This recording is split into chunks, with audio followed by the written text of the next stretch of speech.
All right, we are live, it looks like. Yep, it started. So, welcome everyone. Our first one for 2024. And we got a new get. I've never seen Michelle on here. This is actually probably the first time that I've talked to her or spoke with her, I guess, on Zoom or I guess this is in person kind of now. But welcome, Michelle. Thank you, Mark, and very glad to be here.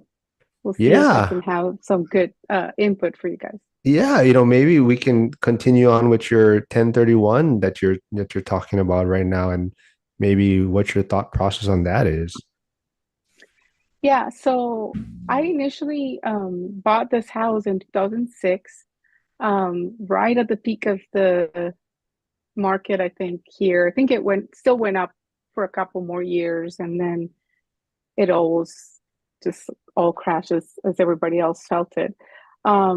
I was able to maintain it and turned it into a rental in 2013.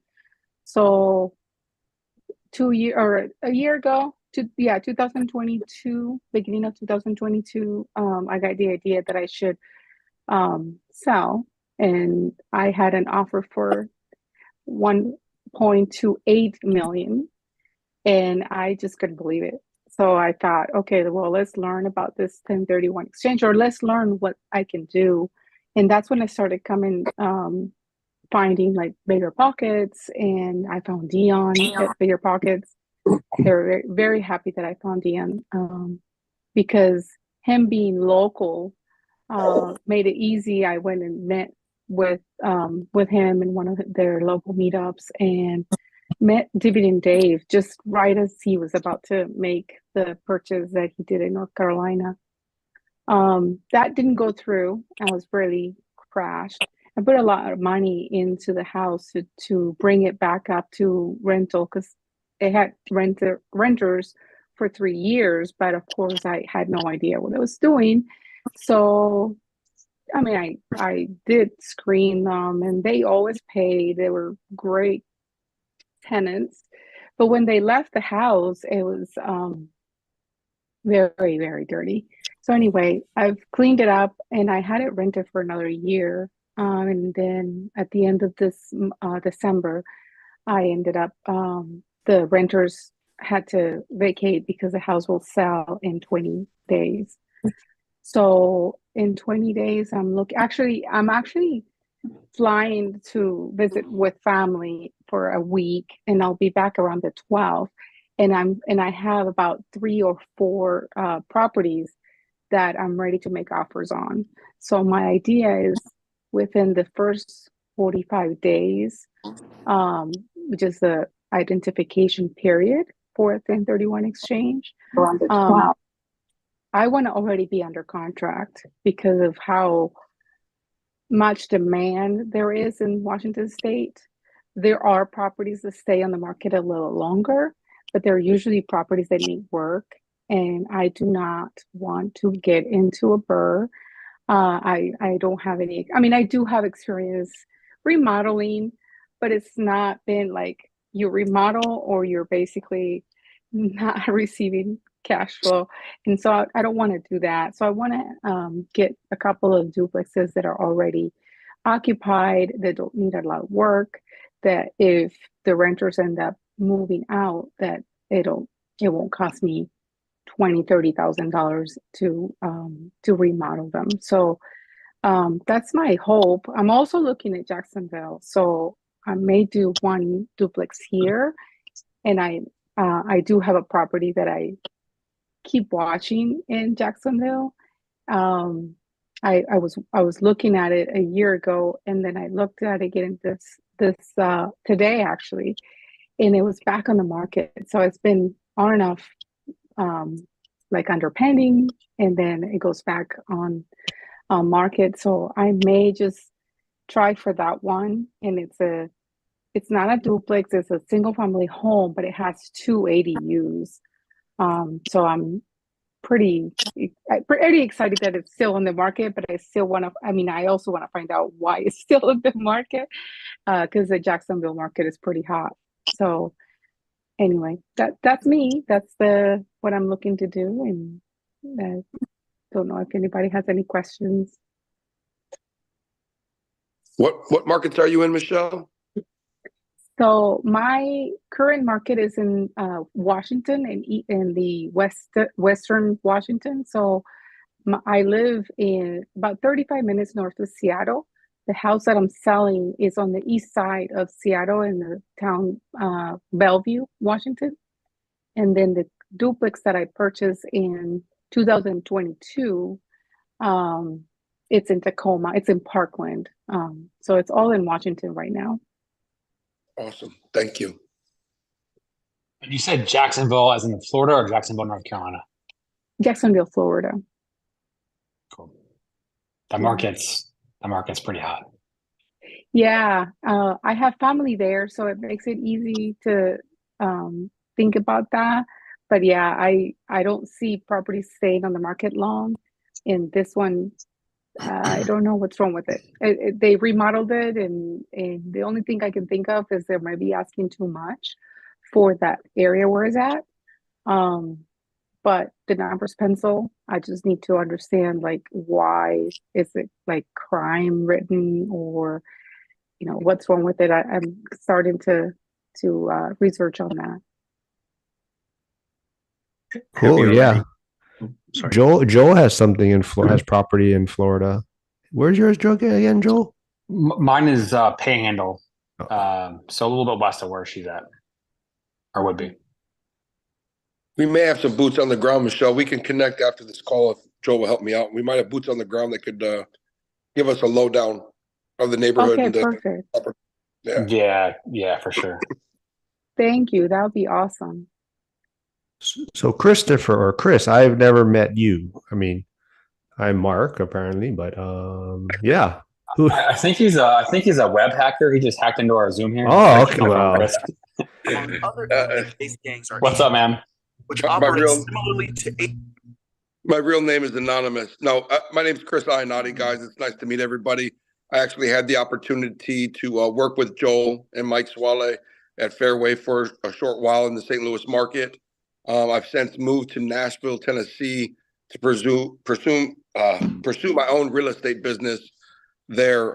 Kind of doing more of the wholesale, subject to seller finance, just trying to get into the creative market with interest rates being what they are. Just trying to learn how to navigate the market really, and just find a way to still stay successful. Whether it's through the loans or through its real estate sales. So I'm kind of a jack of all trades. I'm really grateful for the opportunity to join you guys. We're starting our own networking group in Nashville, and just trying to navigate this crazy market that we're in right now. So always looking to network, always looking to connect with new people.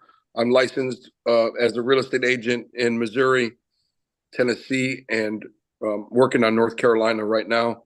But would love to do deals, off market with anybody in any way possible. nice. So now that we know you, we can get rid of Joel then. We don't need to bring him around anymore. I think It was nice knowing you. It was nice. But looks like one of my coworkers, Scott Drown, has checked in. He looks a lot older than me, but he's actually in the fire department with me. But he has, how much do you have now? 4 properties, Scott? Can you hear me? I can hear you now. Oh, okay. 4, and then I just took over managing my mom's in Raleigh, North Carolina.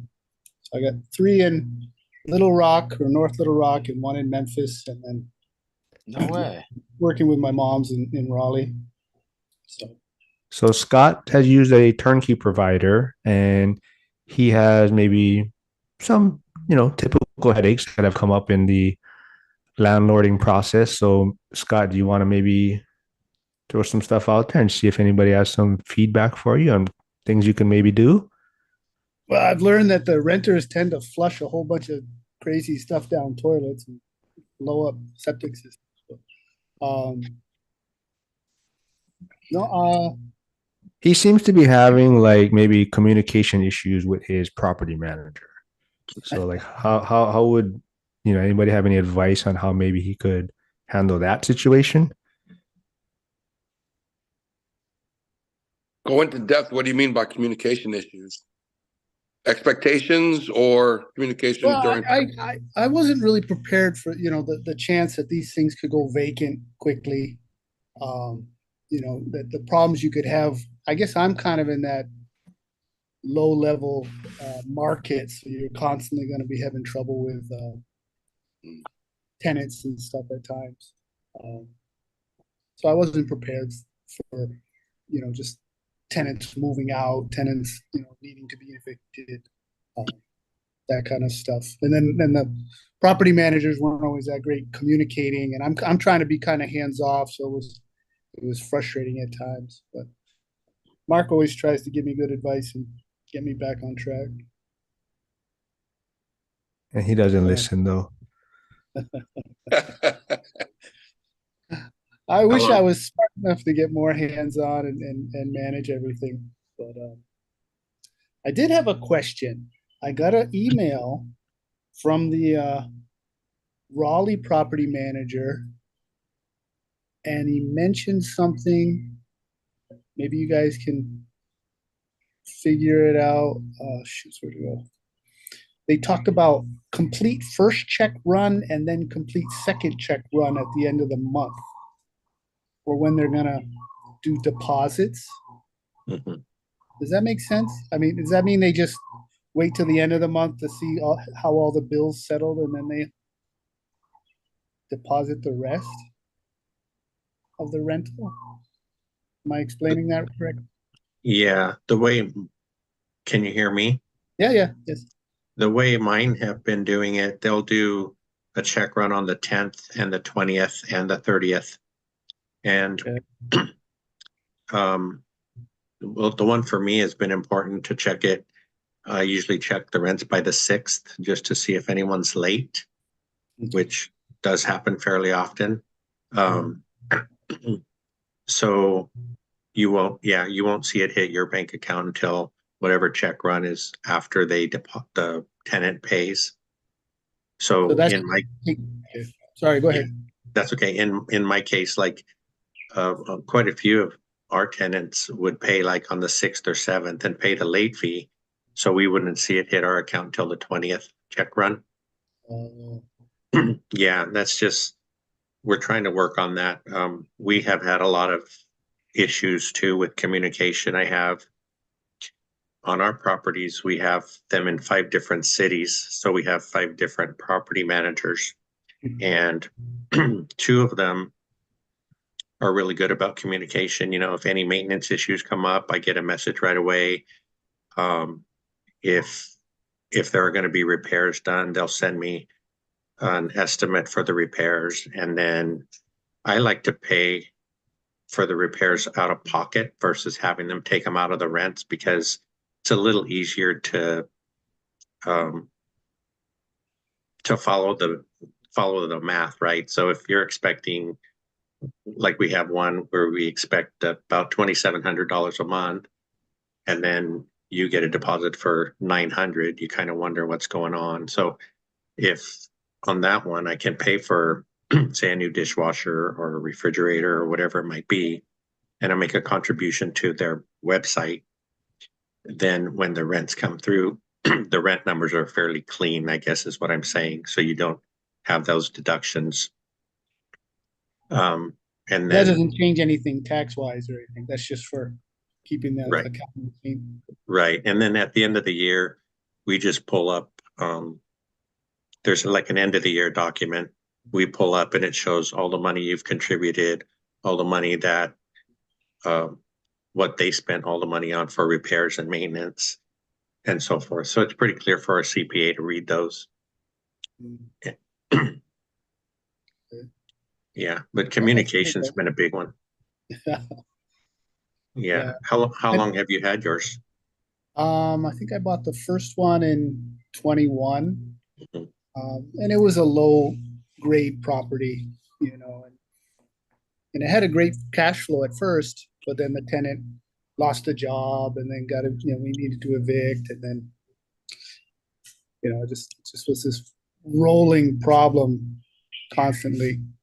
Yeah, but I wasn't discouraged at that time, and I kept buying some more. Mhm. But, So I keep hoping it's going to pay off. I think it's breaking even every month, but it's not producing like I thought. Yeah, that's where we've been for quite a while. We got our first triplex in August of 21. So we're just a little over 2 years into it. And I think now being in these groups for a while, it's evident that it may take 3 to 4 years to really be what you would call stabilized, you know, and ours too have been just kind of staying afloat, I guess, basically. But I don't know. Sometimes I think when we talked about that stuff, you know, either people will think you're stupid for continuing, or they'll see that you're that you see some positive that's going to come out of it, and that's why you keep trying. That's, you know, that's always the message I try to put out is, and I don't know if you're familiar with the other guys that we talked to, you know, Dion and Millennial Mike, and if you might want to pop into some of their chats once in a while, some of their lives, and they're they talk about like the first 5 years sucking, and you know, if we can make it through the first 4 or 5 years. There was another person who commented on one of the other chats about him being in this for 4 years now, and he's just to the point where he thinks he can start taking some of the cash flow out of his accounts. So I've been anxious to chat with him and see, you know, I guess he's just been putting it all back into his properties or trying to build up reserves. I think, you know, having the reserves is critical, because if you don't, I think it would be easier to give up. I don't know if I can keep it from my wife for 4 years, but I'm trying to see the long haul. I mean, I wouldn't discourage anyone, you know, but just go into it with the wide eyes and know that, you know, the numbers on the paper aren't necessarily what you're going to see right away for a while. Yeah, I think last year was pretty decent. This year we got, just within the last month or two, we got hit with a lot of repairs and expenses. And you know, you wonder, so most of our, I would say all of our properties are in C neighborhoods.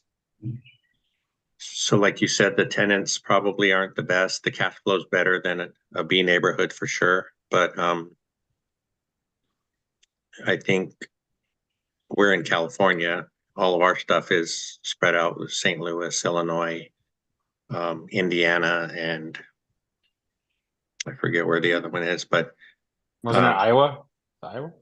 where we have St. Louis, we have two in Missouri, one in Illinois, one in Indiana, and Milwaukee. Yeah. So, you know, we're about to get rid of our Milwaukee property manager. And a lot of people say one of the best things you can do is get rid of the property manager sooner rather than later. If you can, you know, find a better one, because that will cost you more money than anything else. Why is that? Having a bad one for too long? Is that what you mean? Right. Yeah. Trying to give them too many chances. I gave this one in Milwaukee a lot of chances. And right now, I'm ready to switch, but there are some repairs going on that I want to get completed first. I don't want to just, you know, hand all that mess over to a new property manager. So probably by February, we should be ready to transition. Hey, Scott. I bought my first multifamily. I bought a fourplex in 2017, and I got it off market. And, you know, I remember this vividly because this is my first kind of venture into kind of more of the real estate, you know, mindset. I had a couple single family units. I was walking the property with the seller, and he said, you know, Joel, I went into this, he bought it like, you know, 15 years before that. I went into this thinking I would buy one and then get a bunch more. And I got really busy with life and my job, and I never bought any more. So if I were to give any advice, it would be, hey, if you're going to buy one, buy 20. If you buy one, just get rid of it. So like you kept on going, right? You're already into this, and like that, like you were saying, the first 5 years suck, and then all of a sudden things happen, values go up, rents go up, and things start to turn, and then more doors open that you couldn't have otherwise gone through without being in the game and having those things already, the seeds already planted. Well, that was why I set my goal at 4, and Mark kind of encouraged me, to get to 4. And my thinking was, oh, as long as 3 of them are functioning, it'll cover the 4th one. But at this point, I'm just holding on to stay. I can't justify my mind to keep going, but I would like to eventually. Is Michelle still here? I don't know. Yes, I am. Oh, sorry. no. I wanted to ask because I know you got to leave soon or you don't have too much time. But I want to, like, how's the 1031 going? Because I did a 1031 and there's so many things that I would have done differently. Well, so I'm still not, because the house hasn't closed. It will start. So as of now, I've only done like the W-9 to give them to the exchange. I did find an accountant so I could get like all the depreciation recapture because I've owned the house since 2006. So he did an analysis of the last, I think he went back to 2012 on my tax returns and just went through and told me about how much I'm going to have to do depreciation back, I think is what he had to do. Yeah. Um, and so I'm kind of ready, but then not until it closes. I don't really have anything else to do, is my understanding.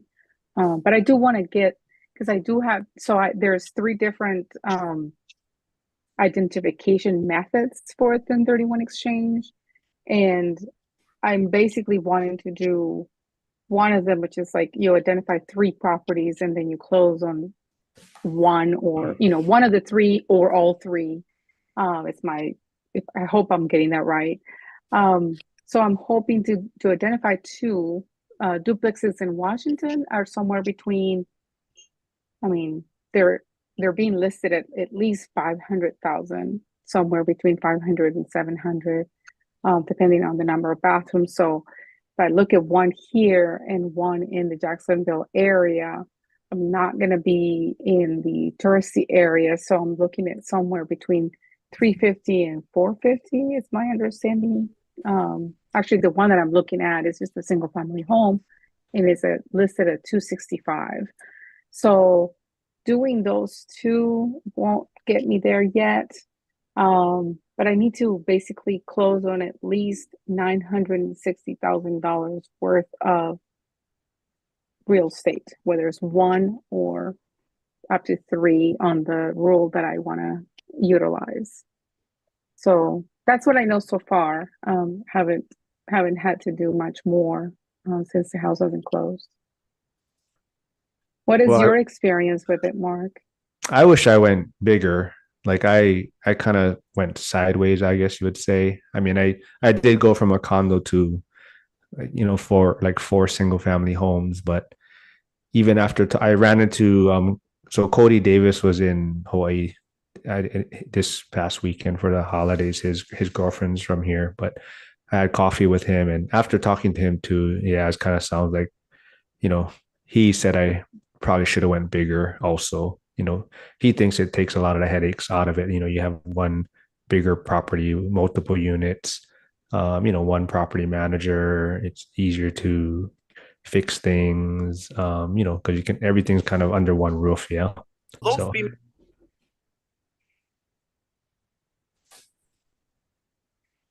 Hey guys, I know I'm new to the group. Do you mind if I ask one question of Scott and Frank?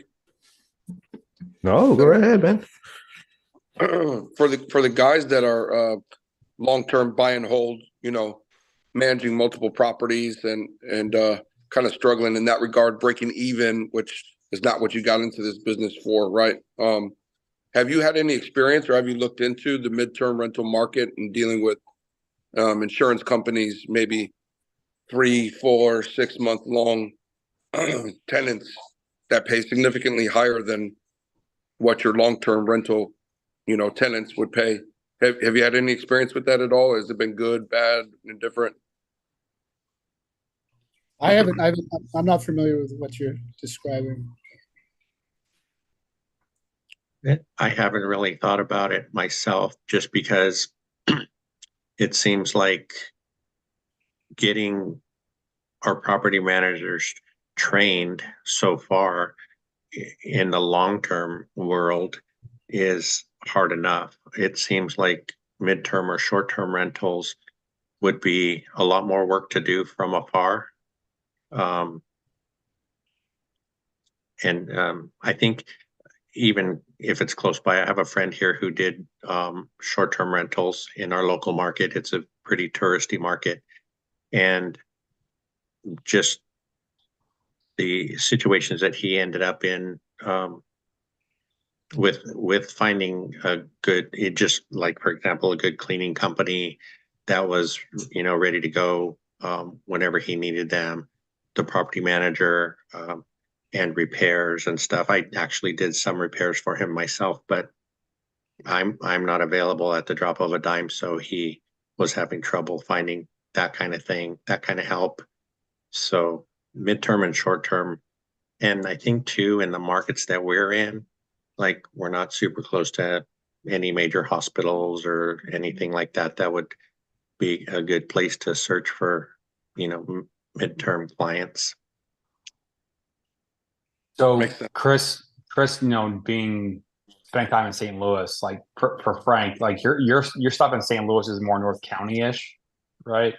North part of St. Louis, so not a lot there. But like, can you explain the insurance? You mentioned insurance, Chris. What do you mean by that?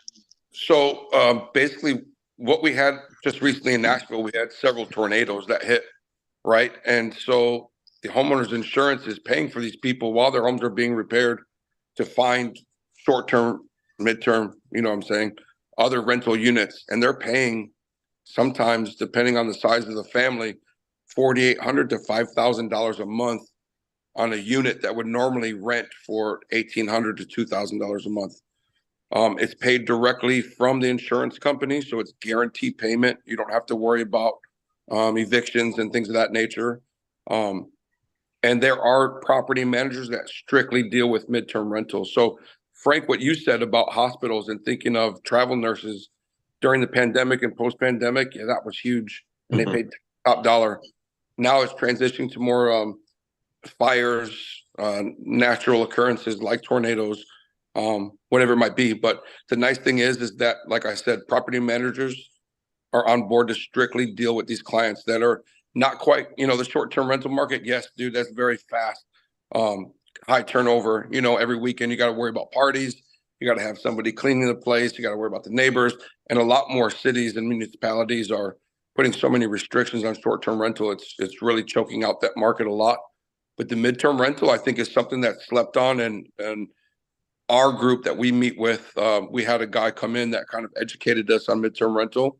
And it's something that's kind of a sleeper, not a lot of people know about it. It's a great market where you can really cash flow. And even if your vacancy rate is higher than average, you can make up for that by, collecting so much on those claims and stuff like that from the insurance companies. Just something to think about. I just threw it out there just because I didn't know if it was just to this market that I'm just learning about it, but it's just something to think about. Yeah, we haven't been plagued with too many vacancies or turnovers. But that I have heard of the concept before, and it's a great idea. I think I should research that because our Illinois property, it's in Cahokia, which is, I guess, just on the other side of the river from St. Louis. So that might be a good match for that one. And actually, that one we're going through an eviction right now, so that could be a positive. Thanks. Yeah, absolutely. That could be of some help. Chris, what's the name of the group that you have in Nashville that you get together? Yeah, so we're on Facebook as Real Estate Misfits. You can find us there, and we call ourselves Real Estate Misfits because we do deal with everything that's not traditional. We're also licensed real estate agents, a lot of us, but we have hard money lenders in the group. We have developers. We have traditional mortgage lenders. Just a little mismatch of everybody that is trying to finagle the market, you know. And so we meet up twice a month in Nashville. You're more than welcome to get on the Facebook page, and we have connections with people all over the country, and we're all just trying to network, share ideas, educate each other, and yeah, just become a community, trying to help each other and help our clients. Awesome. I'm about an hour from Nashville, so I'm Beautiful. just You should curious. come check us out sometime. Yeah. First Wednesday of the month, we do in the mornings at L&L Market, and then the second Wednesday, we do an evening meetup right next to the Bridgestone Arena, called Teddy's Tavern, right off of Broadway, right there. So we've got a pretty tight community. A lot of Pace Morbies Subject 2 students are connected to us too, and that's a huge, you know, a huge group of people, you know, that are Yeah. really well connected as well. So Yeah. Awesome. thanks.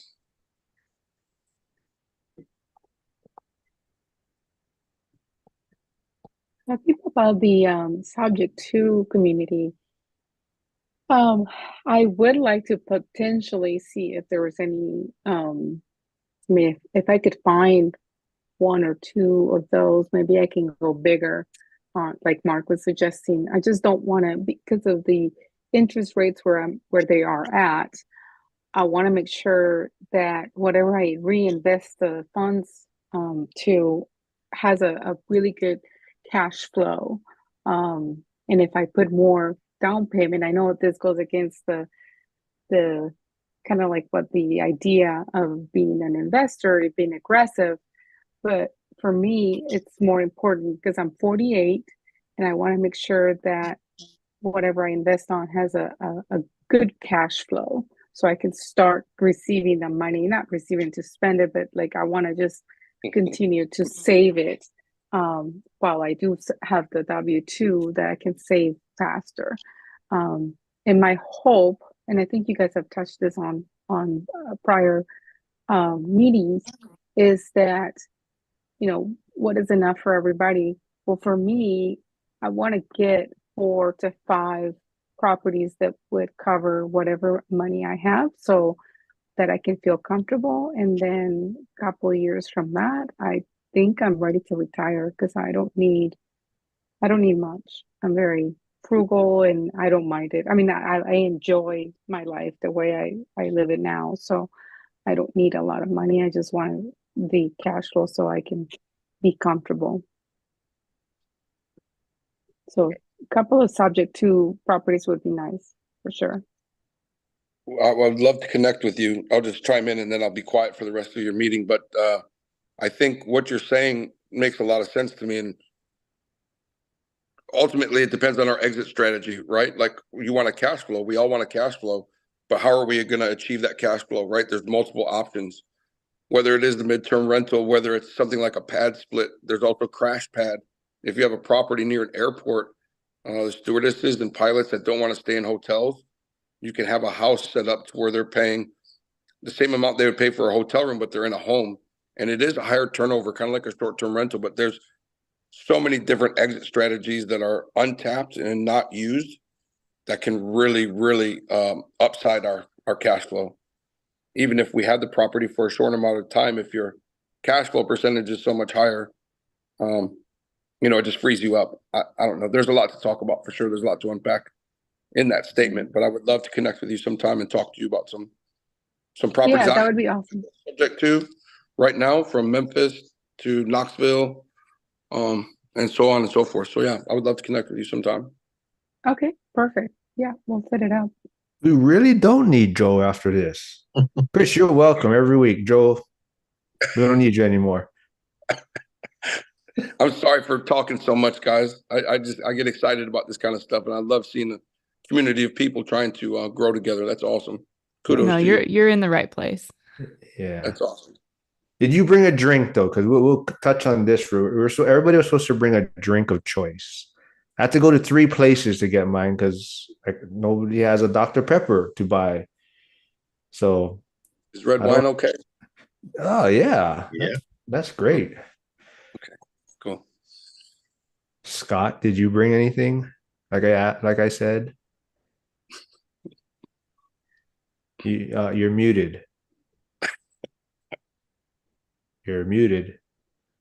Yeah. Put your reading glasses on. Yes. I don't get on here very much. I did. I had my usual beer, but I was trying to drink it off screen. So. No, so I honestly can. I don't know if I ever had a Dr. Pepper, so that's why I grabbed the Dr. Pepper. Well, I want to see you take the first sip live.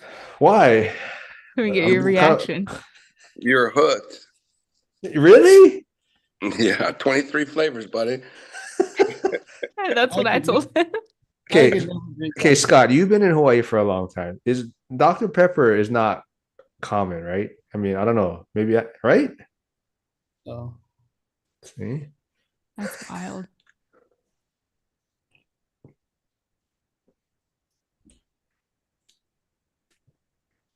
Isn't it like root beer? Yeah. I mean, I don't know about 23 flavors, but it's good. I mean, right? You see, I had to go to like 3 places. Well, I mean, I could have. I mean, I wasn't gonna buy a 12 or a case. That's why. So I had to go find some place that had an individual one I could buy. Yeah, no, it's good. But I wanted to. I mean, yeah, there's so many flavors I didn't realize. Did you get a weird one? Why does it have a black cap? Oh, this is zero sugar. That's why. Well, yeah, that's not going to be good. Oh well, I mean, I was tempted to get there was a cream soda, but it was like diabetes or something drinking that. That's what I'm drinking, and it is definitely going to give me a stomach ache from the sugar. Who else? Mikey? Where you at, Mikey? Mikey still here? I got Betty Buzz. It's a ginger beer. Is that your girlfriend's drink? What is that? What? Well, I saw your title. It has Buzz in it. It does. And I am Buzz Toon, so I thought it would match well. Maybe we can go into that too, because I have no idea where Buzz Tune has come from. Yeah, Mikey has the least recognizable social media handles out of everyone. But he's everywhere. Yeah, I like it that way. Stealth mode. and he actually one of his comments today was, when I go into passport bro mode, and I was like, what? But Jason's here. I haven't said Happy New Year to you, but all right, what are you drinking tonight? Just water. That's it. rough start to the year. Huh? I mean, Dad, I'm sick. I quit smoking. I'm back on the carnivore diet. It's all shit.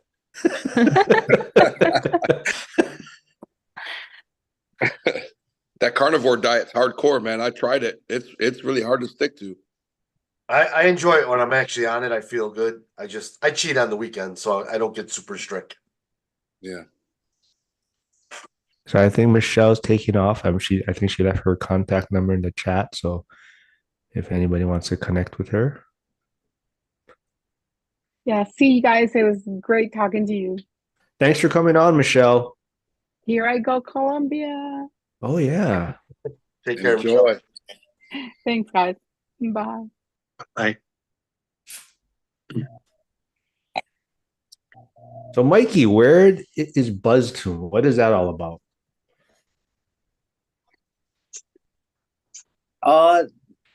That's just a mix. I do like the buzz from drinking, but I don't like to go beyond that. And I love music, so I just thought I combined the two. Oh, and there you go. I never knew that. Yeah. So is that what your YouTube channel is going to be about? Music? I could definitely see a path going that way. Cool. Did Joel take off? Somebody else took off. I think Joel took off. Mark, I got a question. Yes, Scott. Mark has very little patience for me. No, well, I mean, you guys have probably talked about this already a bunch of times about the Section 8 tenants. Does Okay. anyone have experience with that? That seems to be the market that I bought into, and one of them's working good with the Section 8, but the other one's not. And it just, I don't know if that's something I should start migrating away from or what. So you really are doing the tropical background though, right? Because here are like birds and all kinds of stuff behind you. But Well, I do I not love the have a studio. Section 8 tenant. One of the properties I'm managing is Section 8 in Hawaii. And I mean, yeah, they pay a lot. But I'm not sure. This Frank Mikey, yours isn't, right? In Pittsburgh. No, Did you go that route? no. Yeah, just So Scott, Mikey is in Hawaii. Do you know? Oh, Scott, do you know? I better not say his name. He knows one of the firefighters, so that's how he connected with me. But Mikey's investing in Pittsburgh. Oh, okay. But yeah, Section 8. I mean, there's a lot of people that we know that do use it and get good results. I mean, so it's just one of those, like you're saying, it's kind of hit and miss. You have two property or a couple that might fit that criteria, but you know, but yeah, you can get paid a lot more. I What's think if not? I could go ahead, Kira. Sorry. I was just gonna say what's not working out great about the one that's not working. Uh, it's just, I just found out that, they have to do that pre-inspection, and if they find any problems, then it could be another month before the re-inspection. And then it was several months before the money started flowing. Um, and I was under the impression, hopefully they'd be more of a reliable tenant, but then they still just bugged out. So I have one that's working well, one of the four, but I don't know. I just keep hearing different things about, oh, it's a good thing to niche to get into, or if it's a bad niche to get into. And these are the people. It's not really my choice. These are the people that my property managers are, bringing. You know, I guess that's the market I'm in. Scott, are you able to see the question? Are you following along? Because so CJ Underwood asks, what issues are you having with Section 8? Oh, just what I described. It's just the time frame and whatnot, and then I'm relying on my property manager to stay up on the, just scheduling all the appointments. So maybe you can get, because you don't like listening to me, because maybe it's me. So maybe others here can give you advice, because I seem to tell Scott quite a bit that, yeah, he has a property manager, but he should also be doing some of the work and, building relationships and getting more connections there and not just relying on his property managers. So that's my advice to him, is that he has to do more things to get involved with his properties. So maybe somebody else can say it to him, and he may actually listen because it's not coming from me. I was going to jump in and say, Scott, for coming from somebody who had 8 Section 8 properties on the south side of Chicago at one time, there's pros and cons. There's no one that's going to be able to say, yes, Section 8 is a good thing, or no, it's not a good thing, because there are pros and cons, right? And I think what Mark is saying, I can agree with, right? Like having a property manager is super important, right? But you should be the one meeting the prospective tenants, because your gut instinct, it's your property, you own it. You're going to get a vibe off these people and be able to tell a lot just from their demeanor, the way they talk to you, the way they carry themselves, right? Getting a guaranteed payment that's higher than market value for rent is always a plus, but you are going to have to make more repairs when they do move out. There's always going to be more maintenance involved. They don't tend to take care of the properties as well as somebody that's looking for home ownership eventually, rather than someone that's just relying on the government to pay their bills for them. I hate to say it like that. I'm just being honest, right? So those are the pros and cons. Like, yes, you get guaranteed payment. Yes, you get more money. The con is, yes, there is more red tape, and there is going to be more maintenance and repairs involved at the end of the day. But you have to take a proactive approach with Section 8, or you're going to end up with a property that's absolutely destroyed one day, to the point that there's no coming back from it. You know, just my 2 cents. Yeah, no, I mean, I know that's my problem. I'm kind of hands off. I don't really have the time right now to give it the attention, and I make the excuse that, oh, I'm in Hawaii, you know, I'm never going to visit some of these places, you know, and Like I tell Mikey, he can't take 3 naps a day.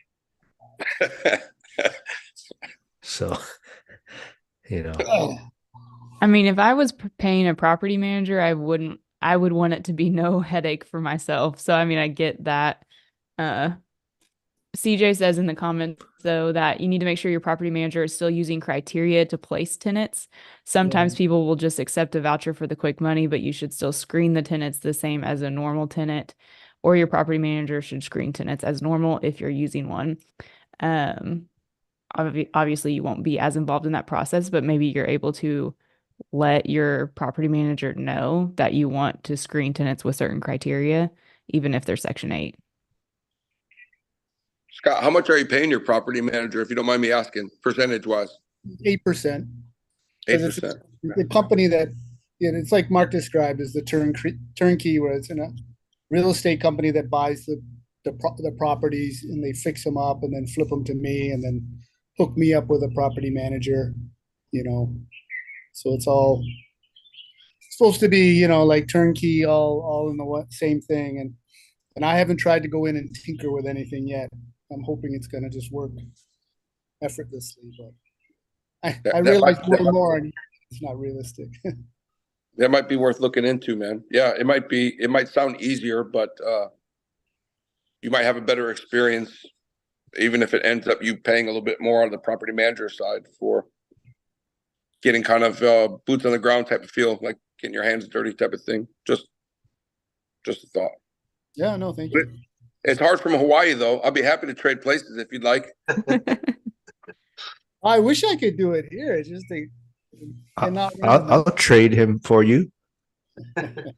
I'll send him. Take your pick, Chicago or Nashville. I'm in Chicago right now. Well, I'm a Bears fan, so I don't know if you watch football. Yeah, Oh, yeah. I like you already, dude. Yeah, yeah. Awesome. Yeah. What do you think they should do? You think they should keep Fields? Yeah, I think we need to fire our coaches for sure. Really? Yeah. They've been playing better, though. They've been playing a little bit better. They need to just let him run. Just let him do his thing. Yeah. Quit handcuffing the kid. But now he's almost broken down and getting too old already. He's been beat up so much. Yeah. The defense has been coming around, though, this past second half of the season. Agreed. So, yeah. No.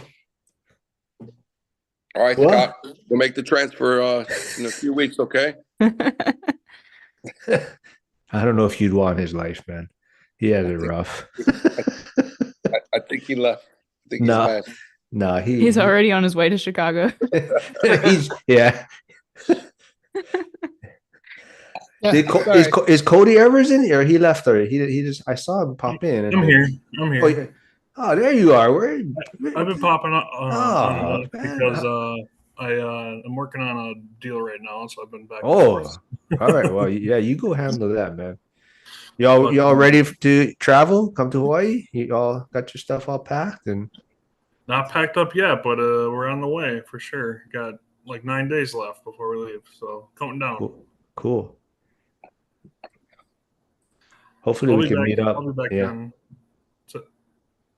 I'll be back on in a little bit. Okay, yeah. I didn't know if you were still here. Yeah, I'll be here. So Jason, how's your stuff going? When are you gonna close? I got my inspection done. I had a couple things I sent back to them to see if they'll fix or give me money to replace or repair. Just got my loan stuff in the mail today. See it? It's there. That's pretty much it. So they just emailed them today. So I should find out about that stuff and then it should be good to go. Awesome.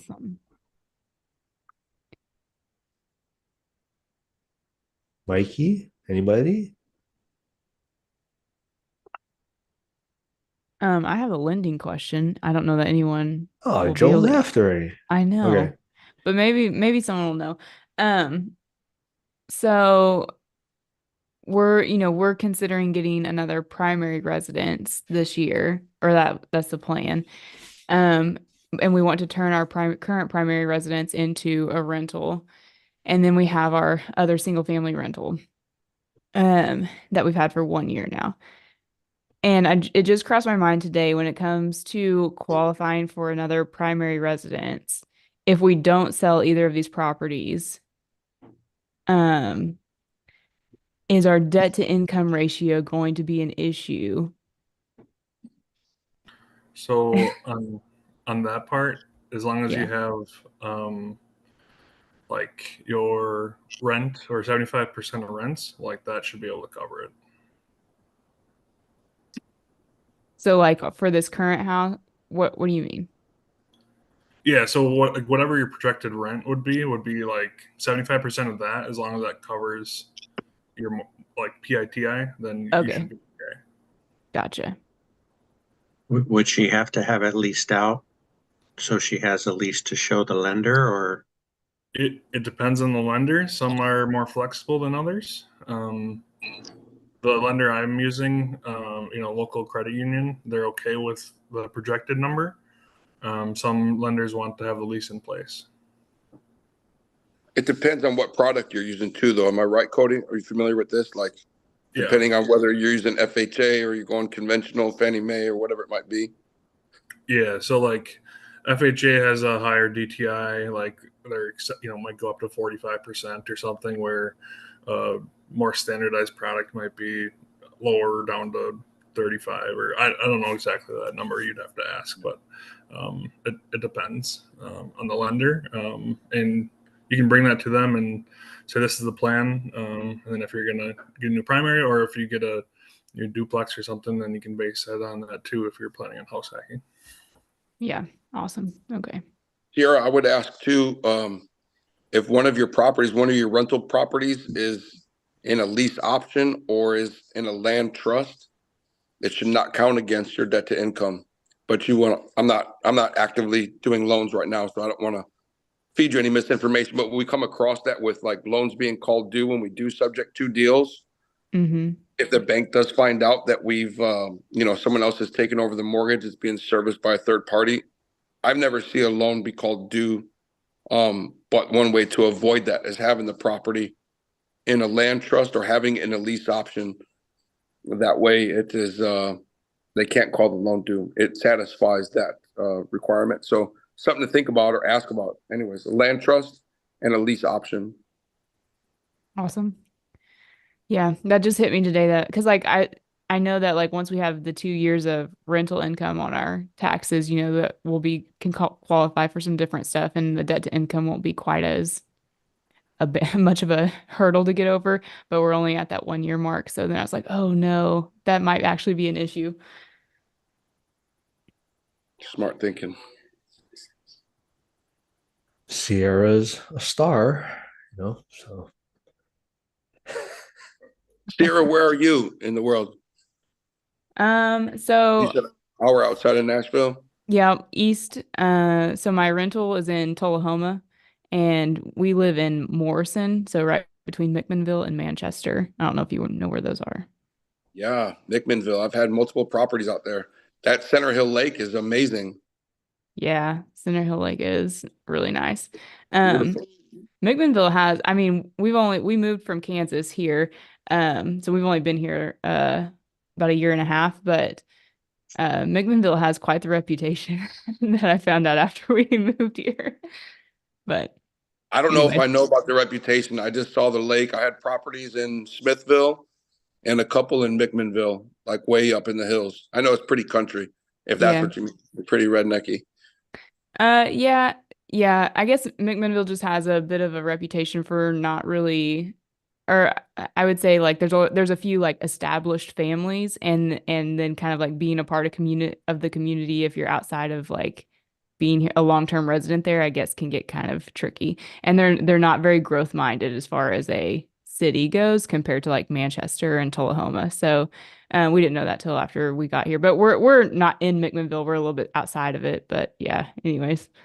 Lebanon is very much the same. I'm in Mount Juliet, just outside of Lebanon, and Lebanon does not want any outsiders from California or any of us city slickers coming in at all. They make that very, very clear. It's Yeah, that was when we were looking for a house here, we were trying to get our agent to tell people that we specifically were not from California. So they were in our offers. They were like really walking a fine line of trying to do that, but I'm like, it was like part of our negotiation strategy. That'll be the next protected class in our ethics education for sure.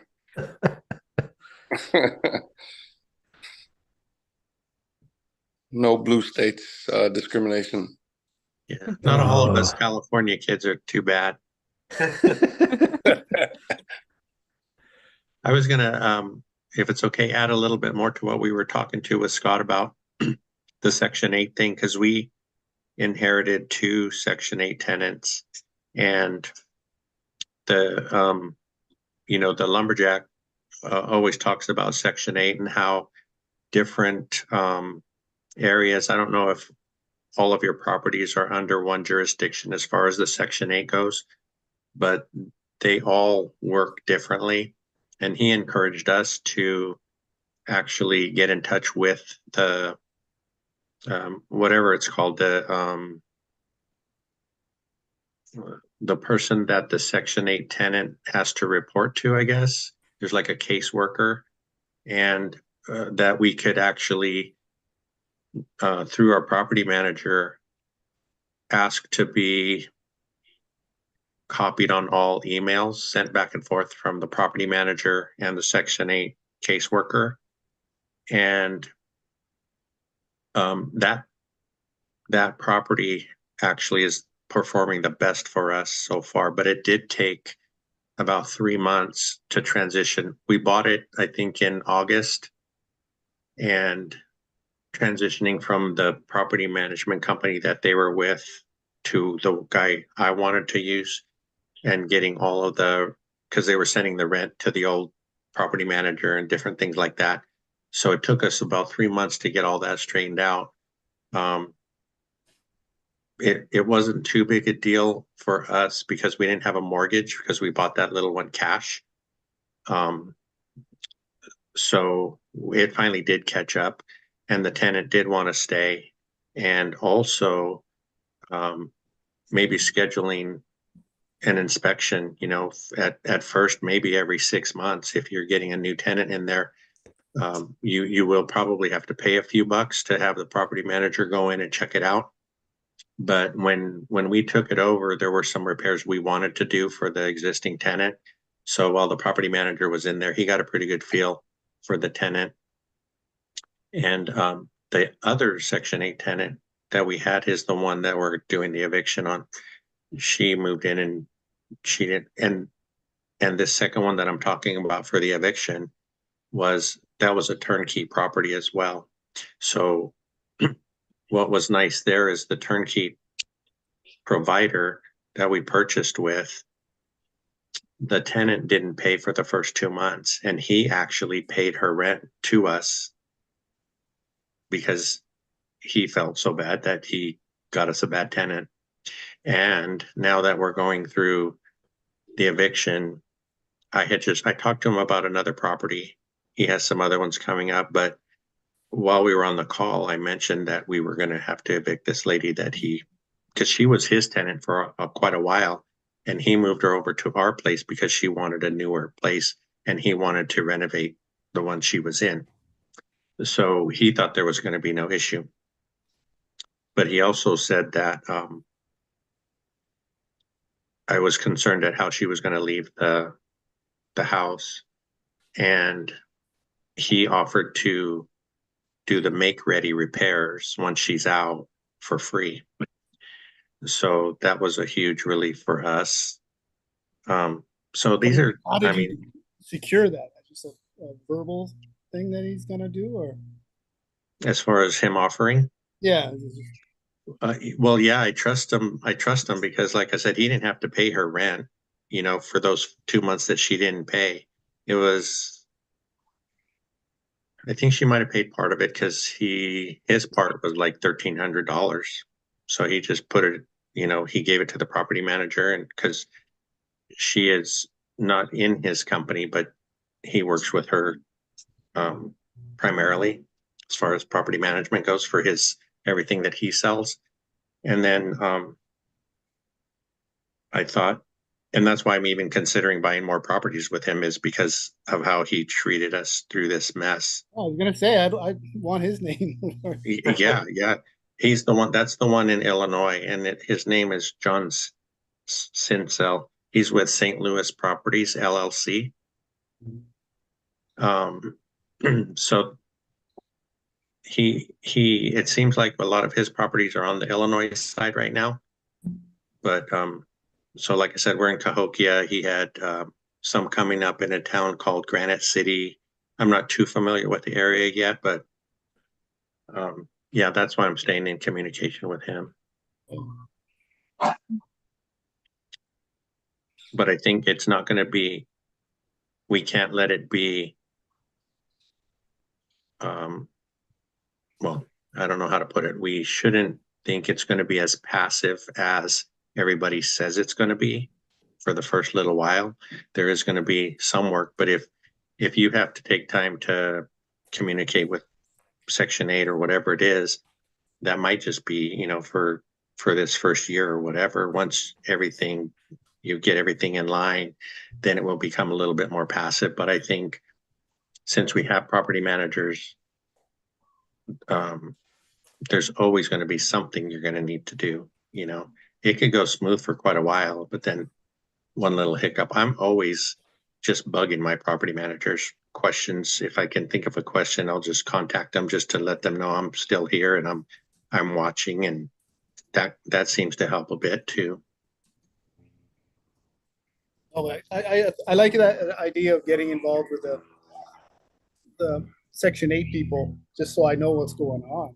It's like, yeah, because expecting this income, and I'm like, well, where is it coming this month? Is it coming next month? What's the hang up? Yeah, exactly. And I think, like I was saying, one of the other guys that we follow Matt Hawkins, and he has quite a bit of experience with Section 8. And that's his whole thing is you can go from town to town or whatever their jurisdictions are. One will be great, and there's certain ones he will absolutely not work with because they're so slow and don't really have a good grip on their market. So it just depends where you're at. Thank you. Mm-hmm. So it sounds like he's saying for you to call some people. Yeah. I'm going to call you later. You can tell me. Tell you the exact same thing.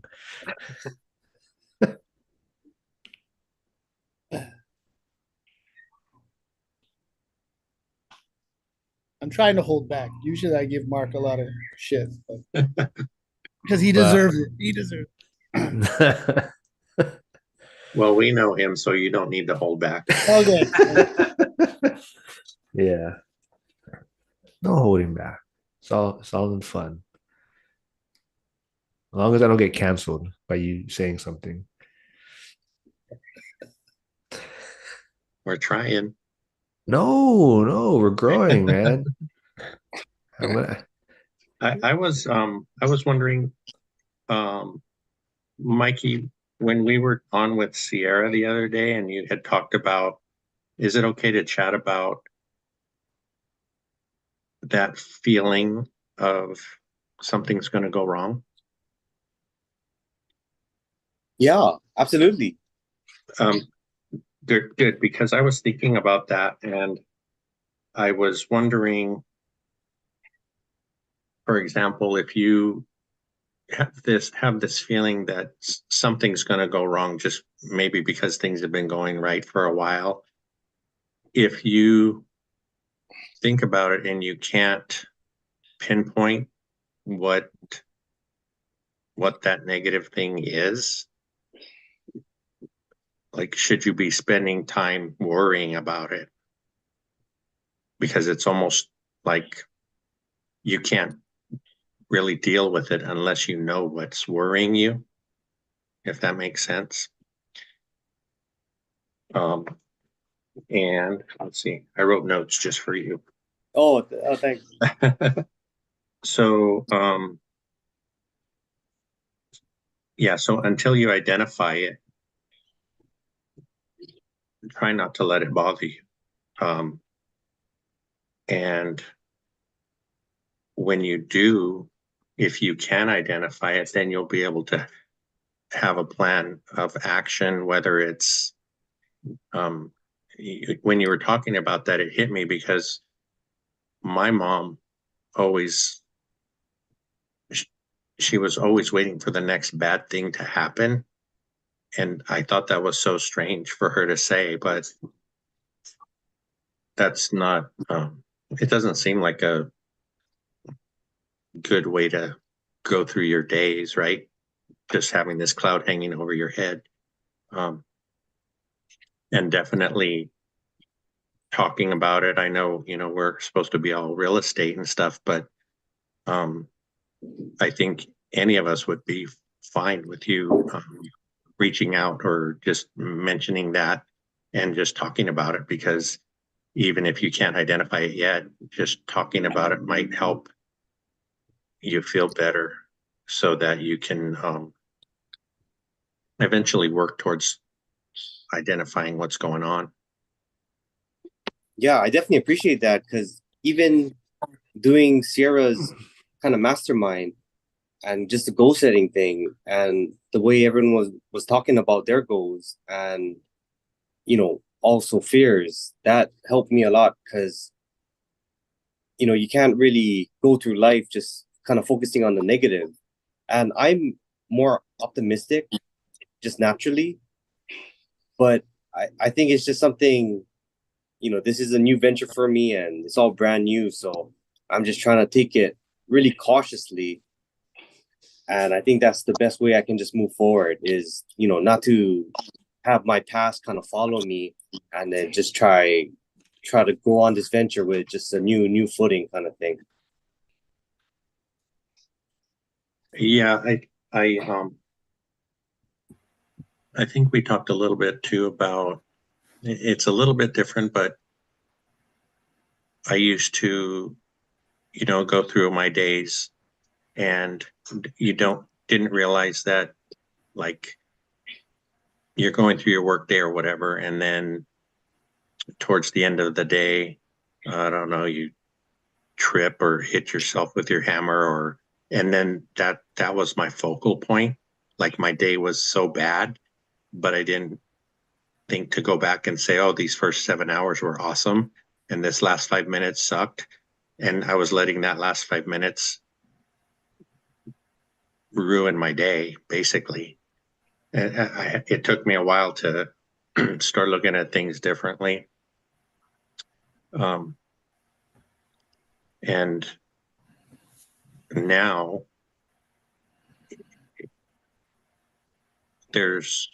since I'm not concentrating so much on the bad stuff, you realize how many good things are going for you every day, and transferring that over into the rental part. I was telling you guys a bunch of weird stuff happened for us over the last few days. So things were motoring along. I had mentioned that our property manager got the triplex all full, so that was great news. But then I was talking to him over the weekend, and he didn't realize that the girl that is his leasing agent that filled the units wasn't, like, she wasn't working. She wasn't coming to work. She wasn't doing her stuff. And one of the tenants had moved out and nobody knew about it, not even my property manager, until a few of his other clients started calling him because they couldn't reach this girl. So he told me the unit's vacant again, and of course we're going to try to get it rented right away. But I was just going along thinking everything was just great until we talked. And then I mentioned to you guys about the toilet, right? Toilet thing. The toilet was leaking upstairs, caused damage to the ceiling downstairs. And then the next day, we got a maintenance text that one of the new tenant that moved into upstairs called because she had cockroaches. So it was just all these things, right? Just piling up and piling up. And that's what I was saying earlier about, people, when you tell people this, I know this group understands, but if I was saying this to my friends or something, they're like, you're an idiot for buying real estate and having all these problems. Why don't you just sell everything and quit? But like I've told you guys before, that's not even going to deter us, because our reason for getting into real estate in the first place is too strong to stop. So we had that stuff going on, and then the eviction, we decided to go through with the eviction on that one tenant in Illinois. And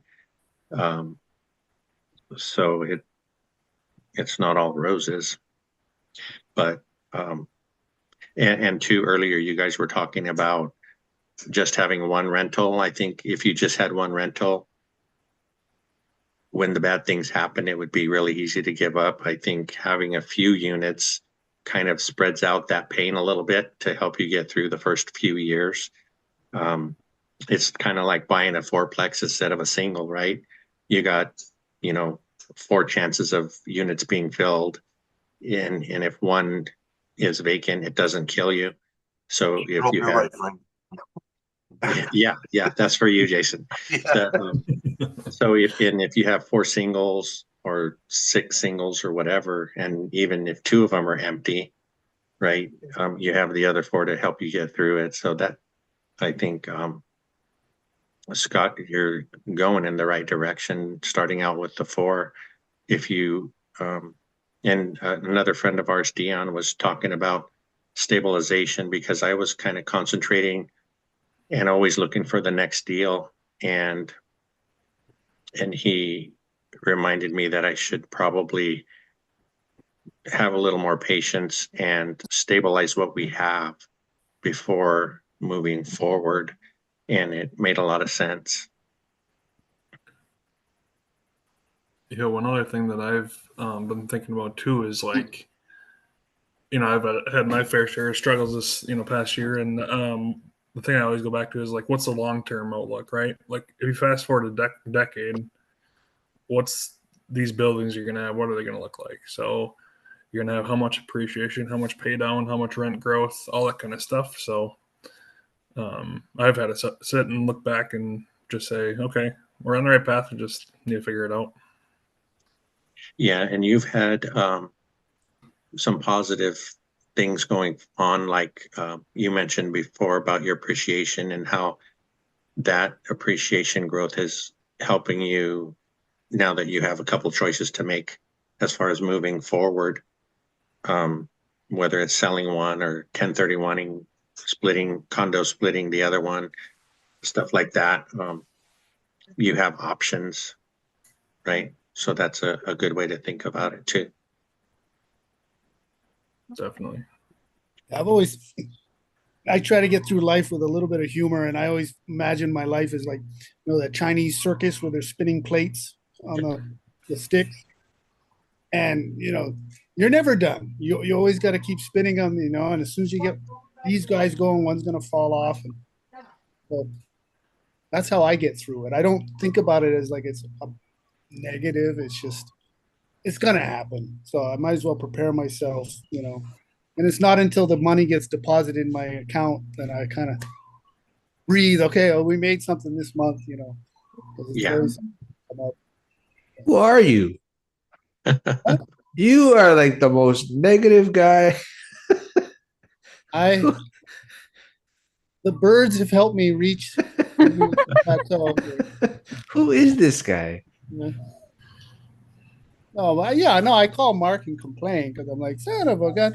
But he's always good to remind me that, hey, someone else is pretty much paying much of the mortgage this month, and I'm just sitting there. And maybe I didn't make $200, but I broke even, So. Scott, what are you thinking as far as reserves? How are you doing that for yourself?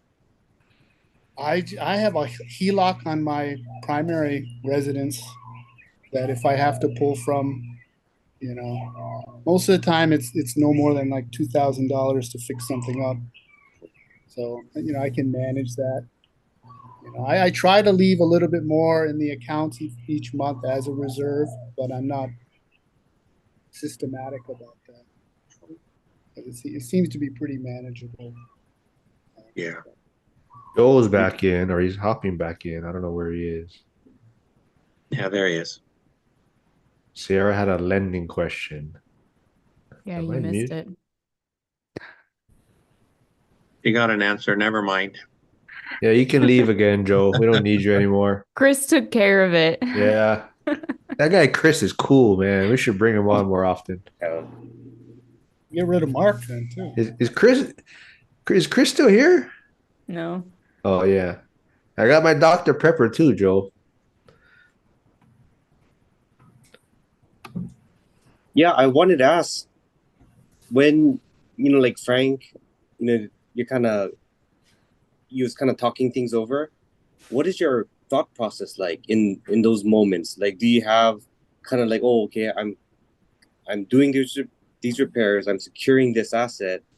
Do you kind of think of it? You have like a short term thinking on it, and then also like a long term thinking on it, and how do you kind of even just be like that you can accept that, it's because even for me, my thinking would be, I think I'd be super stressed out, but you guys are always so like chill and calm, and I don't know if I would have that same reaction. I'd probably be more like freaked out and kind of going through it kind of thing. You mean that for me, Mikey? Yeah, and Oh. for anyone, kind of just Yeah. how do you?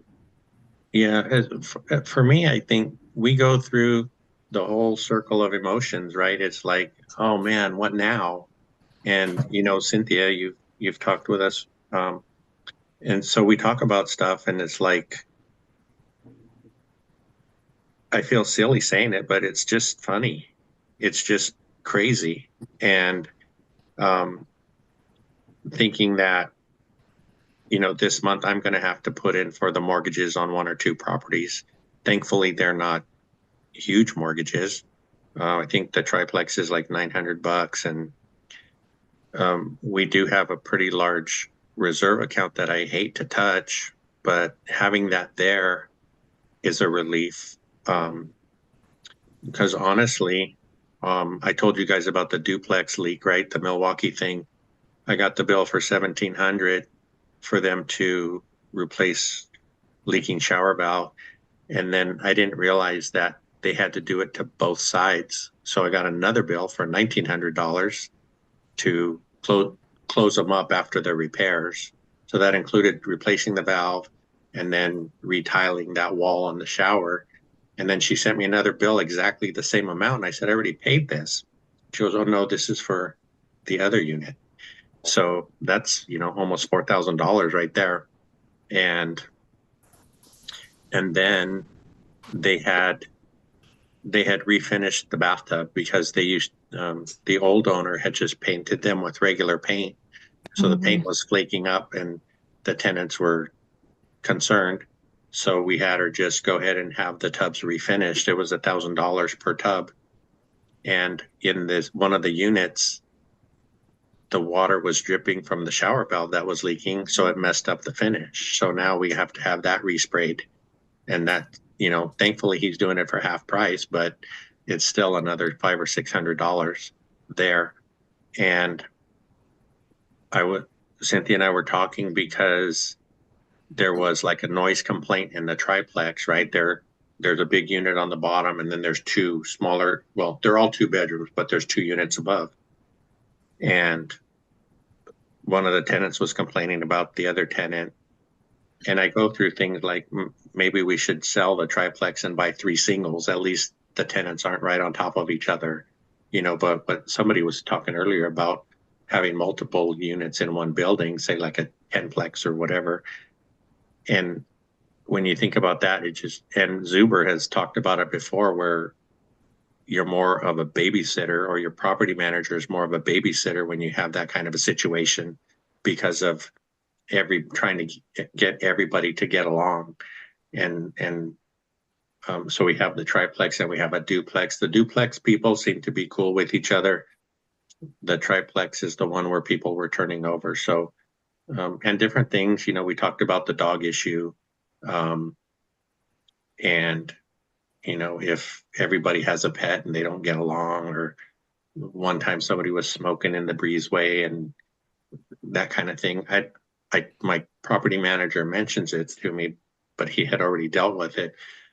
But that just kind of made me wonder if we should, you know, just have a bunch of little singles instead of going the other route. But at the same time, if you have a 10-plex, you know, you have one roof to replace versus 10, and the repairs could be a lot less in once you get the big unit stabilized than having all the little things come up with each unit that you have. So I think we just kind of talk ourselves through the whole process. We know that we're not going to stop.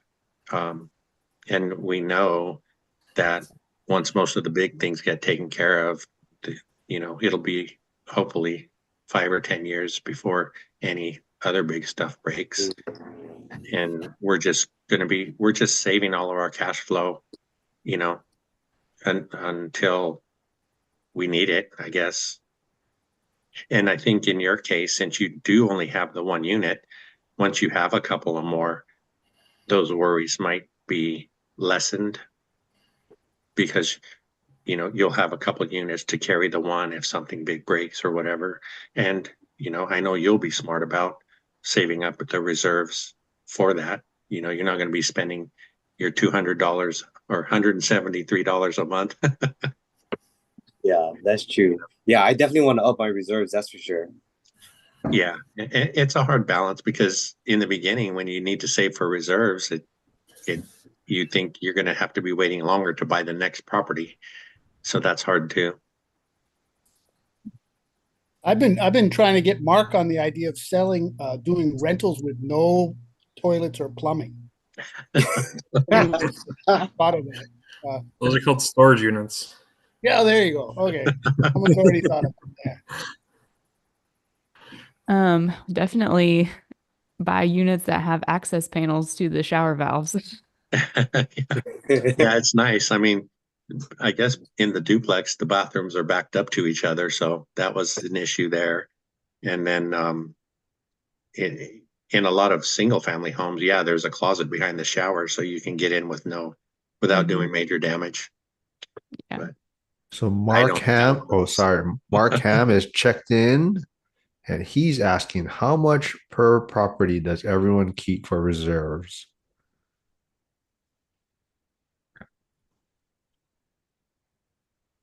we have, our thought is 10,000 per property.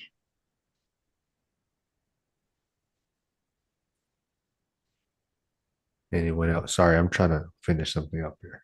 I mean, we have one property and we use my spouse's 401k for the reserves on that. And then, so, you know, I think there's there's a lot in the 401k to more than cover the reserves, but we only did that to acquire the property. And then for now, the cash flow it just goes into what will be the reserve account, for it. So, we don't do anything else with the cash flow for right now other than put that towards the reserve. But I think we're along that same line of logic where 10,000 per property would kind of be what we would aim for.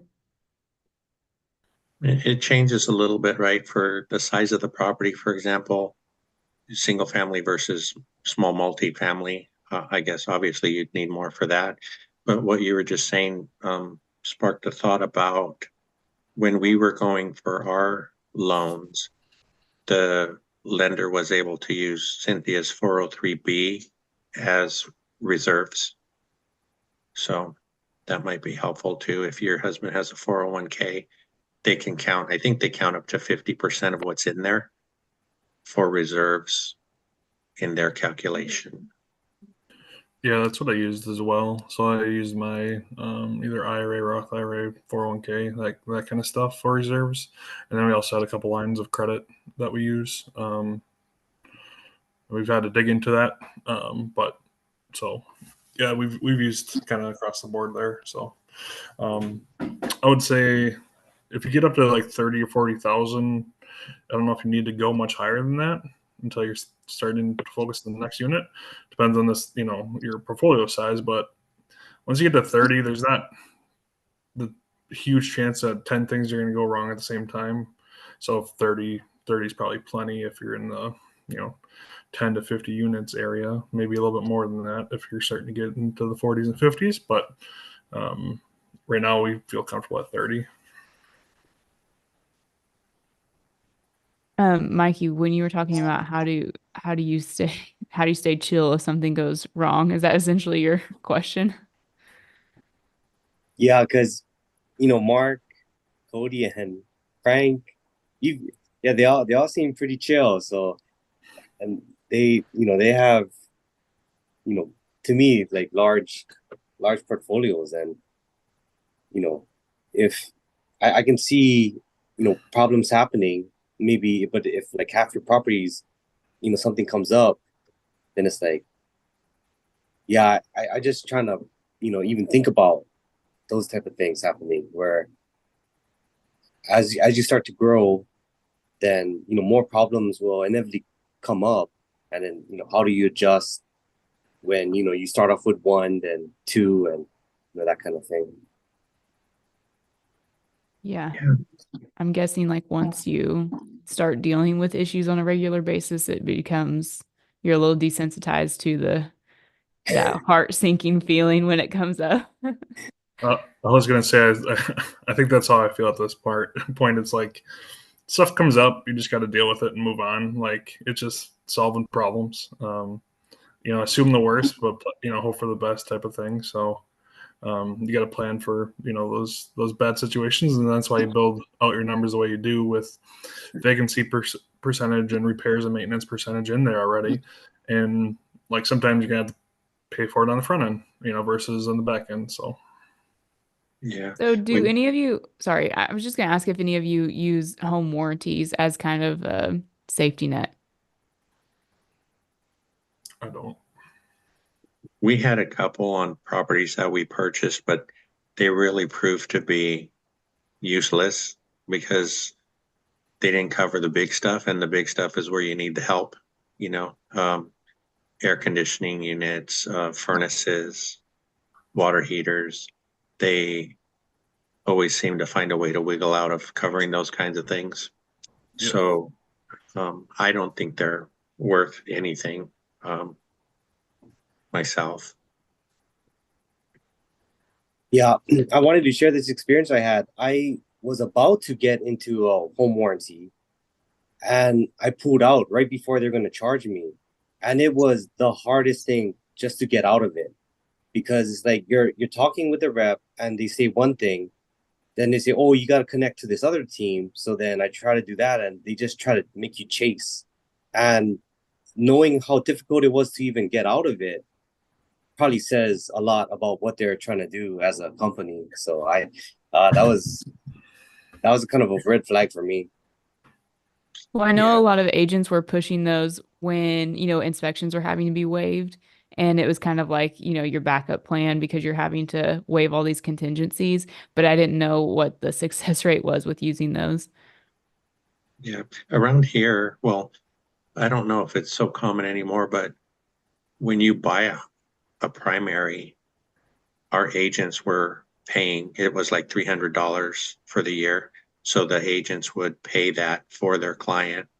When we got into our house, we did have to use it once when we moved in for a plumbing issue, which worked surprisingly, but it's like a $50, might be $80 fee for them to come out. But then supposedly when they have a larger repair, that's all you pay is the $80 for the service call. So that theoretically it's a good thing, but like I said, specifically in the Milwaukee property, when the AC units or anything larger went out, that wasn't covered in the plan that we got. I guess you can pay more, for the annual service fee, but that's what we ended up with. And I was going to say too, Cody, talking about these things that come up, and we're still pretty fresh in this journey, I think, and so it feels like we're paying up front for everything. But you've been fortunate enough to realize the appreciation and be able to use some of that. I think, like in Mikey's case, he's got the one, and he had some challenges right away with it not renting right away and some repairs that came up. So it was, I don't know how many months before he actually got a real rent deposit. But I could see that making some people fearful. Why would I buy more houses to have more of this happen? But the other side of it is the more you have, the easier it should be to cover those times. Yeah, I think the crazy thing for me is like there's been so many ups and downs with cash flow. Like I don't think I've had a positive year, yet, but appreciation on one property has wiped out all that completely, right? So it's totally worth it in the long run. You just gotta give it time. But yeah, my appreciation is way outdone anything related to the cash flow. And I buy for cash flow. So like when you start, it should cash flow, but nothing has. Hey Cody, remind me again. So you're in Wisconsin, right? Yeah, northeast Wisconsin. Northeast, So, and how many do you have? We're at 16. 16. So like your first rental, was that an outright investment purchase, or was it a property that you had originally purchased as a primary residence? Yeah, so we bought our first one as a house hack. So it was a duplex back in September 2020. Yeah, and the reason I bring it up is because the entry into the rental piece of it, every single person here is pretty much in a different market, and you can kind of have to just do with what you got, kind of a thing. If you're in Hawaii, right, the prices up there, or Washington, the prices are super high, so the variety is much higher versus us in the Midwest, where it's a little bit of a lower trajectory. But like that same dollar, one of the things I talk to clients about is like, let's say you've got $30,000 that you want to be able to deploy, and it's like, okay, well, if I go buy an investment property for 100K, let's say you put 20% down and you have 10K for closing costs, and then you get your 401K for reserves or whatever, you're basically buying a property for 100K. Cool. Now, let's say I live in a property already that's 250. Well, then if I take 30K and okay, I'm gonna go instead of that, buy a primary residence, that same 20K for down payment, backs into a purchase price of like $400,000 as a primary. Putting 5% down, you don't have to go that high. Yeah. But going back to that stair stepping your way up, like if you have a property that's worth 250 and you buy a property for 100K, that's a total of 350. Yep. Versus 400 and then 250, and is the appreciation side of it. It's like the way that you get into the game has an effect. Like the appreciation part of it, like that stuff stacks up, and you can pull equity out along the way. Versus if you're outright buying investment properties, it's harder to be able to really hack it and pull the equity out along the way. So it's interesting because the people that are younger in their journey and less responsibility, no kids, have the ability to kind of be a little more creative to buy primaries, over and over and over without having to really get in the game. Like I'm 40, so I'm not moving my family, it's a big pain in the ass. So if I want to get to the next one, I have to buy it as an investment property. Got to have more cash. So it's like, where are you at in your journey? Where are you at geographically? How do you play the cards you have that are in your hand? So, yeah, we bought our first one with 5% down, and so that's how we got into the first one. And then just to kind of give you an idea of like where we went from to what it is now. So that first one in September 2020, we bought for $355, and I think we put like 17,000 down. So like it's a pretty small amount in comparison to the size of the building. And now it's probably worth 450, 475, somewhere in that range. So it's like you can just see the compounding effect on that 17 grand you originally put down. That's awesome. So then we've done that a couple times. So we bought a building for 475, but only put 20 grand down. And then we bought one for 400, and then we put like 40 down because we decided to do 10% and not have to do PMI on that one. So yeah, it just depends on the situation. So we had low down payments that bought us, a lot of property. How many of those were multifamilies? Just the first one, or more than one?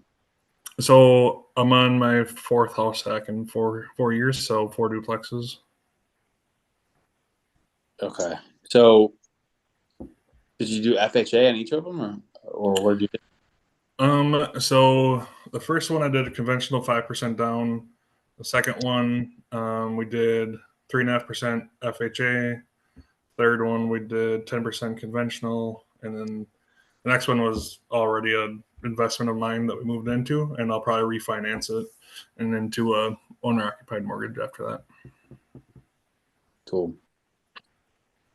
Yeah, because that was one of the struggles, especially like in Texas, like where you have, it's a community property state. So like if you buy a property and one spouse is name, like you have to include the other spouse's, debts. And so like some people will try to like kind of stagger the purchasing. Wife buys one, husband buys one, and back and forth to be able to make the ratio simpler. But anyway, now that you have the conventional 5% down multifamily stuff going on now, like it does make it simpler for people that are trying to house hack to be able to continue to scale. But it's an art, not a science. Yeah, definitely agree. And we used, local credit unions, which kind of allowed us to use some different products versus the convention that forces you into a certain box. So that was nice too. Yeah, there's a girl that I know that's in Eau Claire, and she was telling me about a couple of her local banks that were doing some pretty creative stuff on some like 10% down on like fourplexes and investment property, like portfolio and stuff. And yeah, definitely a lot of different potential options out there. Yeah, so I would definitely look at some local credit unions that might have a product that would fit your needs versus the standard 20% down. But sounds like with conventional we're going 5% for our house hacks, so that's awesome.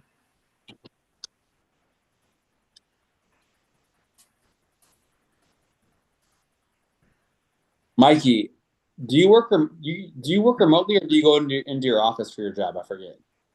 Yeah, I'm kind of a service tech, so I'm driving all around the hospitals on the island. Okay. Yeah. Nice. I want to look for remote. That'd be ideal.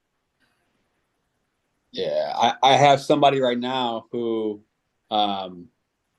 military, and there's some gray area on VA loans and like calling something a primary residence, and like he wanted to be able to buy a multifamily, and he's in a certain part of the country, and his baby mama and the kids are in a different part of the country, and he's basically tying it all together with the kids and calling it a primary residence. And like there's some pretty creative ways you can do it, as long as it all makes sense and logically, documentation wise and whatnot, especially if somebody works remotely. So that's something that I'm seeing a lot of people, getting creative. Okay, well, I've got ties to this area, I got family there, I'm gonna live there, call it my primary residence, and then okay, well, I'm gonna go visit family and then Airbnb my property out while I'm not there.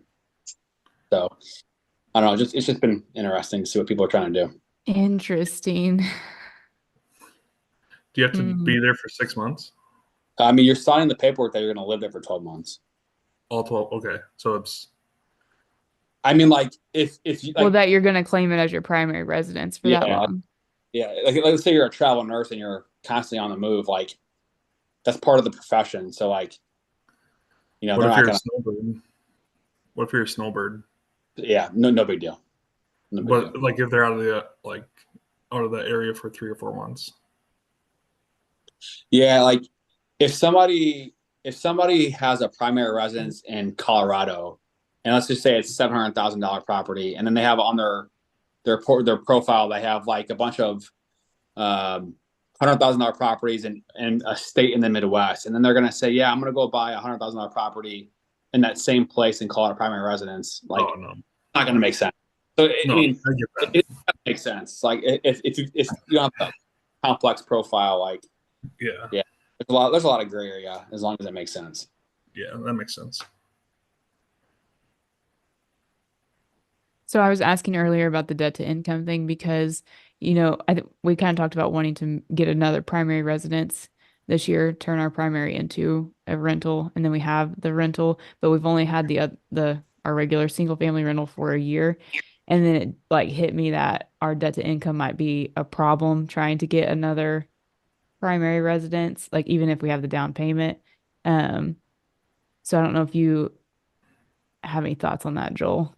Yeah, there's two things that are going to be important. One is making sure that the property that you have that's been rented out for a year, like make sure that you're claiming the rental income on your Schedule E or your tax returns. The second thing is that, like, let's say, because then you also have a departure residence, right? So you'd be leaving Tennessee to go to XYZ to the next property. So if you do an FHA loan, you cannot claim that rental income from the proposed lease on that departure residence. Whereas a conventional loan, you can say, I've got a lease, I've got a deposit on my departure residence. I can use that to offset that payment. So, which is cool because like let's say that you were going to be buying a duplex, which again, this is just hypothetically.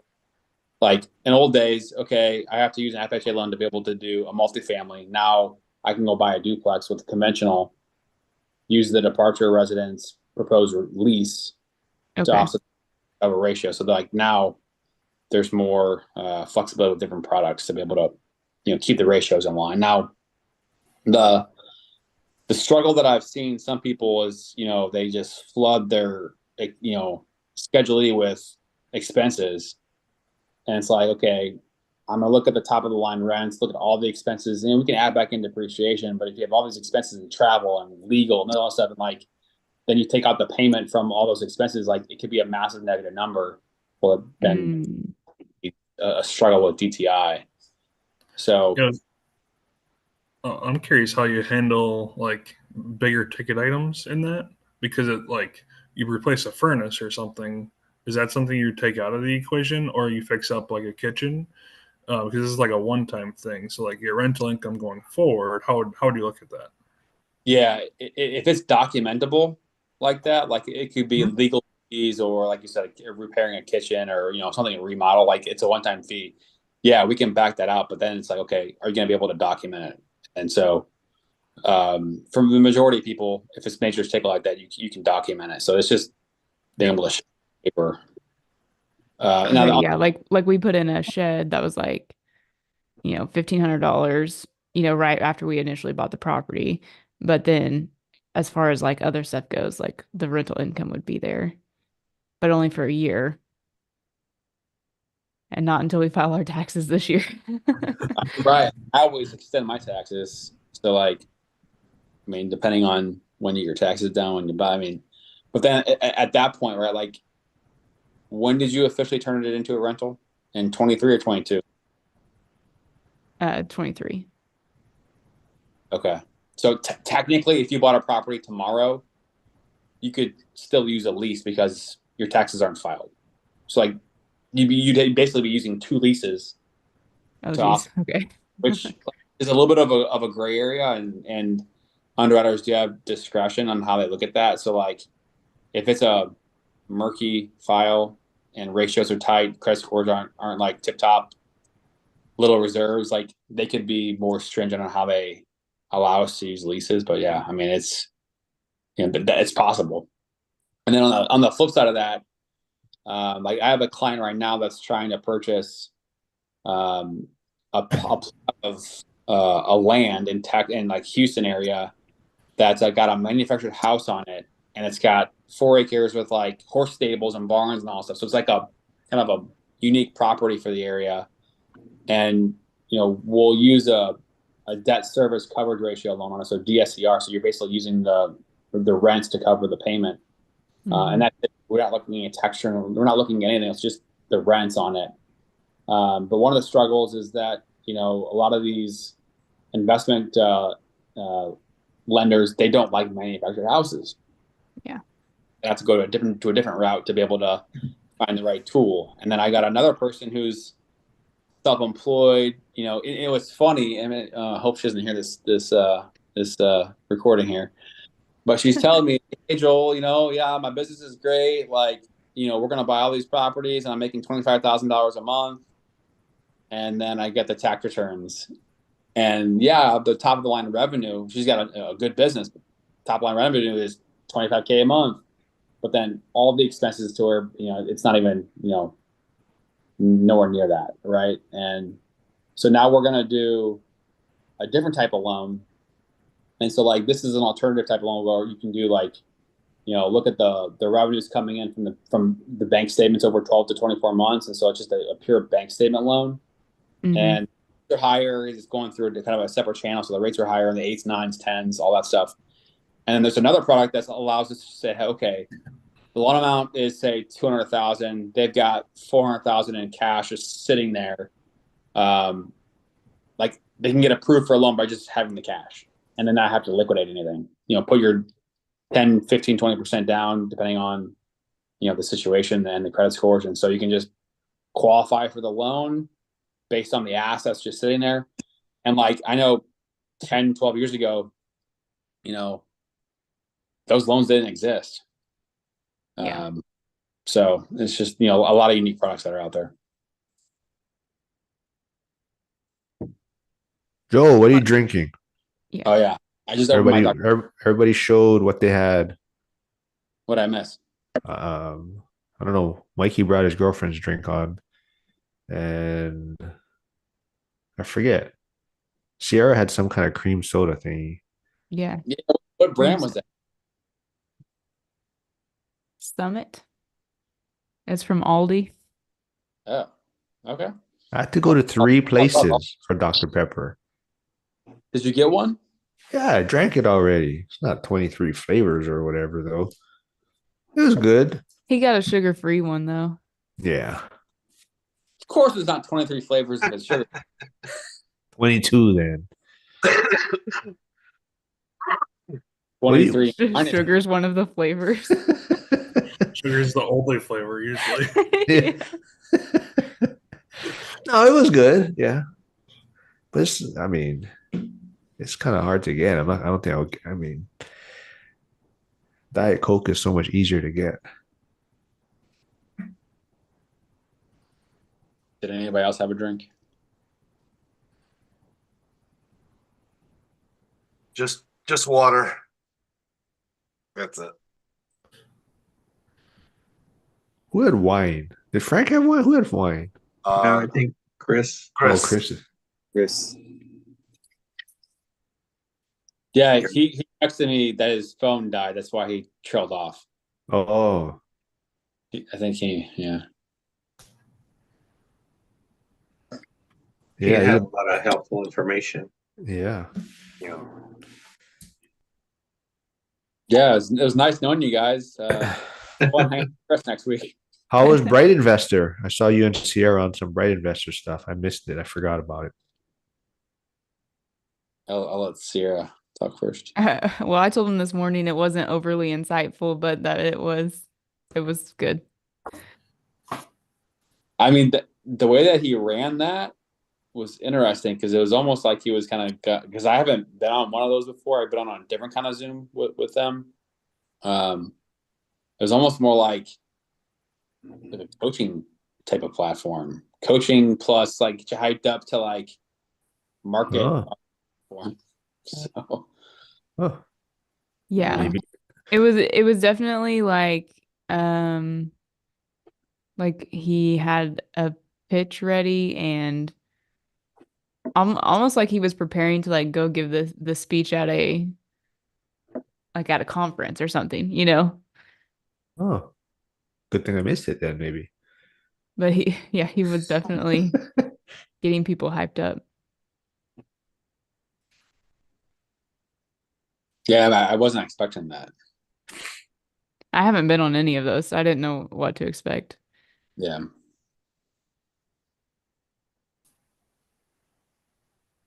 I Yeah, but forget. some of the features that they have that they're rolling gonna be interesting. Are they gonna have, I forgot, were they gonna have short-term rental data on there or no? They do have short-term rental data on That's there. right, yeah.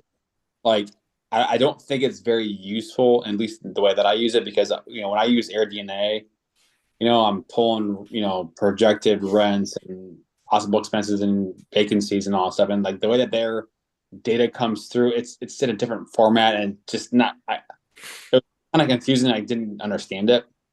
But some of the new features they're going to roll out too is like they're going to be able to like show different comparisons of a couple different markets in terms of like comparing, median rents and growth of appreciation, like be able to like compare different markets like side by side, rather than just having one city and kind of doing overlaying the maps of like prime and growth and rents and appreciation, things you can kind of overlay and add on. And then one of the biggest things is they're going to have wholesale That's listings right. available. But the one thing that is a struggle is that some of the data, like for certain markets, isn't readily available yet. So like when you click on a certain city and you click on a certain tab for like say rental rates for this zip code, it's like, okay, this data is not available yet. Okay, well that's not helpful. So certain markets and don't have all the data available for certain metrics. But like I use it all the time. I mean, for clients. Yeah, you use it a lot. I don't use it too often. I mean, you can only use it so often. Yeah. So Scott, what do you think so far, man? Hopping on here. Well, it was good for a while because you seemed to disappear, but Yeah, had to do stuff, man. and then the conversation got a lot more intelligent, which kind of went over my head. Well, that's easy. Yeah.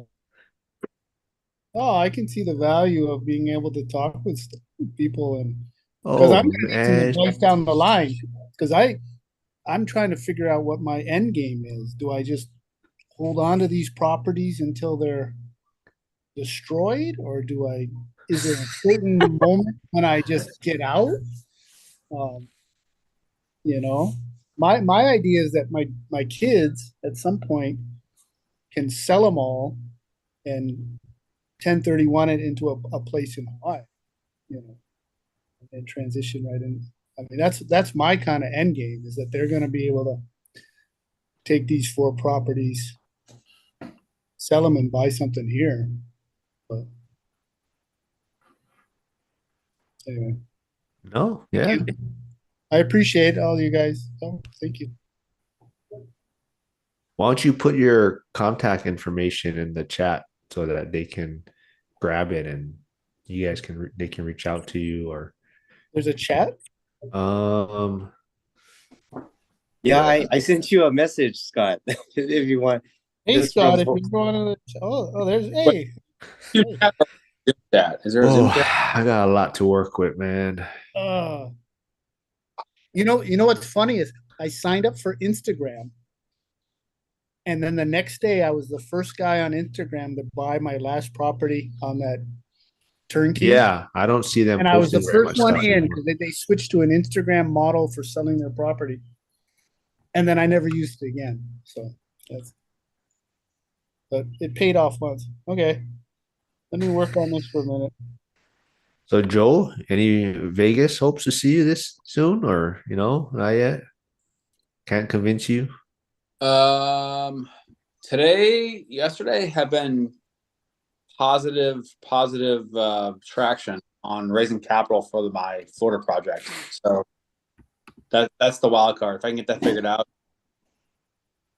however many days, then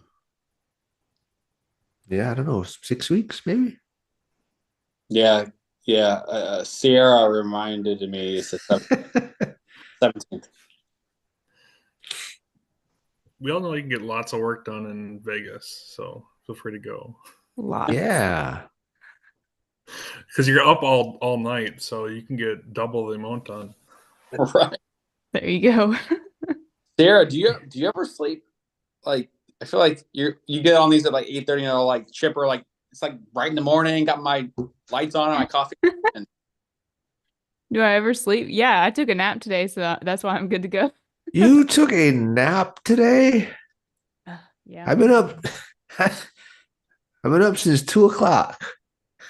I get up early for Mark, and then I'm up before you. no, I do not usually take a nap, but it worked out today. No, I sleep. I kind of alternate between being a night owl and a early bird. Um, we It's pretty great because like we don't have a bedtime for our child, which shame on us, I'm sure. But like he'll sleep till like 11 the next day, which is What? awesome. So I get like all of the morning to work on stuff, and then like him and I like we have like the middle of the day that we do stuff together, and then yeah, and then by the evening when my husband's off work, like they kind of hang out and do stuff, and then I'm back here and I can hang out. That's So like Mikey's schedule. Wake up at 11. I mean that like I obviously it only works because we homeschool, but highly recommend just letting your kids stay up and then if you like your mornings to yourself, it's a great way to start the day. How old's your kid? how old is your kid? He's 6. He's like 6 feet tall. Everyone is 6 foot tall to Mark. Oh, so you have seen him stand up. That's my favorite joke with him. Yeah. Every year during I know when Halloween comes around because Costco has the kid size firefighter uniforms for the costumes for the kids, and like I get all these text messages from the guys in the department. Hey, your uniform's ready. Or your gear. Well, Halloween's right around the corner. But I thought you said you were normal sized for over there. Yeah. Well, Scott's not going to agree. Well, Scott's not from. Oh, Scott's been here a long time, but he's from North Carolina. Oh no, where are you? Maine? No, where are you from again? Vermont. You don't listen when I talk to you. Do you? Yeah, I try not to, but you tell me like 10 times. 17 states. So which one is it? Vermont. That's right. The crazy state. Joel, have you decided if you're coming to Nashville on Monday? Yeah. You are? Mhm. All Oh, right. you're gonna go to that, but 2 hours ago. Yeah. You decided 2 hours ago? Oh no, like I've been working on my wife to just make sure we can stomach it because she probably would have let you go to Vegas if you didn't have your whatever rock band, whatever thingy that you did. Try to interview that guy. the rock band. Yeah, or some rock. Didn't you go to some concert? Oh yeah. Are you talking about the Switchfoot thing? Yeah. Yeah. Mark, don't bring that up again. That's in the past. That was like 2 months ago. What are you talking about? I know. All right, some more real estate stuff, or that's No. everybody's getting restless. No. What do you think about Dr. Pepper? Your sugarless Dr. Pepper. Well, I'll grab. I drank it already. I'll grab my next drink. I grabbed something else to drink. I've been up since 2 o'clock. I'm tired, man. Red Bull? Not Red Bull. Something similar. I forget what flavor it is. Oh, I better get it. It's in the freezer. Shit, it might explode. Hold on, I'll be right back. It's probably your insured. Sure. Where are you staying in Nashville for the night, Joel, or are you driving in and driving back? No, I'm staying there. I haven't picked the hotel yet, but yeah.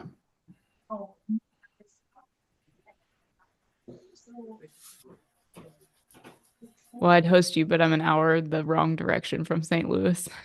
Yeah, it's okay.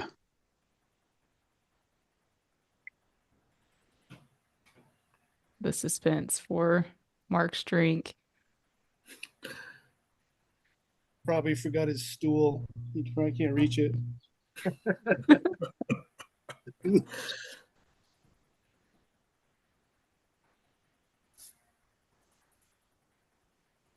Yeah, this call. I mean, I know I missed a lot of it, but this call's been pretty good. Mark hasn't talked a whole lot, so it's been a great call. So it's been good.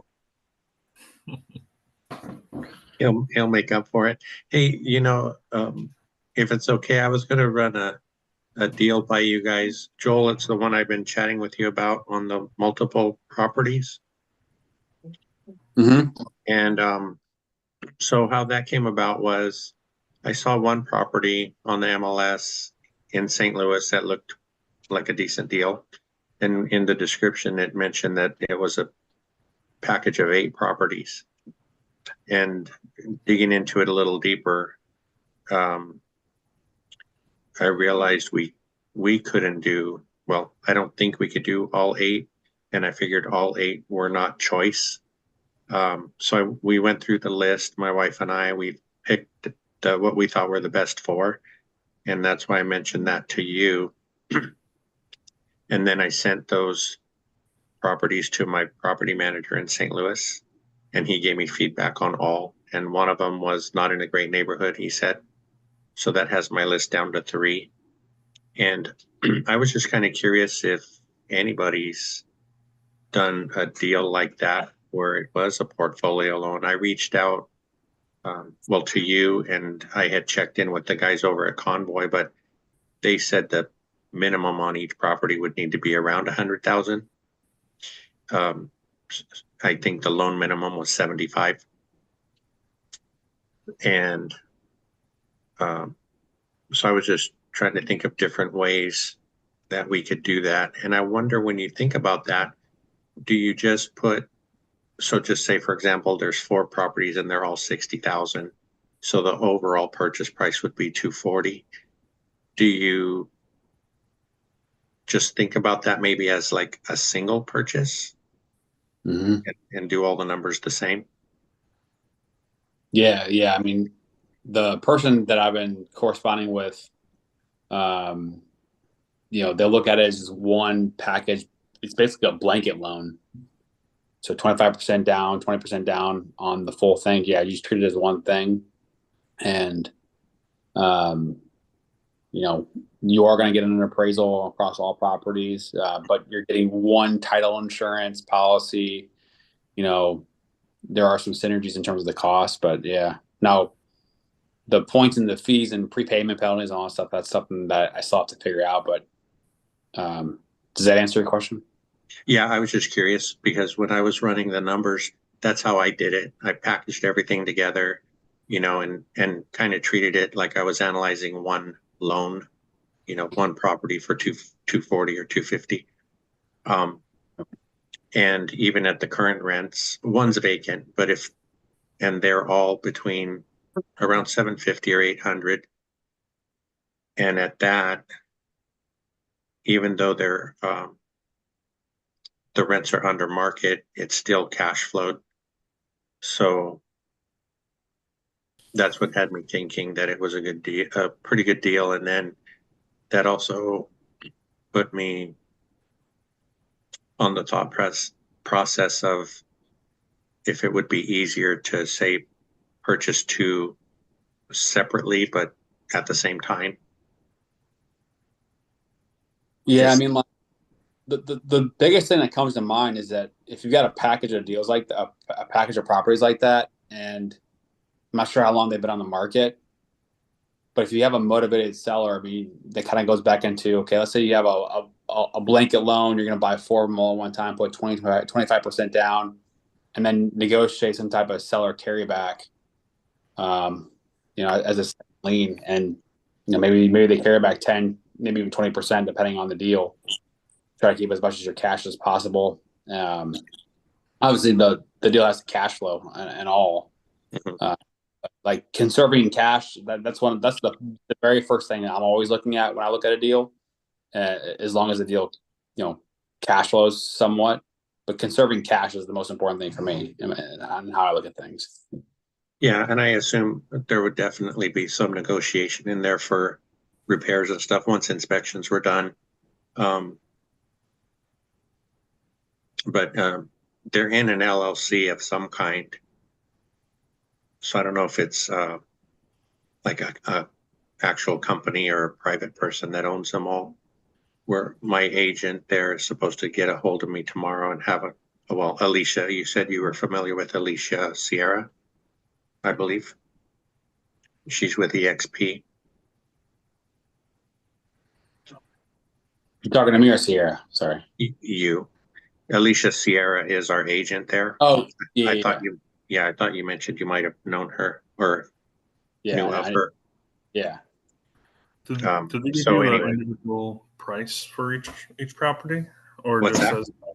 Did they give you individual price for each property? Yeah, so there are some 2 bedrooms and some 3 bedrooms, and the 2 bedrooms are at 57.5. The 3 bedrooms are 62.5. The 2 bedrooms should rent, well, the 2 bedroom we have right now, and one of these new ones is just down the street from ours that we have. Our 2 bedroom is renting for 1150 Section 8. I think I was running the numbers at just 1,000. Actually, I ran my numbers at 800 because that's what the rents are now. But they should go, once they're brought up to snuff, they should go for at least 1,000 on the 2 bedrooms. And then the 3 bedrooms, there's several in the area that are renting for about 1,200.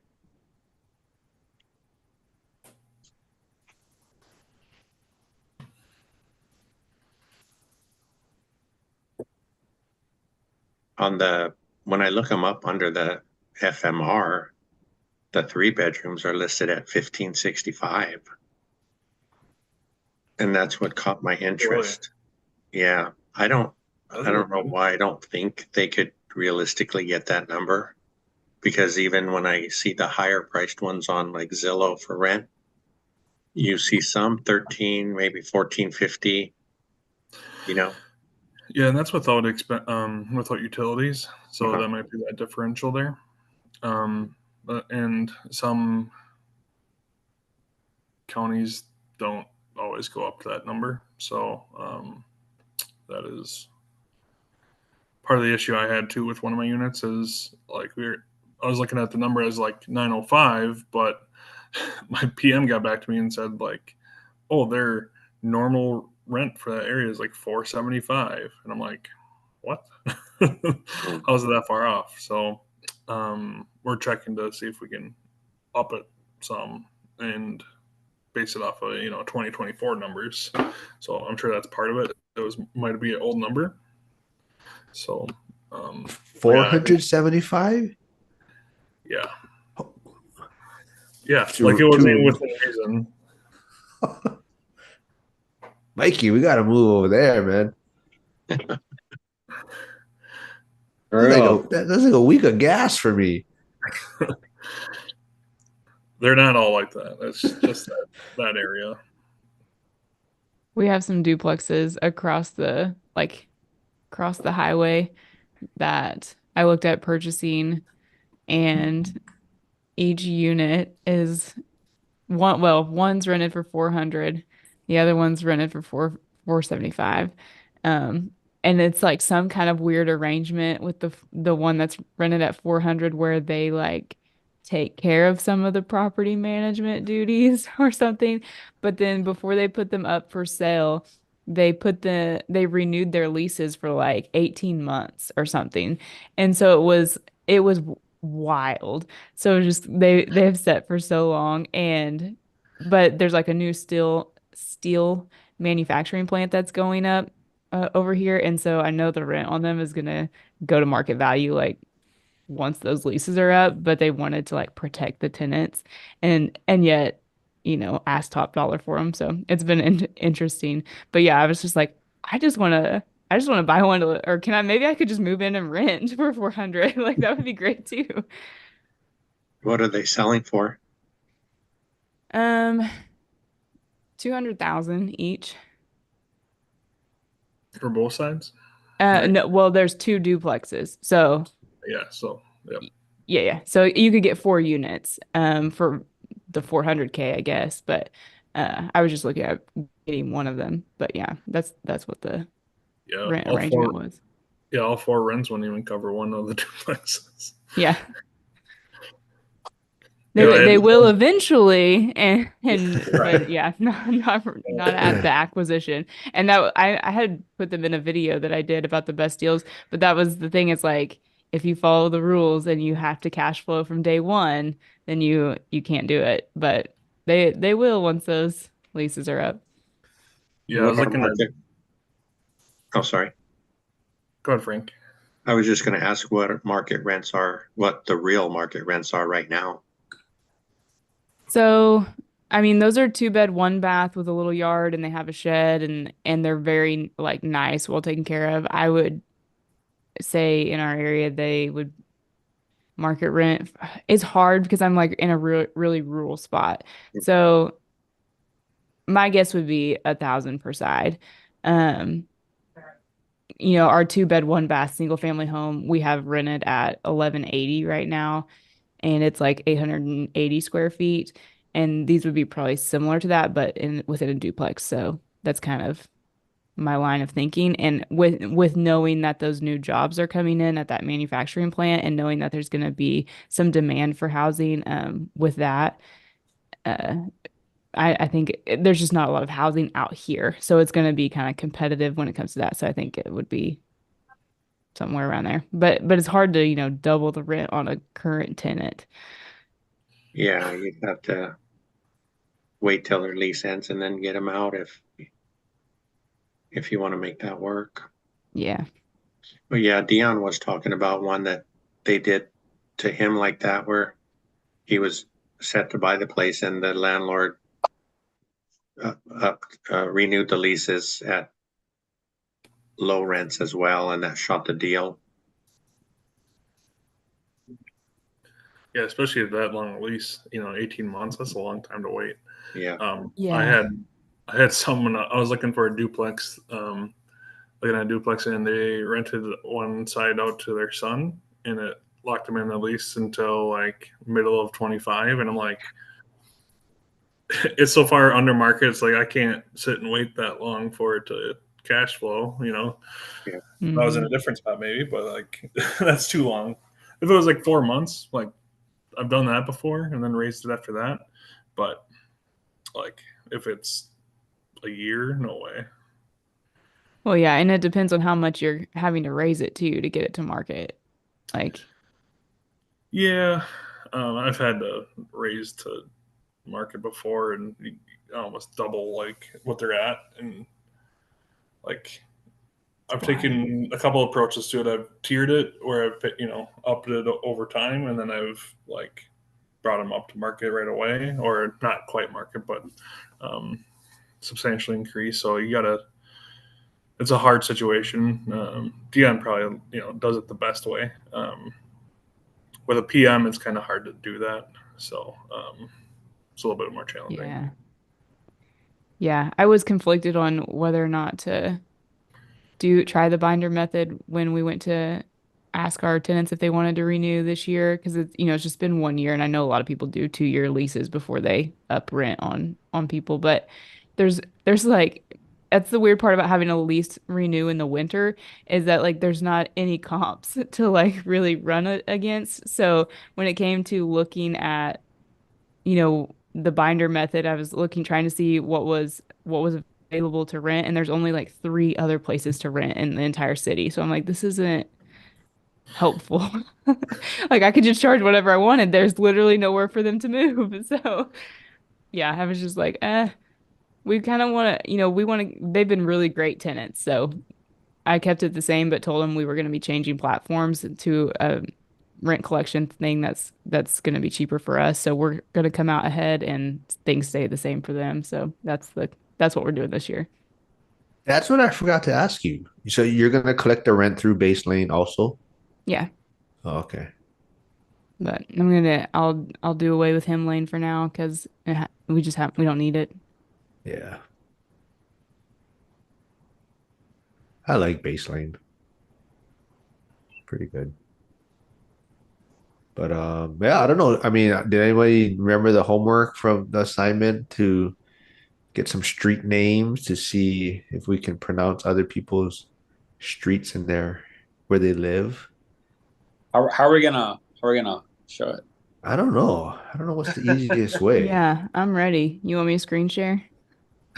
Oh, I knew Sierra was gonna be prepared. Like she was like bullet points and everything. We were talking about this. Yep. That's why I have to wake up early too when we have our chat because I'm like, oh, I gotta send Sierra something. Can't just wing it. I gotta wake up early and think of something. What? I just sent mine. Oh, Frank sent his to the chat. Huh? You spelt it wrong, I think.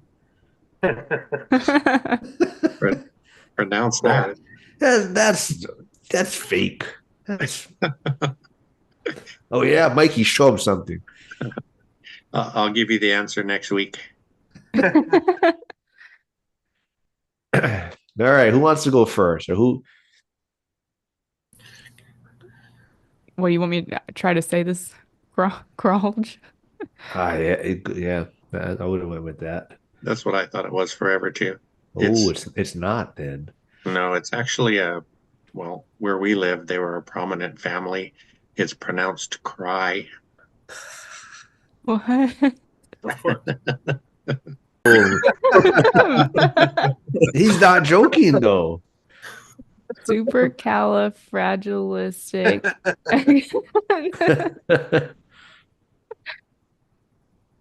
That's not even fair. Mikey, can you give us the pronunciation? You're on mute. And sorry, it's not a street name. It's the state fish. It doesn't count. Yeah. Not fair, but humu humu nuku nuku apua. He's not lying. That is the state fish. It's said exactly how it looks. It tastes the same. No, I don't know. All right, Mikey, you got another one for them? No, all you, Mark. No, I don't know. I gave Sarah a few this morning. I'm trying to screen share, but it says that you're not letting me. Well, Jesus, just man. Hold on. I'm trying to do all kinds of. Oh, there we go. Now try or give it a few seconds, maybe. Yeah. Whoa. Can you see that? Yeah.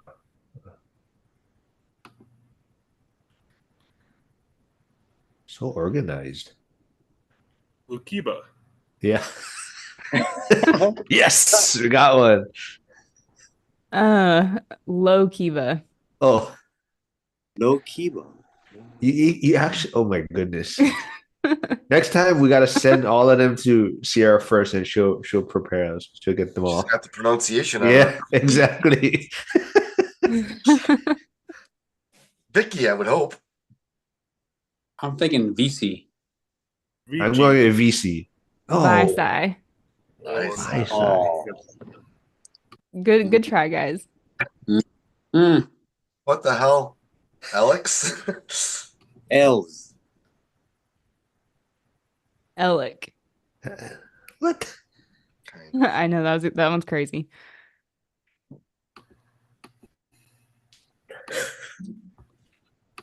Well, I'm hungry now.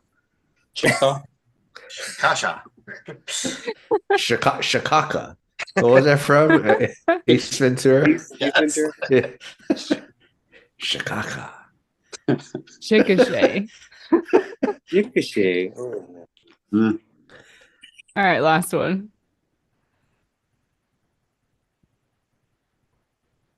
Bullshit. Washita. What? Oh. Yeah, that no. Oh, you Make know any what? sense. Now I want to look up this one. It's not from Hawaii though. Where was it? Um, I I heard. dropped a couple in the chat. Oh, did you? There's something. Where's my Google on this thing? Sierra, maybe. Oh shit! I direct messages it to Mikey. My bad. Oh, what the fuck? Don't know why.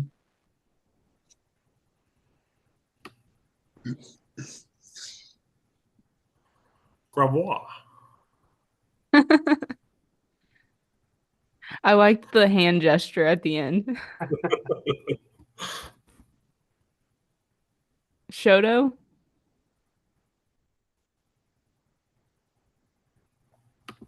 Anybody else have any other guesses? No. Spoed. Wait. Yeah. The last one is Spady. Baby. Spady, not Spoady or Spody. Chateau, you're right. Grabois, Grabois. No S, just Grabois. Not Gravois, it's just Grabois. That's all I got.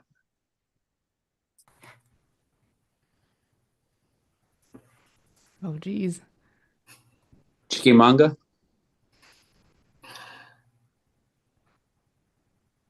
Chickamauga is a place here in Tennessee.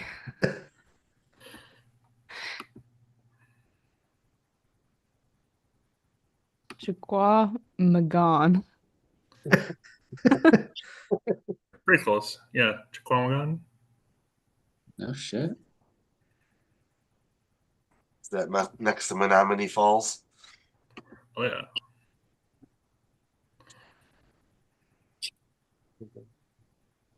So Jason, you gonna put your last name out there for us real quick? Calcebetta. It's pretty much just like it looks.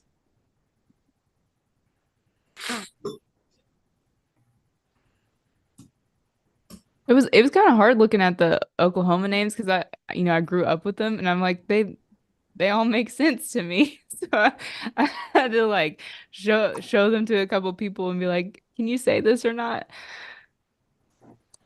I know my Indian names. Is there a river? I heard it on a podcast, and I want to say it's in Louisiana or something, like Kafunkta. It's named after like the sound of a rock being thrown into the river.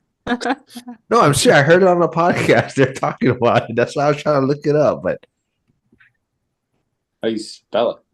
I don't know. I'm trying to look it up, but they were talking about it, and they're like, "What?" And the guy's like, "No, it's seriously. That's where it's got its name." It's like, yeah.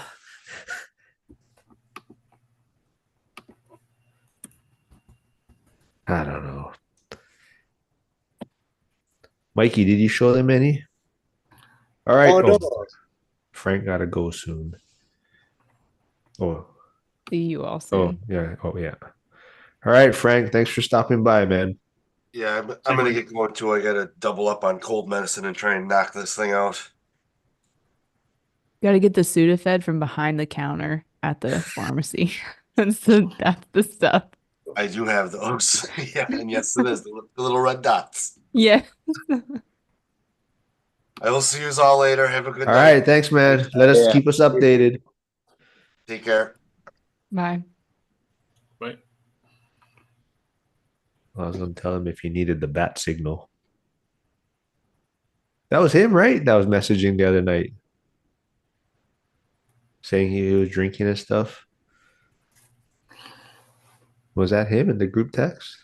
Yeah, it was. Yeah.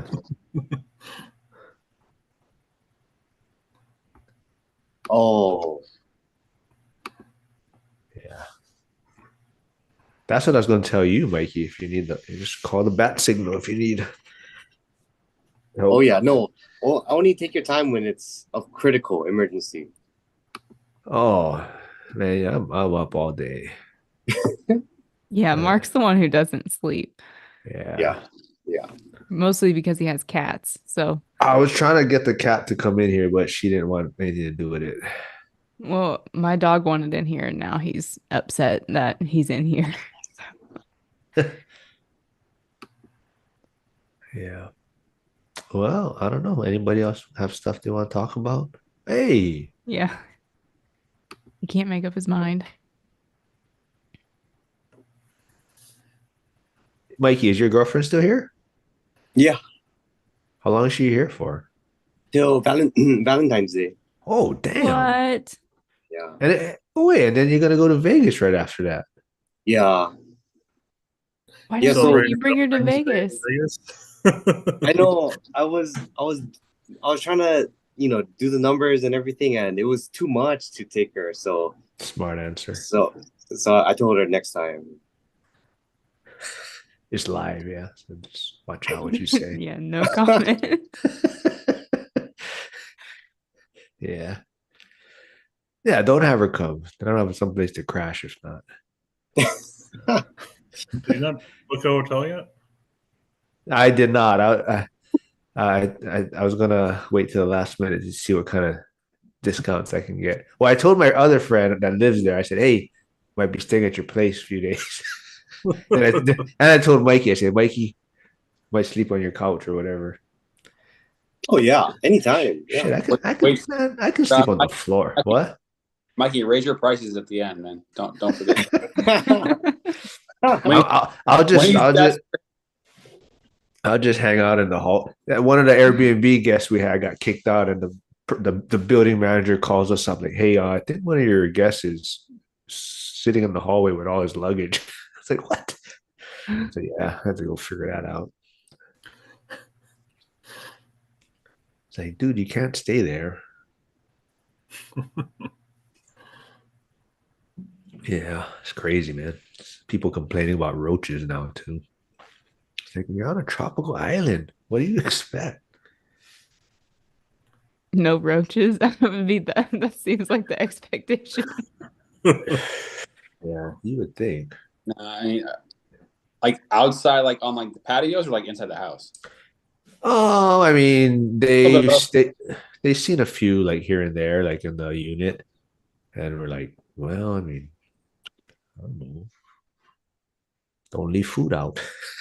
I mean, I didn't blame them, but it was just the building actually just got treated actually like a couple weeks, like it's quarterly treatment. And then They're coming out. yeah. And then they're like, she's like messaging at like 10 at night. She's like, oh, my husband found a roach in the sink. What do we do? Oh man. I'm like, well, if you're lucky enough to catch it, just throw it away, please. It's like, yeah, man. It's lucky for Chat GPT though. It's like, how do I politely respond to this guest? So I should watch out for roaches when I come. Let's see, February. Only in Mark's units. No, I mean, well, I'm not staying there. then I tell them you shouldn't be in the unit anyways very long. You should be out enjoying the tropical breeze. What told you to say? What is that? Is that what Chat told you to say? No, that is not what Chat told me, but I say, yeah, Never mind this place that you paid for. You need to be out and about. No, I'm very polite about it, but I do remind them it doesn't warrant a refund because you're on a tropical island and pests and critters are normal here. Yes, the centipedes are the big thing, yeah, in Hawaii. Yeah, but you know what? Nobody's ever said anything about centipedes. It's just roaches, and yeah. I mean, do centipedes actually have 100 legs? I don't know. They have quite a bit. No one has the attention span to count anymore. Sierra would. Sierra, yeah, she'd break it down. The only people who know that answer are people over 40. Mark. Yeah, that's right. Mark, what's the what? Before TikTok was invented, people could look at things for more than 5 seconds. I don't know if it has 100 legs. Oh, that's where Cinta comes from. No, rounded yeah, up. yeah, but I mean, They just rounded up after 50. They said good yeah, enough. exactly. It's like, it's close enough. It has a lot. It has a lot. It's got to Yeah. be like 100. Yeah, They stopped with one side and doubled it. Yeah. yeah. No, but yeah, my house has quite a, as I'm on the mountainside, so I get quite a bit of centipedes here. So that's what the cats are actually good for. I think they get rid of the centipedes. So At but night yeah. while they're awake. What? The cats? Yeah, they hunt the centipedes at night.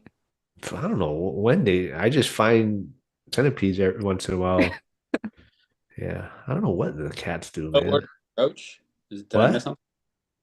What? Is centipede code word for roach in your business? Huh? As a property manager, like code word for roach. That way you don't have to say it out loud. Code word for roach? No, I didn't know. We didn't see very many centipedes. I'm just messing with you. He's not following. I'm not. Yeah, what are you talking about? Centipede. Code word. Dad ever jokes. I got my dad jokes out here. Come on, man. Yeah. I want what's his name back. What's the other guy's name again? Forgot his name already. Chris. Corey, Cody, Chris. Yeah. I'm Cody. Yeah, no, I know that. I know it was a C. Yeah.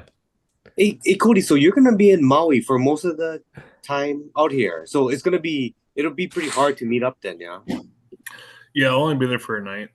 I see. I'll only be on Oahu for a night. So we're staying in Honolulu and then going to Pearl Harbor the first day we're there.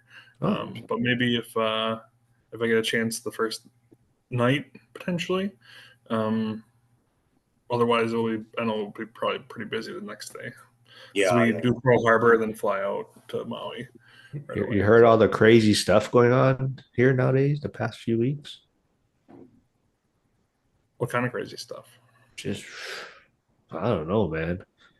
Just weird stuff. I mean, like carjacking. I mean, that's not weird, I guess, but high speed police chases and some lady jumped on a whale to. Yeah, what did she jump on, Mikey?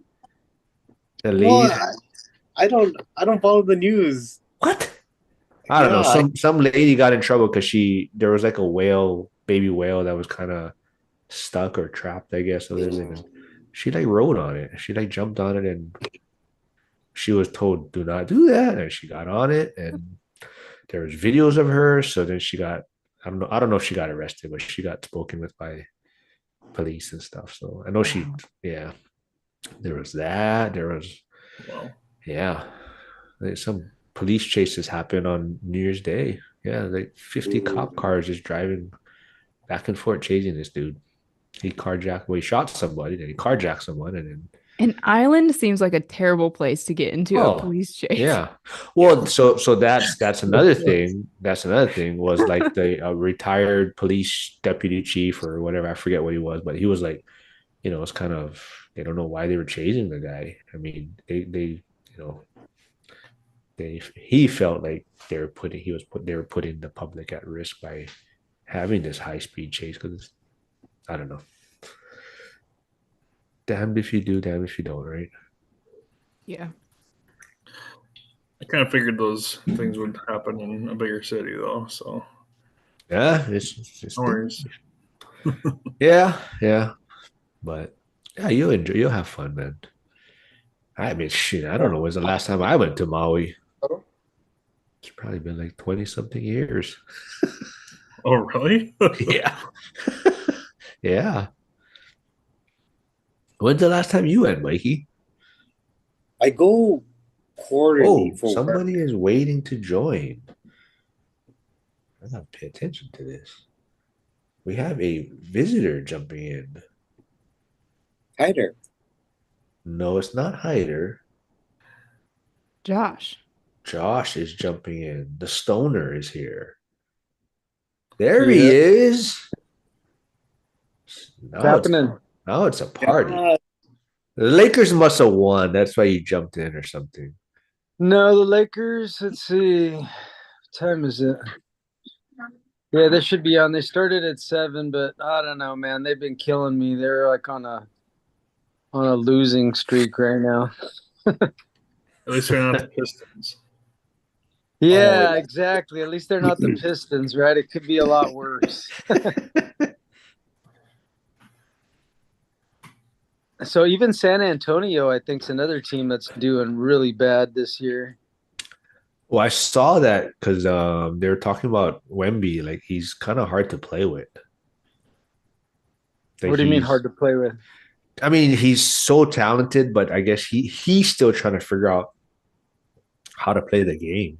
So Right. you watch him play, and it's just he's not just very young, like basketball IQ right now. I think so. It's hard for and they want the team built around him yet, but yet he's kind of still trying to figure it out. I think. Yeah, got to get him in the weight room. Yeah, who's been surprising is Chet Holmgren. He's been pretty impressive, but he's another skinny tall guy.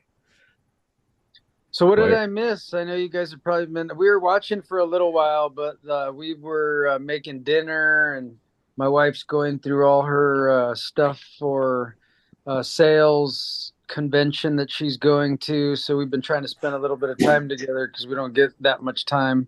So I figured I'd pop in here and see what was going on, and I don't know, kind of let you guys know. I threw a video out today about some stuff I dealt with an HVAC guy, and I was surprisingly happy, man.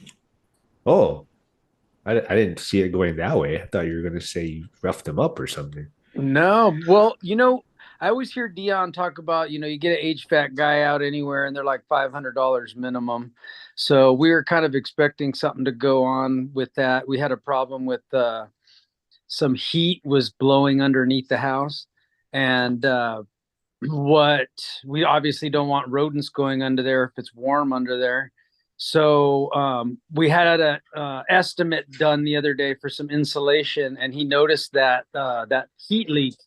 So we called the HVAC guy, and we actually called 3 different guys. And the guy that came out today first, they scheduled me for the next day. He came out, he looked at it, and said that there was just an old vent that the air was coming out of, but it doesn't work anymore. But he said where he thought the air was coming from was right next to the HVAC system, and he pointed the crack and told me that I could just do it myself. He's all, go to Home Depot and get that fire rated caulking. He's all, and put your arm back there, and he's all, and get that all sealed up, and he's all, and you'll be good to go, man. He's all, you don't need to have me fix that. And then he pointed out the pipe that I have going out the top, that it's not up to code. And he's all, you don't really have to fix it, but like if you want to fix it, you should get like it's a double walled one. He's all, and that's something you could do yourself too. He's all, because if I do it, it's going to cost a few $100 for parts and labor. We're going to be over $500. And I was like, what? So he's all, but you could do this stuff yourself. And he grabbed my phone and showed me like Home Depot's, like the stuff I needed from Home Depot. And I'm like, man, this guy is awesome. And his name was Guy. So, yeah, he's super cool. And I immediately text Dion and I told him, I'm all, check this guy's card out next time. I texted him a picture of the card and told him to check it out. And Dion was like, yeah, I just sent a couple HVAC guys to one of my units. So he's all, but I'll have to check this guy out next time.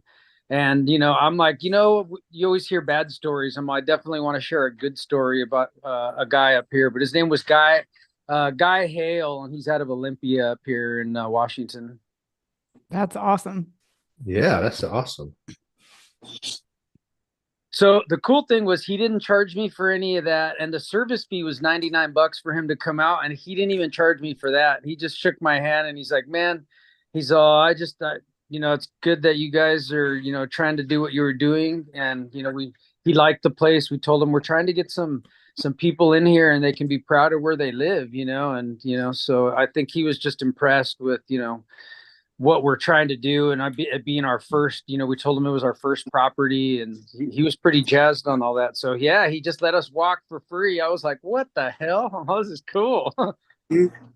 So the least I could do is spread his name around, and I did my own video on him, and I left him a great review on the Thumbtack app. So Oh, that's awesome, man.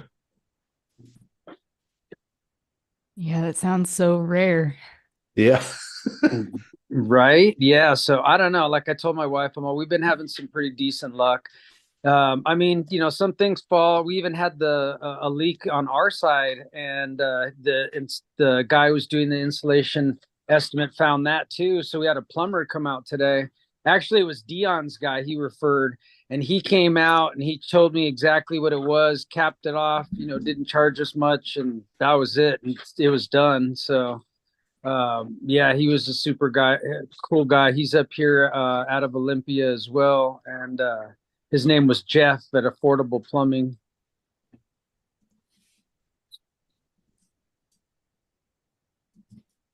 Cool, man. Where's your wife headed to? He's doing a. What are you doing tomorrow? I am going to visit customers. She's going to visit customers because she's basically trying to sell. She's trying to sell cheese, so she has all these like little free knickknacks and things. She's giving away jerky and pens and pads. Yeah, setting up swag and stuff so she could give to these people at this. I don't know, meetup or whatever. Kind of like what we do, Meetup for Nice. cheese, though. Nice.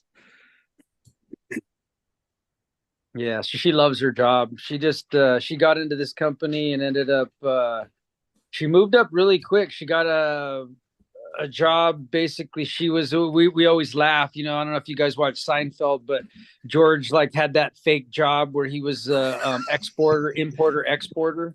Well, Yeah. that's what she was doing. She was importing exporting of cheese. And so I told her, I want to get you a Vandalay Industries shirt, and it says importer exporter on it. Yeah. So yeah, she's packing up swag bags right now while we're sitting here. Oh, that's nice, man. Yeah. So then she'll be a special executive to a CEO of a baseball company or baseball team at some point after that. Pretty much. Wait, what's that? Because wasn't George special assistant to the general manager for the Yankees for a little bit after that job? Oh yeah, that's right. He was, huh? I know. Well, and that was the thing. Well, after she got that importer exporter job, she moved up to another bigger role in the company, and that's what she's doing right now. She's basically like above the sales team, and so she kind of just goes out there and gets more customers and supports the team. So yeah, it's pretty cool. She's really stoked on her job. She all of a sudden became salary and everything. So yeah, it's pretty cool. That's awesome. Moving up, making more money for more investments. All my money. She's taking all my money. Yeah, and this is pretty cool, and that's like Dion even talks about is like you guys got to keep moving up that ladder if you're going to be somewhere so that you can, and yeah, once we get into a bigger tax bracket, they're going to tax us more. But as long as we're taking all the other money that we make, and now that we got a property and having the lumberjack landlord's accountant, hopefully he depreciates everything as well as he can and everything works out this year where we end up don't having to pay any taxes. That'd be great. Okay, so you're using his accountant. Is it like a CPA, like small mom and pop like place, or? It's the I don't know if you've heard him say it before, but it's the bean counters. They're out of Maine. So I looked him up and talked to him. It seems like they're a pretty big company, and his name's Bob Langworth or Bob Langworthy. And so I contacted him, and I contacted a couple people here in Washington as well. But he was the best price, and for everything Matt kept talking about, he's at EPA, so apparently he has to keep studying every year. And so I was intrigued by that. And so when I talked to him, everything he was saying was just on point. I didn't even really have to talk much. He asked me all the questions and basically said, yeah, I could definitely take care of you. And we told him it was our first property. He told us exactly how to kind of, keep all my expenses for this property and what we were bringing in for money, which wasn't anything because we didn't get a tenant this year, and they both pretty much moved out as soon as we took over. So we didn't really make any money on the property, but we made money in our W-2. So I'm hoping that just everything in itself kind of evens out and we end up paying no taxes. Because usually every year me and her seem to be paying taxes. Hey, Josh, how are you communicating with Bob? Is it like you kind of did the one kind of first initial interview, or are you like emailing him kind of after the fact? Yeah, like I can email him after the fact. I haven't though. He basically we set up that initial, and then as I talked to him in the initial, I just told him, hey, what exactly is your I told him this is what I need after he asked me all the questions, because he asked, what do you want? And I'm like, oh, I need, because it's our first investment property, we need to know all the depreciation, which he already asked me about. We need to make sure that that all plays so that we can pay as little taxes. And it sounded like everything that he can do for Matt, he can do for us, even on that small scale. But we basically talked about everything. When I talk to somebody, usually right off, I want to get every little detail. So I was trying to find out, what do I need to do? He sent me some paperwork to fill out and print out so that I can see what I needed to do and what I can send back to him when the time was right to do our taxes. So now we're just waiting for all our W-2s to come in. Any paperwork from our title company for the house that we've purchased, obviously all that stuff. And once we get all that, then I'll contact them, send them all the expense. And so one thing that I haven't contacted him about, which has been going through my mind, and it's usually right when I'm about to go to sleep, I'm always thinking like, did I set up these spreadsheets exactly how he wants them? You know what I mean? And I'm guessing I might not have. And in that case, maybe he'll send them back to me and tell me to fix them. And if that's the case, that's fine. I can do that. Yeah, because I'm trying to gauge when I should start, reaching out to him, and probably kind of on the same thing as you, because I only have the one too, and I just bought it back in May. So trying to the best strategy, to work with him kind of thing and all that type of stuff. Yeah, I'd reach out to him immediately now that it's becoming tax time. That's why I was trying to reach out to him like right when we bought the property. I wanted to immediately start because I knew they weren't busy yet. And I wanted to figure out who am I going to use. And a few of the other people in my area, they didn't talk to me like Bob did, and they were charging a lot more than Bob was. And I was like, you know what? That's kind of a red flag right there. I'm definitely going to go with Bob, especially everything he told me. And then basically he had me, I think I wrote a couple more emails back and forth where I had to send him like all our W-2s from last year, our taxes and things of that nature so that he could get us on file. We had to go into his portal and get on file on his portal. And then after we did that, we were set. So now we're officially like in there now. Okay, right on. Was he going to try to write off the conference? I'm going to ask him about that. I have it all that I paid this year. And that is one of the things that I'm going to ask him. And I'm guessing that I can. So I do have all that in there, and then I have it labeled that it was for a conference for this coming up year, and that it's for, to meet other investors and see what he says. I also have some other receipts that I stapled to just some blank papers and wrote that me and Mary went to dinner this night and we discussed, whatever things that we discussed for the house that night, so that we can write off partial meals and things like that as well. Because hey, if we can, like I tell everybody, me and her don't go out and eat. So now that we own a property, we're going to try to go out and eat a little bit more and, use some of the write-off on the property, to do what Zuber says and go out and celebrate those micro wins, and that's something we don't do too often. So we're going to definitely start trying to do that a lot more. Nice. So was he able to give you an estimate on like what it would cost to file your taxes and manage all of that just like pretty quick, or did he have to like analyze your full situation before he could price it? Yeah, after he asked me all the questions and everything that we wanted, and he was pretty much quickly able to establish that it was going to be, I think he said around 550 or something like that. So I'd have to go and look back at the email, but I think it was like 550. So I was like, damn, everybody else around my area was giving me estimates of 1,000 and 1,500. Yeah, that's the way that's the way it seems like anytime I've talked to a CPA, but then if I talk to like an accounting firm, it's always much cheaper, like 350 or 400. But then it kind of depends on, if you're doing your own bookkeeping and stuff too and stuff like that, but how well organized you are if you're, sending them receipts. So, well, and I don't know if I have to do that as far as send all the receipts, because I have all the receipts, and then the ones where I have to buy stuff online, I just print the receipt out.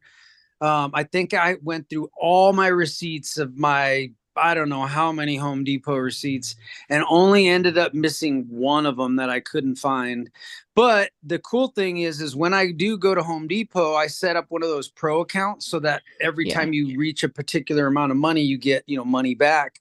But it also keeps track of everything you buy and return. So if you're ever like wondering what the hell was that, where's that receipt and what was there, I just look up whatever date it was, match it to my card. I try to use the same credit card for all my Home Depot purchases so that it makes it easy to know what card I need to go refer to whatever money was spent to receipt, So try to, like what Dion says, try to make it, simple, stupid. Is that what he says? Yes. All right, look at that. So yeah, that's pretty much what we're doing. Yeah, I haven't figured out because we've always done our own taxes, so this will be the first year that we're using someone else. So that's been a hurdle to try to figure out. But since I have had my own business, when it comes to writing stuff off, I still do all that just in my business, and I haven't really tried to associate it with like having the property specifically. So, yeah, the bookkeeping side of it's getting a little weird. Yeah, so that's like what I'm supposed to send in is our W-2 stuff that they basically automatically send. We do have some stock stuff, so I had to send them, my Schwab account and all the links to that. But I think basically once I just get all the paperwork from all those simple things, I have like a little bit of crypto. Me and Mark were talking about through the crypto.com. And I don't buy it. I just like mine it through the app it's not even mining it. You're basically just like collecting a daily diamond, and then you can change in all your diamonds every time you get like 25 of them for crypto, and you get like a box, and it's a mystery box, and every time it can be 8 crypto or 2 or however many, so I've been doing that for years and just collecting a bunch of them, and I got like a couple $100 now worth of crypto in there just from mining those stupid diamonds every day. But hey, one day maybe it'll go up to $1 and I'll have like a couple grand in there or something like that, and it'll all be from just sitting there and instead of playing Candy Crush, I'm basically playing like Crypto Crush, I guess. Oh man, I need to tell my dad about that because he's like the king of wasting time on like the fake slot machine apps. Like that would be way better. Yeah, it's on crypto.com. That's what the Lakers they sponsored them, and that's what the arena is called, or the stadium's called now, is crypto.com arena. But yeah, if you get on their app, you could go to missions and you collect this diamond, and then you turn them into your bank, and then you can cash them in for different stuff. So UFC fights or whatever. So because they also sponsor the UFC.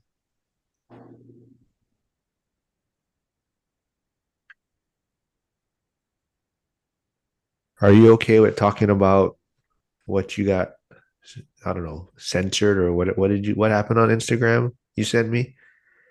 Oh yeah, I don't care. Oh yeah, I saw that you mentioned me or something, and then it said the post wasn't available. Yeah, I don't know what happened, but there was just some lady on there. It was pretty funny. She was like, her kid went crazy at a restaurant, and so she was pretending to be like a newswoman, talking about her kid being in trouble in the room, and it was just kind of from that standpoint, and it was hilarious. So I sent it to both you guys, knowing you guys have kids, but in the comment I wrote, another tag because I wrote you tag both of you guys separately, and then I tagged my wife and I wrote, "Oh, I love being a dink." You know what I mean? And Yeah. so, not having kids, that was my only comment. And then all of a sudden, like, I was blocked from the thing and they took the comment away from you guys. And I was all, what the fuck happened there? So, I don't know. They didn't like dink. It was supposed to dick. That's what I Mark said. That's what I said. I said maybe it auto corrected you, and that's what it Sure, said. don't call anybody a dink. No, I double checked and I did it all in caps and it didn't say that. I thought the same thing as I was posting it. Oh yeah, that would have been. Yeah, that would have got you for sure. Why? Yeah, I don't know. Maybe they just maybe they thought dink was something else. You know why? You know why Joel turned you in, because he doesn't like that word. Yeah. Remember, Joel's like, I don't. Yeah, we started off that. Yeah. That's funny. See, Joel turned you in, man. Boom. The truth Yeah, comes. as far as labels go, that wouldn't be one that I would be excited about. But Yeah. Yeah, and it's funny because like we're not planning on having any kids. We're both getting older and we're not, obviously getting away from that. So I don't know. I've just been seeing stuff. I saw an article the other day. I didn't read it, but I saw an article on Facebook about this. And I keep seeing it ever since I saw you guys do the whole dink thing. Now I'm seeing it everywhere. And I'm like, what the hell? Yeah, so you're gonna be a dinkweed, right? So I saw this couple on Business Insider and they were talking about the same thing, being, dual income, no kids, and how they were, really crushing it at life and all this stuff. And I was like, man, I just wish we were spending our money wisely before. Yeah. What about you, Mikey? Oh, What is your I plans, I guess? I was planning not to, but I think my girlfriend is interested. But I told her finances would be hard to do that. So yeah, so it's kind of we're trying to work through that right now. Well, you'll like Sarah and I's next episode coming out then. Yes. oh yeah, that was an interesting conversation. I had really nothing to say to him. It was Yeah, Mark didn't have much to contribute, but turns out he could have contributed. He just didn't disclose it in the interview. well, But I don't want it. I don't want to be held to it. That's why I don't want it to be official out no, there. yeah, Then, no, rightfully so. Rightfully so. Wait, so But yeah, what is that? we talked about how we handle our finances as like a married couple, as a couple in general. But yeah. Yeah. So Mikey probably has to figure that out. Yep. The kids and the finance part. Yeah. Well, take everything I said with a giant grain of salt. Yeah. Well, Sierra had a great point. You just start off poor when there's nothing to really talk about or try to, and you just Yeah. Right? I mean, you guys If you have no money, yeah. then there's nothing to split or keep separate or to combine. So if you just start out broke, it's so if you do have money, go to the casino, bet it all on black, all of it, just roll the dice. Yep. And you either double it and then you're equal, or you lose it all and it's a level playing field. Yeah, Hyder said there's no monetary value that can be put on his kids. They're priceless little shits. Good old Hyder.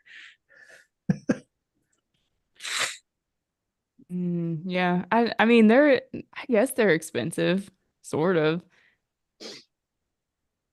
Yeah. Kind of. I mean, you get a tax credit for them. You let them sleep into 11, so they skip one whole meal a day, probably. So they just eat. That adds up. And we were talking about today about just how my wife and I were talking about grandma's couch and how they always had plastic on them when I was a kid, and how now people don't really do that anymore. But I told her, I don't know, maybe it was because our families were big and our grandmas were tired of all the kids spilling crap all over the place. So they were like, all right, finally I'm going to put, plastic on there so that the couch doesn't get messed up anymore. Now the couch already had like weird decorations and flowers anyways, if something spilled on it. I don't know about Sierra, but dude, my sofa and my truck is just filled with Joe's, I don't know, like snacks and coins and toys, and you lift it up and there's all kinds. Man, I don't know. I don't know if he eats, I don't know if any food ends up in his mouth. It's like all in the crevices of the chair. And Oh man. We were on our way home from Costco. This is probably a couple months ago, but we had bought a giant bag of pretzels from there, and my kid wanted to eat some. So we opened the huge bag, right? And I'm just like, just hold them in a way in the car that the bag stays straight up so that you don't spill them.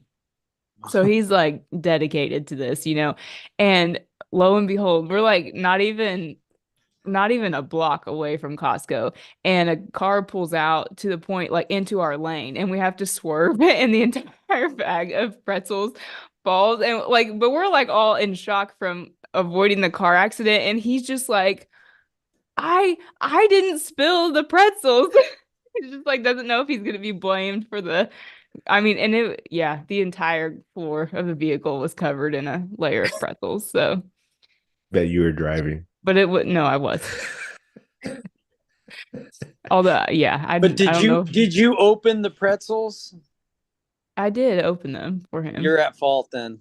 Yeah, no, he wasn't at fault. I just was like, poor kid, because like usually, I'm only saying that because he's made a mess before, and so now he's like trying not to. But yeah, same thing. The couch has Hot Wheels in it, and oh jeez, yeah. He's really bad about taking the dog toys and like putting them in like his little backpack that he carries around, or he'll like put them in his like a toy, like a Lego holder thing, briefcase, and he'll carry it around because then the dog will follow him around. And and so all of the time we're finding the dog toys like in the most random places. I'm like, you can't do that. Like let the dog have his own stuff. Yeah. What about you, Joe? Your car's clean or your vehicles are clean? It's like hit or miss. Yeah, like, really? They get clean and then they get dirty. Same shit. Although it's not pretzels, it's like puffs, or it's do you know what Pirate's Booty is? Yep. Which I had 4 kids, had no idea what the hell that was. But yeah. What is that? Cheese puffs. Yeah. Oh. I thought he was going to say the Snoop Loops. Oops. I've never heard of those. Yeah, Snoop Dogg has his own cereal out there. Really? Yeah. Hyder said, was the bag cut horizontal or ripped vertical? I hate ripped vertical. It was horizontal. It had a zipper thing at the top. That's how hard we swerved. Was the whole thing fell over. You guys want some? You hungry? No. Did you finish your Doritos you're eating already? I did. I actually had 2 of them. Joel eats like he's in college still. Doritos and Dr. Pepper and Pirate's Booty. Oh, so yeah, here's my other drink. I'm drinking Ghost energy drink. Orange cream. All right, guys, I'm going to bed. It looks like it's my bedtime. Yeah. You're going to bed before Sierra's kid. Yeah, well, I got to be to work at 4:00 in the morning. Oh, all right. Man.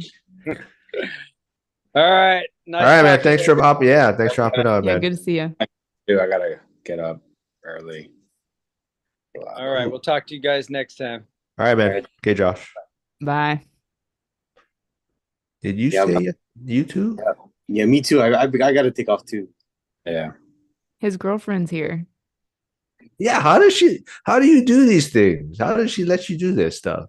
I say we gotta find a balance. And she say, okay, you can do your meeting, and but the rest is my time. So we kind of balance it out like that. See, they're gonna do just fine with their finances.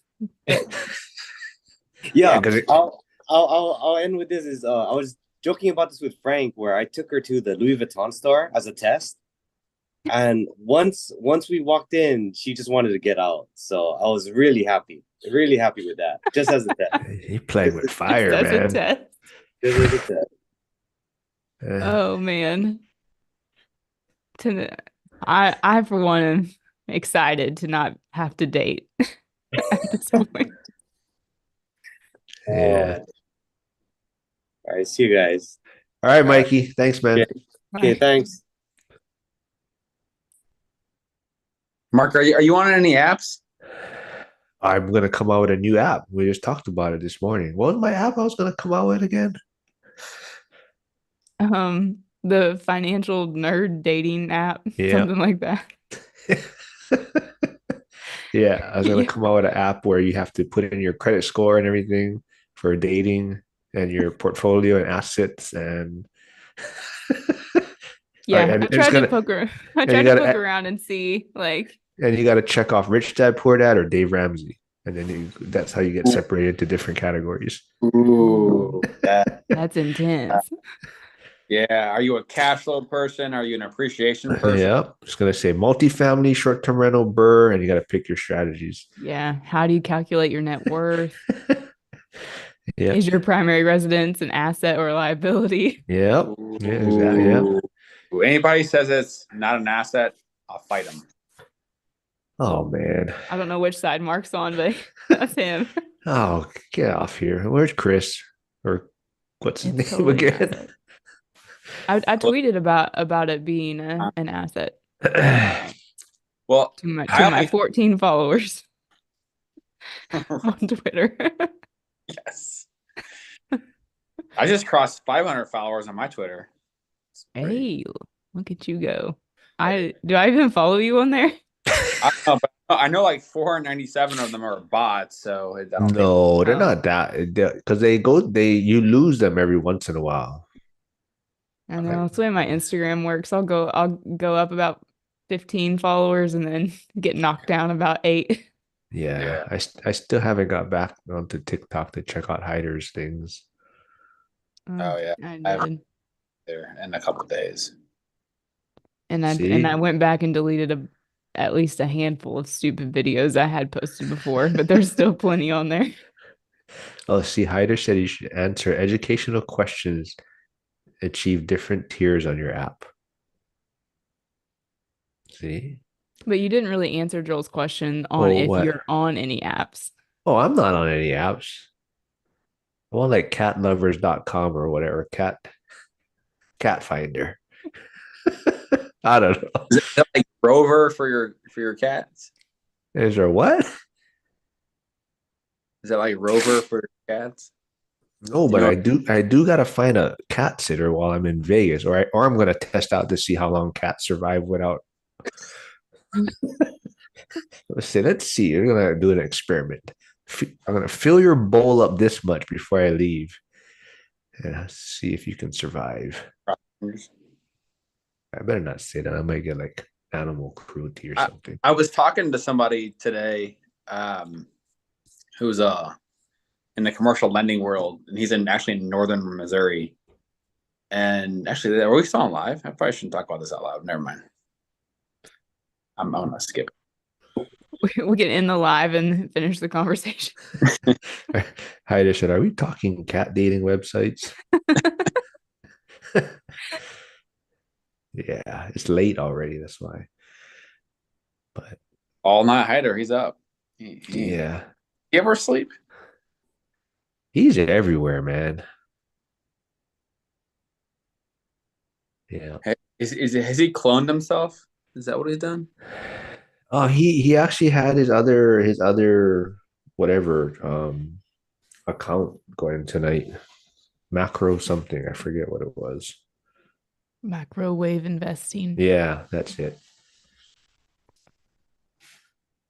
Did you like my live title that I used? Well, Hyder says he I didn't see naps. what it was. Oh, you didn't see what it was? No, let me pull it up. Oh, the buzz The on buzz real on real estate. estate. Oh yeah. Well, we should have Landlords. busted out our drinks a lot sooner. Well, yeah, I would. Yeah, never mind. We're live. I was gonna say something, but Yeah, don't. yeah. No, but yeah, I'm glad Scott jumped on. Like I've been trying to push that guy to like telling him like, dude, you gotta. I mean, I told him if you're fine with how your property managers are working, then don't complain to me every day. But if you're gonna complain to me every day, then Do do something about something. it. Yeah. So you call me like the same thing every time, and I'm like, yeah. Well, did you call someone? So hopefully hearing it from other people. And Yeah. yeah. Sorry. You talked to my coworker today? No, we're talking on Friday. Oh, I thought you said he talked to you today. Who We were were you tech. talking? Oh, okay. Yeah. Did Jesse? You talked to Jesse, right? I did. Yeah. I texted him today because I don't know if he's getting my emails. No, he wasn't at one point. So something was wrong with his Gmail. So he had to like delete stuff. So he might be getting it now, Okay. but there was a point when he wasn't getting stuff. So he had to like maybe clean it up or erase some things. So I don't know when he got it back online, but yeah. Yeah, but yeah, I'm gonna come out with that dating app, financial dating app. Financial firefighter. And you have to say what country you're from. What your passport status is. What's the name gonna be? I don't know. I'm just messing around, man. You're not gonna do it? No, I'm not gonna do it. He thinks he's just gonna find, his next mate within the financial circle, anyways, with the people he networks with. So Did I say that? yeah. Oh, maybe I did, kind of. Yeah. I think that's on the recording. So Oh, to the 4 viewers right now. No, I don't know. I can't even tell how many are watching right now. But yeah, I saw it's fun, man. I don't know. So what do you think is gonna happen in Vegas? You gonna find a significant other? In Vegas? That diamond? No. There's gonna be hundreds of other people there, probably 10 girls, but hundreds of Yeah, it's gonna be people. like 10 girls there.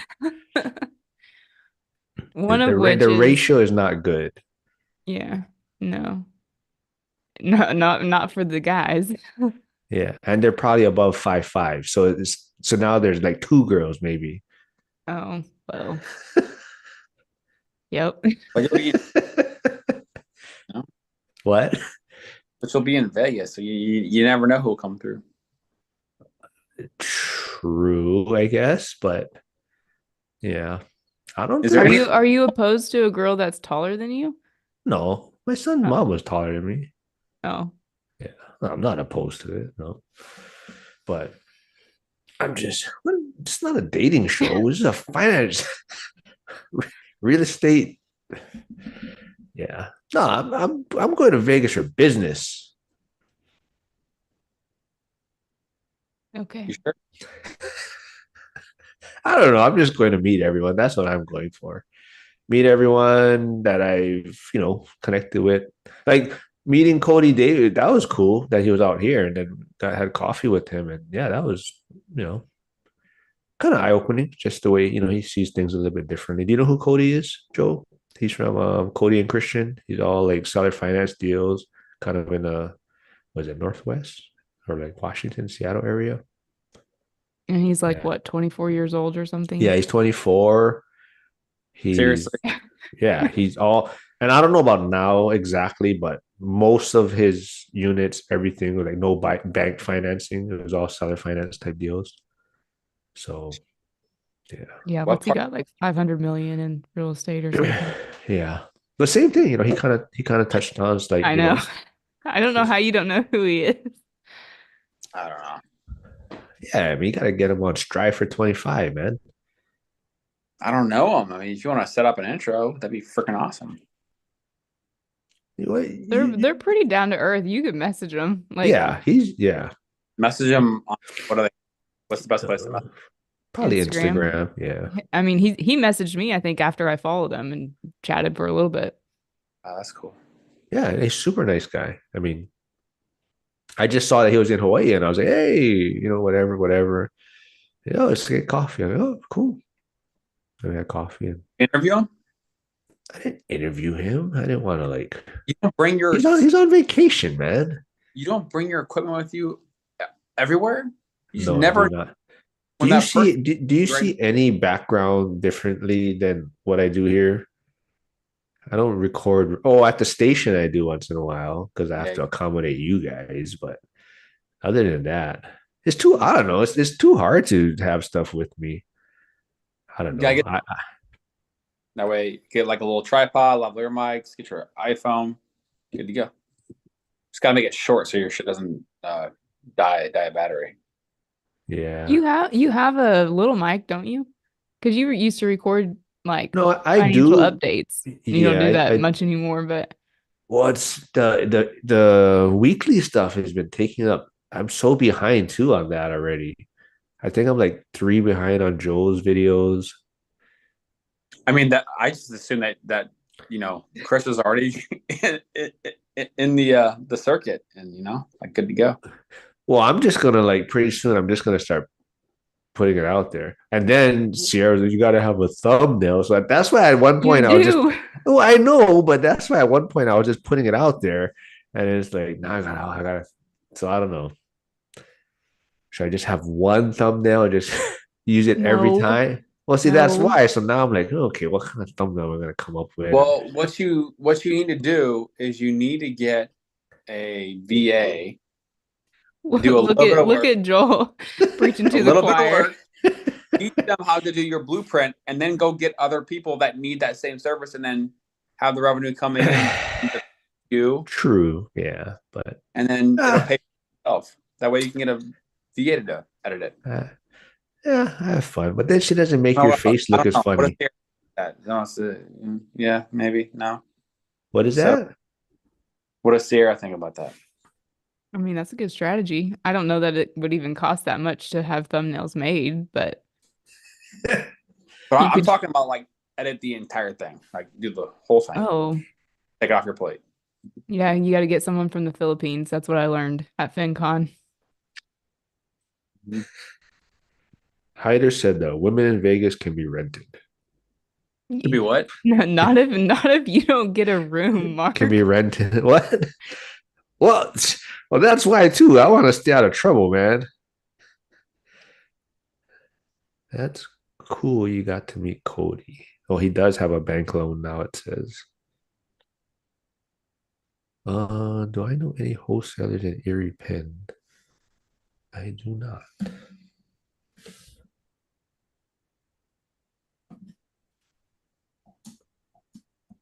Yeah. No, I mean, I'll probably get it. I don't know. We'll see. Hang out with Mikey, right? Isn't that what you're going to do? Yeah, Mikey's going to be at the bar all night anyways. Yeah, he should have just got a room with 2 beds. Are you taller than Mikey? Yes. I think I am. I forgot. I've only met him in person once. Wait. How do you guys? What is that? How do you know each other? So there's a firefighter that I was with in another department that's his good friend. So somehow I don't know if Mikey was talking about real estate and another guy, the firefighter goes, hey, this guy is doing this kind of stuff. So then Mikey, I don't know, I guess was checking out stuff and then he messaged me. I said, oh yeah. So yeah, and then There was like one of my mastermind stuff, meetups, barbecue kind of thing, and I told him to come by, and he came to that. So that was like the first time I met him in person. Who's the person that was already in Pittsburgh that you knew before you started investing there? That's my friend Eric. His kid and my son are like buds. They're like the same age. And then Yeah. so actually, the guy, my coworker that you're gonna be talking with, they're like best buddies. Like they've known each other for a long time. Have you interviewed him on your show, Eric? No, I haven't. Would he do it? Okay, I'm gonna mute this and stop this real quick. Oh, No. He would be kind of long and confusing, maybe, but he would.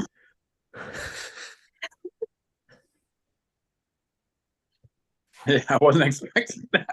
Well, no, I mean, he's. Do we want to end this? I mean, What? do we want to end this? No, I mean he's super smart. It's just he would veer off quite a bit on his stuffs and yeah. But you're the host. Your job is to send bullet points. Hey, trust me. I yeah. I do my best, but sometimes I need a little help, from the guests. But yeah, I mean, I feel bad. That's why I wake up early. Oh shit, I gotta send Sierra something. I can't just wing it.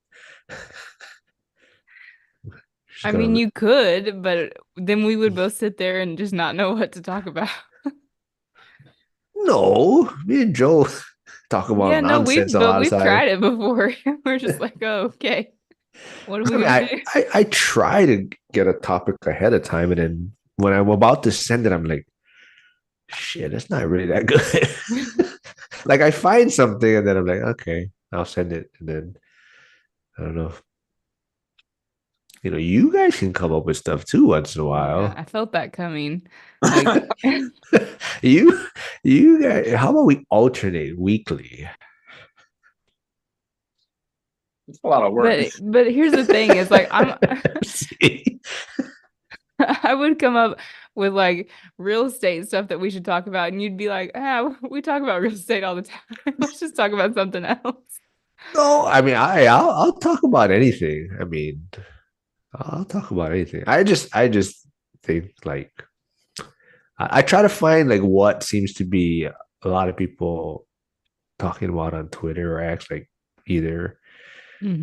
So like that, like the one we talked about today, kind of some guy was getting a lot of, I don't know, if backlash about it was, and about getting a prenup.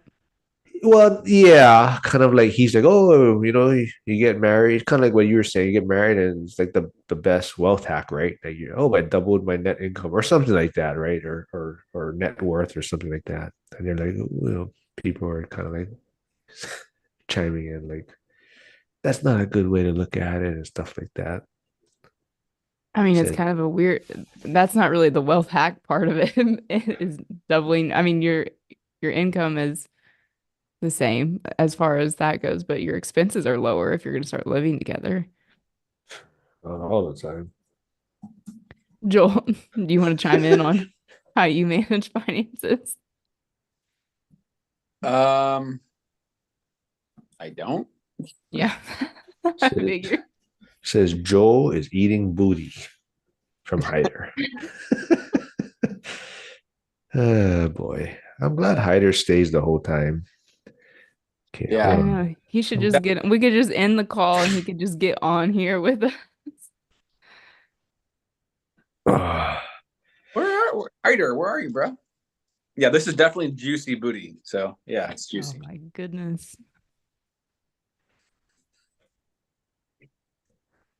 Nathan usually watches these, so I'll be interested to see if he Who? Nathan. The whole thing he watches? Well, he usually has it on his phone up. I don't know if he's Oh, like listening to the whole thing, well, but how come he should comment and say stuff? Yeah, we well, need Yeah, like does he have any like funny stories about you or interesting stories? maybe. Well, he can put those things in the chat or Hey, Mark, can I ask you a real question? What'd you say? Can I ask you a question? Oh, yeah.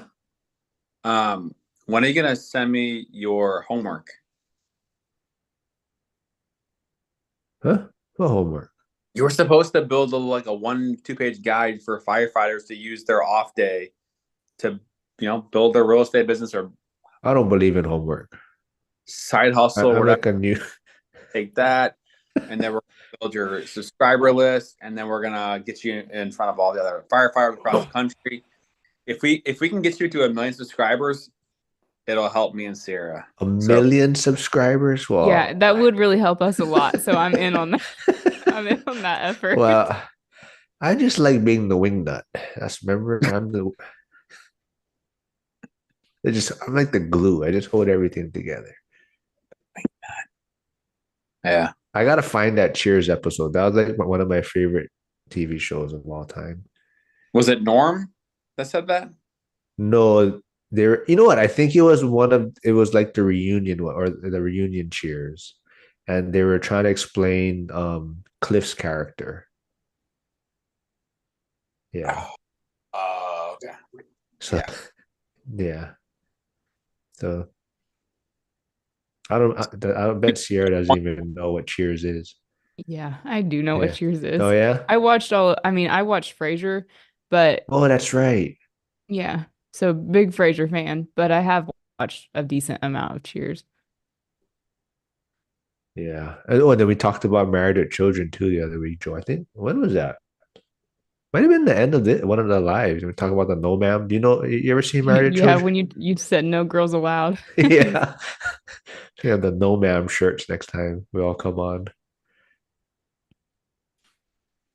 But yeah, no, Sierra, yeah, I gotta tell you, Sierra's the star. Everyone has nice things to say about her in the comments and all the videos. I'm pretty good about following up with people and being supportive. Yeah. I'm glad Michelle got on too. I think she was kind of nervous to get on, Frank was saying. Oh no, maybe in Facebook she said that. But yeah. It's cool. Yeah, it's cool Well, just yeah, getting everyone on. I brought up the idea of like the appreciation play, how you get in versus like like she buys a property in 2006 and it's worth how much? 1 point whatever. Yeah. But it's just a pure time play, right? Market time, like how many $65,000 properties you have to buy to get there, Oh yeah. I don't know. Sorry, I'm multitasking here. 1, 2, 3, 4, 5. Huh? What are you doing? Oh no, I'm just seeing. It's been like at least 5 weeks since you put out one of my episodes, so it's okay. 5 weeks? No. It's been a couple weeks. I don't That's good. I don't know, Sierra. I don't know if there's bots, but the other video is like for some reason getting a lot. Not for some reason, but there's a decent amount of views compared to the recent ones. So I don't know if it's one of those. Which video? The one about is your job stealing your life. The thumbnail on that was pretty good. I tried. I think that's it. Well, that's why I had to ask for new pictures from you. I know. I could probably send you some more. That's all I had at my disposal. Yeah. No, but tell Nathan. You gotta get Nathan on here, maybe. We want to hear like the behind the scenes story about Sun Peak official? Some funny stuff. I don't know if there is any funny stuff. Can't I'll have him just come in be. here for a sec, but I don't. I mean, if you want, well, Can't be just making fun of me and Joel all the time. I'm not sure how well he'll articulate himself, but we'll see. Hey, Nathan is here. There he is. I've been listening. No crazy stories off the top. Sierra's always focused on the next big thing. Yeah. See, I can't even see the probably chat. she probably gave you a bullet point to say that, Nathan. She probably like wrote it out for you. Here, say this. Nope. Hyder said, "Hey, Nathan, Sierra's better half." No. I don't know about that. Joel, you're frozen. Is he frozen on your end? Yeah, he has Oh, that. I There was he is. looking at the YouTube chat. Oh. He said he'll come in here in a minute, but Oh, yeah, I cool. mean, so Yeah. if you think of a specific question you want to ask, Ooh, all right, all right. because I don't think he'll have any stories. Yeah, I got no questions. My brain is fried. Nathan, let's see here. Huh. Let me grab another chair real. What could we ask Nathan? Is he a Lakers fan or a Warriors fan? I don't know. How does he put up with Sierra? Oh, come on. Oh, she heard that.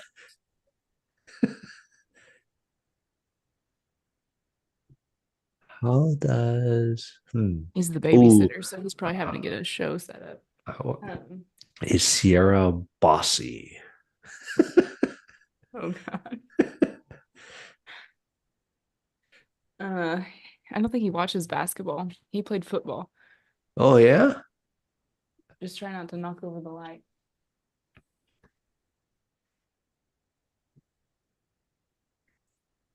Mark, don't mess this up. What do you mean mess this up?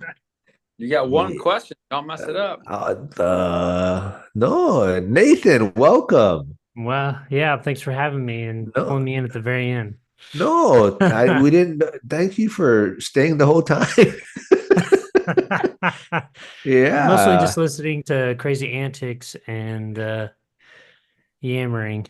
Yeah, I'm kind of the wingnut, like I like to say. Just try to bring everyone together.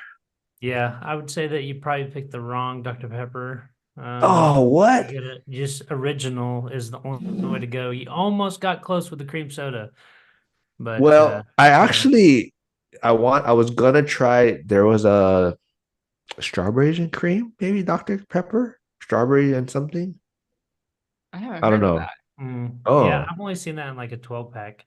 yeah, that's why. So everywhere I went, there was only like 12 pack. I'm like, I mean, at I'm that not. point, you're invested. Yeah, I'm like, I'm Like not if it's buying a good, it's 12. good. If it's bad, you kind of wasted it. Exactly. So I said, I had to drive to like 3 different gas stations. Oh, there's a zero sugar. Oh, I was looking for the diet one, but I don't know if there's a difference, but I found this one. Yeah. Have you guys ever had Fitz's or ever heard of Fitz's root beer? Yeah. Mm-hmm. Oh, no shit. Okay. Yeah, the Fitz's Railroad Restaurant. Oh, we have a question. We have a question. Oh, after, sorry. Okay, because the Fitz's cream is like okay, some good shit. All right. Question for Nathan. Or actually both of you, who sleeps on what side of the bed? Let's see. I'm on the right hand side. Yeah, I'd be left if you're looking at it from the footboard. Okay. I'm sure Hyder has a breakdown of what that means. And if he wants to comment on that, please come on. Come on and speak it. Oh, see, Hyder said he has not been impressed with Dr. Pepper's extra flavors. Just let him in. I didn't figure that would last long. Come here. Come here. Pepper's got a cream one too. Yeah, that's what I said. I thought you said strawberry. Well, strawberry cream, I think it was. Oh, okay. Yeah. Woman's always right.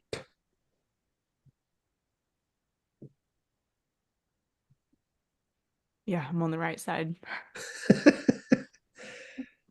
So do you follow football since you played football, Nathan?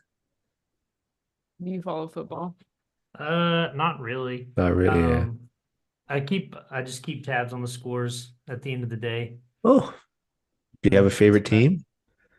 I mainly watch, or if I do watch, it's going to be college football. So it's going to Oh, be the alma mater of who's gonna? Oklahoma State. Oh, who's gonna win the championship? You think? I don't really know. I would assume, I don't know. It's a toss up. Yeah. You know, both teams showed really strong showings this past weekend. So Yeah. Someone just come in here if you want to. Oh, yeah. Oklahoma State. What is that? Oklahoma State. Yeah. Oklahoma State. Okay.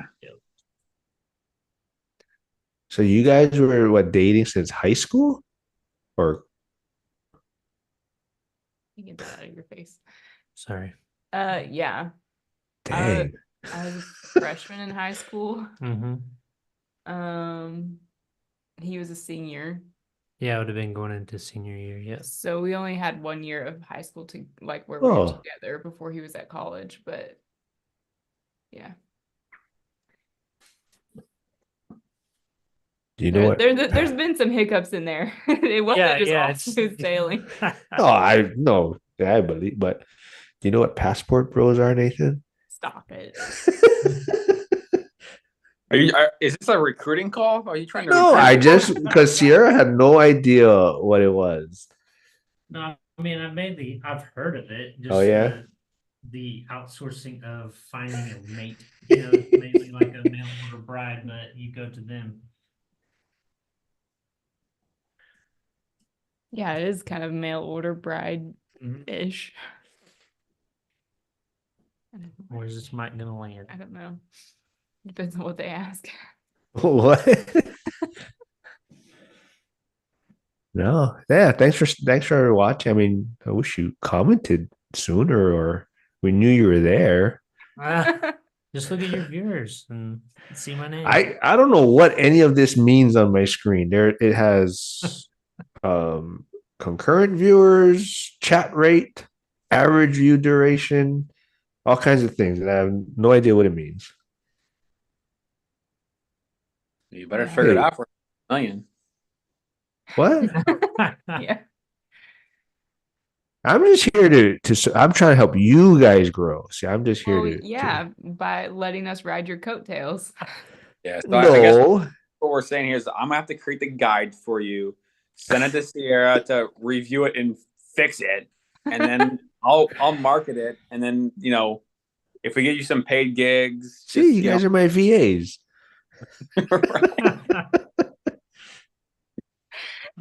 Sierra can just polish anything that you guys create. So yeah, what did I say? What were we talking about the other time at your think tank? Like I knew you had bullet points for like I never asked you about it, but I was like, she guaranteed had bullet points for her interviews, and yeah, you made a comment about me being pretty organized. And I am. So how does the rehabs go, Nathan, with Sierra's I don't know if she's right in there for the most part. Unless it's crawling under the house, then that's where I go. Yeah, but if it's crawling into the attic, that's usually where I go. Yeah. That one both messes up. They want to know if I'm bossy, though. Oh, no. I would say so. We'll have you on this site. We'll interview you after. But yeah, give me behind. That answer was quick. That I wasn't. I thought he would give it some thought, but you trained him well. So. I mean, definitely a go-getter. Like get it done. As quickly as possible. Like there's no time to dilly-dally. But I do like efficiency. I'll be like, why Why are we talking about this? Yeah, no, I can see. I mean, like she's on the dot for the interviews, Joel, but she's like waiting to be let into the interviews. So I have to search for Joel. We're gonna need to send a spotter, Louis, for you. What is that? We're gonna you need to find a spotter in St. Louis and have them knock on my And then he's like, "Can you like Google me also and like Google whatever calendar thingy?" So I'm like, Jesus, I gotta send you reminders also now. I need to go to my calendar. Can't you just sync your Zoom account? Who? Him? Yeah. Yeah. Oh, but you want the invitation, not just the link. Yeah, no, he wants the reminders also. So I have to send him a Google whatever event or something now No, too. I just want the calendar event. That's what that's the right version. Not just the email. Yeah. See, he's so demanding. He's like a prima donna now. So, Joel, are we gonna have your wife on next to ask her questions? Oh man, you want that, but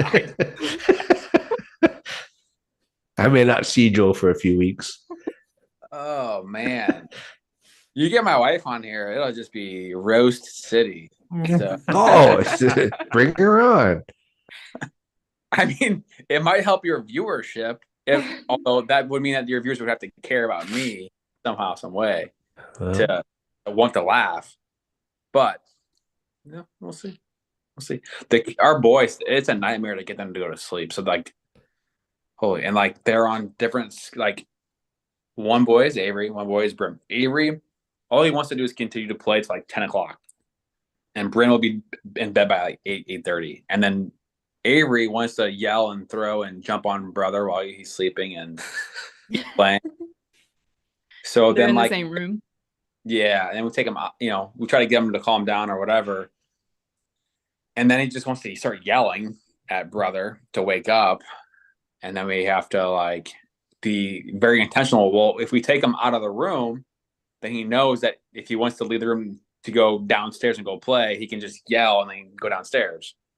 So we're like fighting this game of like, okay, what do we do to keep him to calm down? My advice is just to give up and let him stay awake until 11 o'clock at night. We've done that. We've done that. We got in a great routine that way, and like I said, it just totally redeemed our mornings. Yeah.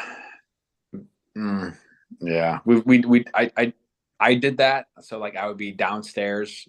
We have a sectional area, and like, so daddy, okay, like, okay, I want to watch football. Like they don't care about sports, nothing. Like I don't really watch a lot of sports when I'm around them. It's like, okay, let's turn on football, basketball, baseball. Like only watches the football, the channels going on at one time. And it's just like, I mean, it's just sitting there on the couch watching shows.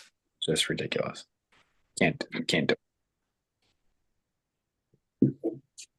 It's always great when it comes time to us watching shows, and our son may have been watching 3 hours of his shows prior to that, and we go to watch one. He's like, "Oh my gosh, we got to turn.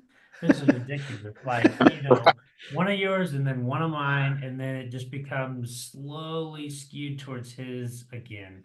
Yeah.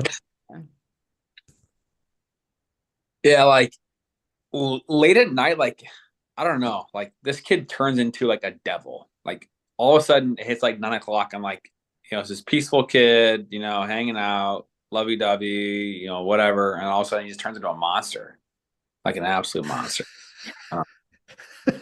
Like that's where the point of overtired hits, and then it just a spirit demon comes out. So they want daddy to like lay down next to them, right? And so he crawls over, and he's like, "Daddy, I want to play rock, paper, scissors." I've only done it with them one time. And he's like, "Okay, you be paper and I'll be rock." And I'm like, I mean, I can't tell you what it is. What it is? We gotta go rock, paper, scissors, shoot. He's like, "Okay, rock, paper, scissors. I'm meteor. I win." Like, what? You're 4. You're like making up your hair. Like, what the fuck? like the rock, paper, scissors lizard Spock from Big Bang Theory. Yeah. He's Yeah. just got his own thing. Yeah. And then like literally like this evening, this night, he told me, yeah, Daddy, I think the moon is fake. It looks fake. I'm like, what are you talking about? Where's it's like 9:15. Like, what is going through your brain thinking about that the moon is fake? Maybe it is. I don't know, but like why is a 4-year-old thinking about that? I don't know.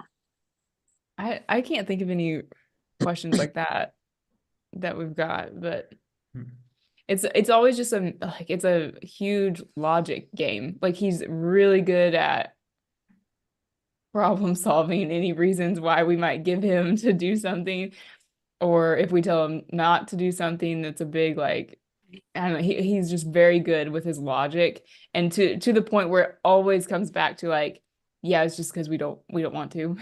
Like there's really we have nothing else to say. Right. Is it the whole like why about everything?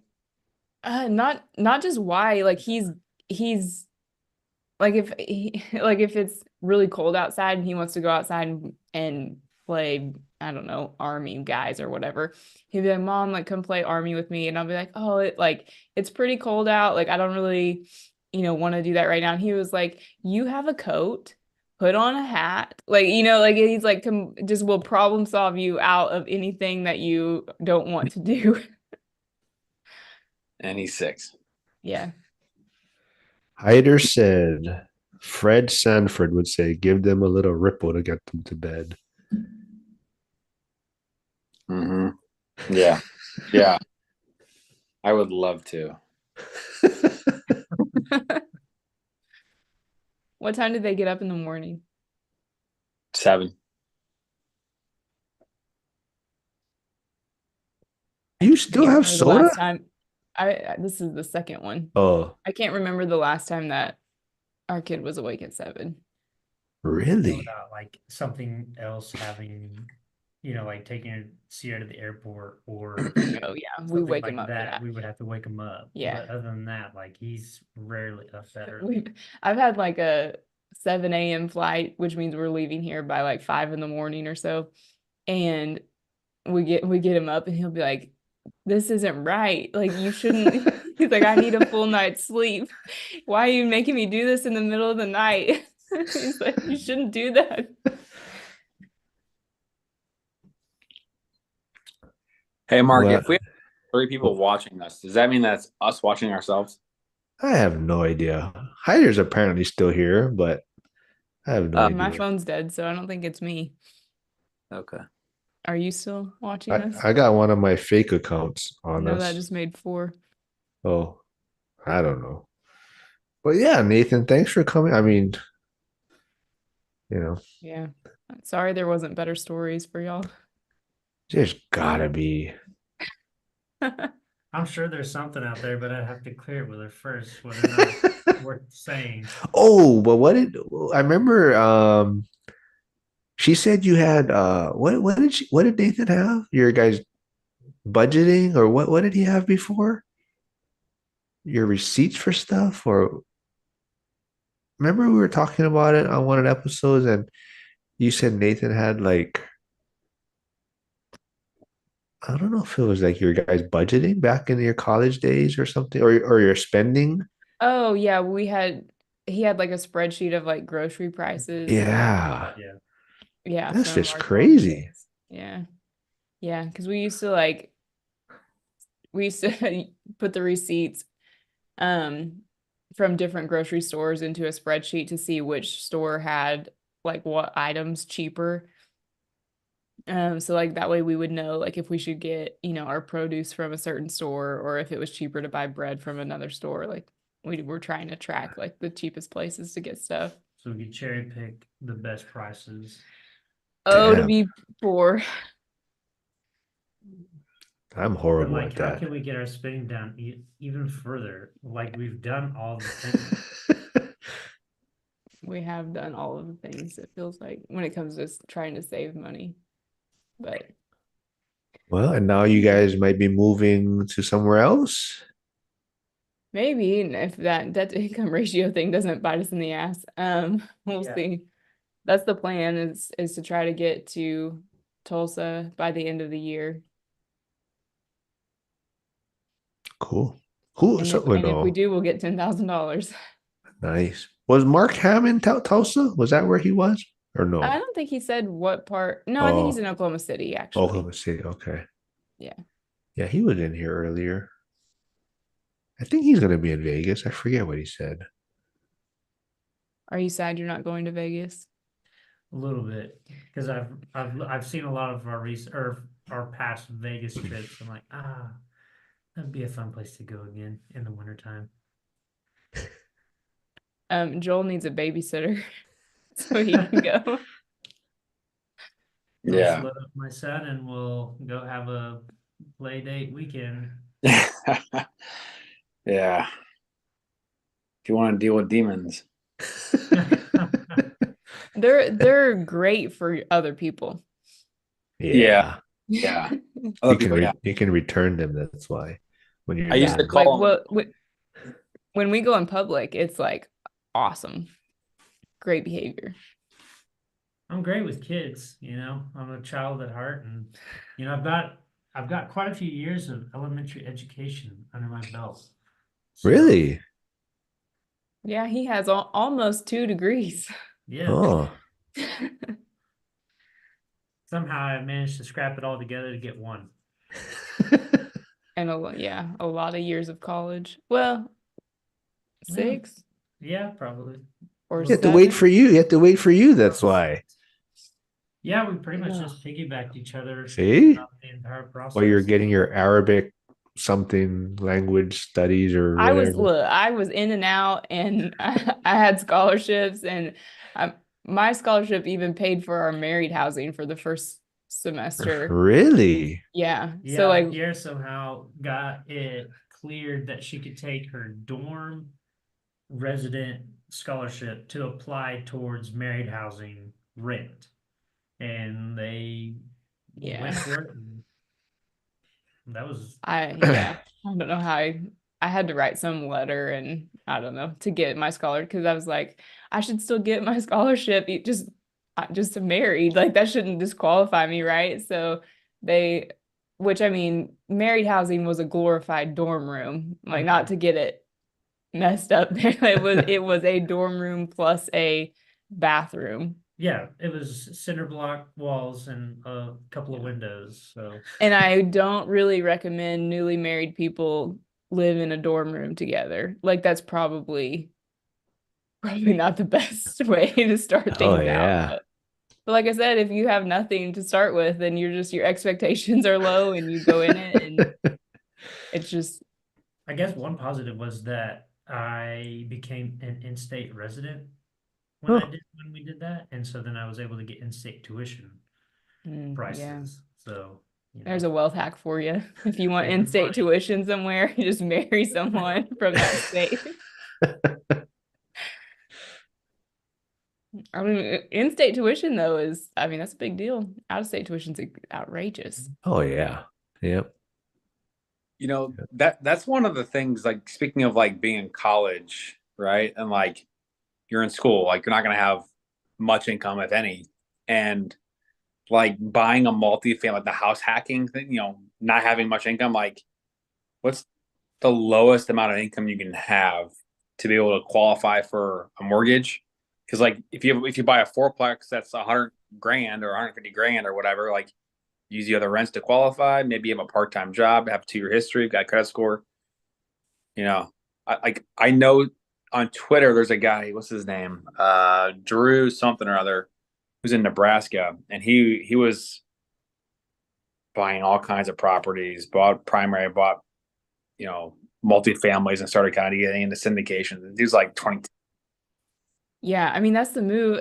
It was way more common for parents to buy their college kids a house, and then the kids rented, or the kid lived there for free, but then had a couple roommates that would help pay rent to the parents of that person. Like that was very common among like classmates, that they were living in something that their parents bought. But I mean, we did buy, while we were in college, our first house. It wasn't a house hack, but I mean, we would have had I think you had just started a full-time job maybe at that point. Yeah, yeah, because I'd started working at a bike shop when we were renting the townhouse. Yeah, so he may have had maybe 6 to 8 months of full-time income, and I had probably something part-time with the school where I was getting some sort of like stipend or something. And so, I mean, well, like we couldn't have had hardly any income. And we qualified for one of those like $100 down loans. Yeah. But we bought that first house, and then, we ended up making almost 40,000 on it after having it for 2 years. Yeah. Damn. Yep. And that wasn't even a house hack, but I mean, but it was a HUD house that we purchased, and like I said, I don't know how we qualified. We wouldn't have had much credit other than we had paid some utility. Like we didn't have credit cards at that point. I think I had a car payment and had some utility bills under our belt. So I don't know how we got in, and our rate was good. So I think our mortgage payment was like $580 or something. Yeah, That's with Dang. taxes and insurance. It was less to have a mortgage than it was to pay a monthly rent, which Dang. was kind of the driving factor for having to start house hunting. Was like, man, we could spend less on a mortgage than a rent, you know. That's Utility Mark's can't gas add that bill. much. That is, yeah. Like gas bill. What? No, I mean, that might be my gas bill for the month, and that's when I work like 5 minutes from my home. But yeah, you guys gotta come to Hawaii, all of you, and see how expensive everything is. Yeah. Have you guys been? No. No.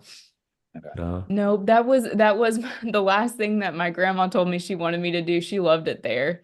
Really? She went several times with her sisters, and she was just like, I know you'll love Hawaii. Like, I hope you visit someday. No, it's a great place to visit and retire. Like I truly believe that. But to get ahead and everything, it's challenging, and you know, kind of get just really caught up in the rat race, and you don't get to enjoy it too much. I mean, I mean you can, but you're just so busy working or doing other things that it's better just like my friend. I don't know who I was talking, but one of my friends from high school, but they moved to Vegas. I mean, him and the wife, they're both pharmacists, so they make good money, but they figured, you know what, it's better they move to Vegas, make more money now, and then so they still have a condo here that they rent out, but so they came back for the holidays, and I had coffee with them, and they're like, yeah, man, we were at the beach like every day for like 2 weeks, and they're just enjoying everything, and yeah, they said, yeah, that's the way to do it. Yeah, so when are you? When am I what? When are you gonna do it? I mean, I gotta wait till my son, probably wait for him to. Yeah, it's actually him and my parents. My parents are getting old too, so it's kind of just figuring out that, and we'll see. But when you get to 1,000 subscribers, we'll come. Well, you have to figure out where you want to do your thing, and then you'll be so rich you can just fly anywhere you want on a private jet. Like the borders and oceans won't even matter. Yeah, well, we're a long way from there. If you could just pick us up on the way, that would be awesome. Well, maybe my app will take off. I mean, yeah. Or that children's curriculum I'm trying to get you to do. See, I'm happy with what I'm doing. I don't need extra stuff to do. Yeah, because you did. Yeah, it's been a while, but yeah, you said that you're the lazy investor, right? I am very lazy. It may not seem like it, but I'm lazy. I like to just be. I don't know. I found out you used to like work out in the morning, go to work, do 2 hot yoga classes. Like that doesn't sound lazy to me. Well, it's better than working overtime. I mean, yeah. it's a different kind of lazy. Like, I mean, It's a Kind of like, low kind of like, effort. yeah. kind of like your jokes. They become a little lazy. What do you mean? What? That's enough said. Mic drop.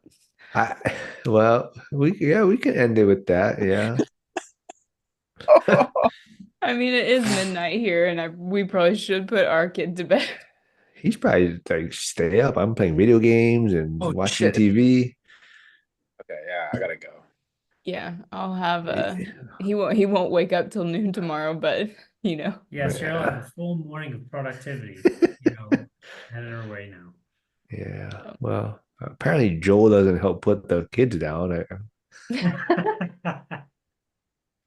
Yeah, he What do did. He had to answer the moon is fake question tonight. Oh, is that where he ran off to for a little while? Yeah, my wife's not feeling good, so I had to take And over. you're on here for like 3 hours and she's not feeling good. Sleeping. Huh? She's sleeping. Oh. Okay. Well, She's that sleeping works. for like a couple hours. Yeah. Oh, that works. Well, oh, Right. All all right. right. Well, yeah, we'll end it here, I guess, since you're tired of my jokes and uh, yeah, I do have to find that No, three. but What? you're getting a little soft on your jokes, man. You got to keep it ringing. Like the whole like first part of this call. I'm Talk well, about a lot of people are Hey, gone. hey, he's I he's taking it easy on those guys. I'm no, I gotta spread it out, and I don't want to. I want people to return. Like I don't want. I mean, I don't want people to get too mad. Like, well, yeah, that's why we gotta have the chat on the side. But I do need a 3x button here somewhere. Like, I what? Yeah. No, then we should have ended this a while ago and just done it off the live. All right. Yeah. We Well, can do our own lives every once in a while. We don't have to do them with the whole group. Hey. All right. Yeah. Thanks, Nathan. He's the true star of the family.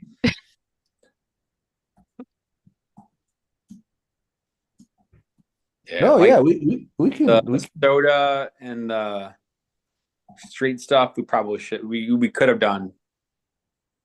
And it was actually that's probably the most entertaining part of the whole video. Yeah. We What? should have done it earlier Oh in the yeah. call. Yeah, well, we can do another one. I didn't know Sierra was gonna have her so prepared with pronunciation and everything. See, like she I comes told off. you I was gonna type them up. I told I you. know. Yeah. It took all of 2 minutes. True, but yeah, we can do another one. I mean, who else? Who else? Yeah, I was trying to get self-storage guy on tonight, but he couldn't make it again. But it looks like Hugo has a studio set up. Yeah, Sierra, did you see Yeah. that? So Yeah, it looks legit. Yeah, so I He think went he went all in. yeah, so I think he wants to use me again on Friday. He's like, "Hey, I need your help. We gotta do a test run." Whatever. Got that 1,000 subscribers. What is that? He got to that 1,000 subscribers, and now he's in the big leagues. Yeah, He's monetized. yeah. So he probably wants a test run before he goes live. So I'm like, yeah, whatever. Let me know. Awesome. I'm down. I haven't talked to you in a while. Yeah. So, is he not part of your weekly rotation? No, not really. He's too famous. Yeah. Yeah. I said I'm the stepping stone. I want you guys. Who was the other one, Sierra, that I was telling? They said they were kind of uncomfortable. I forget. And I was just like, oh, just come on. Practice. Nobody watches. Oh, Sierra said that too, though. She felt way more comfortable like when she did other interviews or podcasts. Like, Yeah. I definitely feel like I've gotten better at, well, even my mom said when she watches the video, she's like, you're better in front of the microphone now than you were at the beginning. Yeah. Like, thanks, Mom. Yeah, Sierra probably practices too. That's why in front of the mirror. No, I mean I did probably practice before the very first call that we did, and that was probably my worst one. But um I don't really practice, but I do try to prepare some. I I barely made it onto this one. I driving around looking for Dr. Peppers. I just got done doing the yard at my parents' house. What else did I end up doing? I had to go grab lunch. And I'm like, I'm just gonna hop on here. Wake up Mikey from his nap. Yeah, that guy, man. Yeah. Yeah, we'll end it. We'll do it again. And yeah, we can do a In the wing nut, bro. I try, man. We stick to our strengths, man. That's what we do. You know? Yeah, I tried to invite Amber on tonight, but she said she was already in bed. I was like at 8 o'clock. So Well, let's see. What's another? Yeah, we can do. I don't know. I gotta work this weekend. what'd you say, Joel? I said 4 hours later. I mean, your watch time's gonna be fucking off the charts. Like 4 hours of watch time. Like that's what they want, right? Like watch time. I really don't really know. I've never really studied algorithm and all that stuff. I'm just having fun, so I just, Well, when you talk to Hugo, Hugo's like Sierra. He has probably it broken down like this. He is, and I've seen Yeah. him look at his notes when he's talking to you in your Yeah. videos. Yeah, I'm like, what are you doing? What is a cheat sheet over there? Just swing it, man. He said that he was like when he's pretty much only been talking about the snack stuff lately because he was saying that that like those tweets were doing the best and then those videos were performing the best, so he's pretty much pivoted to Oh, yeah. only producing content about that for a while, and I think that's really what helped him like get more momentum. Oh yeah, I'm sure. That's why he posts crypto stuff and like. But even that, I haven't found that energy drink here. So, but Yeah. yeah, But like yeah, none of us talk about one thing consistently.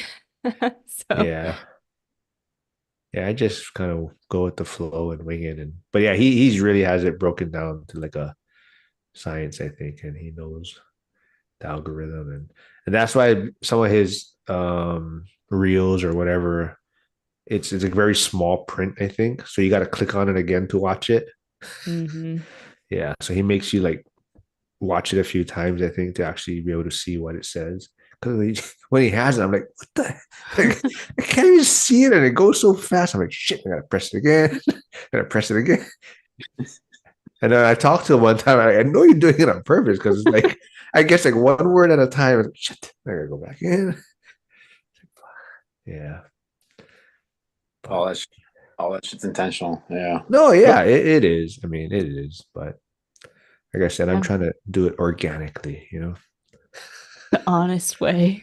Not the No honest. No, manipulation. I mean, whatever. It is what it is. I mean, I'm trying to get right, like more talent on here. I'm not saying you guys aren't talented, but I'm trying to, but it's not working out. But How did you meet that basketball player that you had on? basketball player? What basketball? What player? She's a Pennsylvania investor. Oh, she was on Twitter, and then I think she said something about Pittsburgh, and then I was like, hey, and then yeah, same thing. That was like her first one, and she was kind of nervous, and so I think she did a few more after that. But yeah, Cool. yeah. So yeah, just come on. I mean, just have fun and yeah, trying to get more talent, but it's not working out too well. What have you done to try? Well, I mean, I messaged them and I have this chat GPT written out. um what's the word? I can't even Like think a of the script? word. No, yeah, script to invite them. Like, hey, this is what I'm doing, and I think you'd be great for the channel, and but Maybe you should send that to me and I'll proof it. no. Then I have to read. I gotta redo it, and I gotta Yeah. But I mean, what if you hire Sierra to go recruit for you? We talked about this, and then make sure you pay her some commissions and bonuses. She'll get you some good people. Yeah, I want to kick back. Mm-hmm. yeah, she sent me a few names. Very questionable though. No, they're not. No. I'm like, No, he's yeah. We're gonna have to have a side meeting with Mark Not Invited team, and we're gonna have to get him to 50,000 subscribers. We need to put this plan together fast. We gotta use our tool. It's a lot of work, man. Yeah, we're gonna have a team meeting, but Mark's not invited. Then I gotta come like prepared. I gotta do like research, and right now it's like Joel and I will discuss it on Monday when we get together. right now, Sierra was my editor in college, Nathan said. I mean, that's true. Is that why it took 6 years? No. No, he has almost 2 degrees. Like he only lacked his student teaching and decided he didn't want to teach anymore. And so he stopped going to school while I finished. And then he decided he wanted to go ahead and get a degree. And so he went back. But yeah, ask him why he has any of the jobs that he's ever gotten, who wrote the cover letters and who I edited probably every single paper he ever turned in. That's awesome. Yeah, that is teamwork. Yeah. Yeah. Yeah. I mean, I was definitely an academic, so. Hey, Mark. Yes, Joe. Guess what my GPA was in high school? Your GPA? Yeah. I'm gonna go at 2.8. Ooh. Ouch. Oh. That's a little off. 3.4. Right. What was it? 4.3. What? Wait, what? 4.3. On what scale? Honors classes. That explains a lot. But I had honors classes. You're like too smart. I'm like stupid smart. Yeah, that's what I mean. How do you get above a 4.0? You get like if you have AP classes and all that. Yeah. Like honors and AP classes. Yeah. Yeah, so I yeah, took those, but I don't think we had an adjustable scale like that. No, you could. Yeah, people. Yeah. It's very common. Yeah. Yeah. Yeah. Yeah. Well, They no, would. that So I had a 4.0 but they wouldn't let me be valedictorian because I moved in the middle of the semester of my graduating year. So 2 girls that had 3.8 GPAs got to be valedictorian. And so I couldn't even get the valedictorian scholarships for college. Oh. Why'd you move? You should be like, hell no, we're not moving. Well. No, I needed. You didn't tell Joel those stories. Okay, maybe for a different day. I have to go to sleep. I'm about to die. So you just want to brag before you 4.3. I mean, I gotta brag about something. You thought you had in the 2s. I mean, I knew Sierra had a 4.0, so I mean, I might as well like throw it out there. I mean, we all knew it was being hurt. Yeah.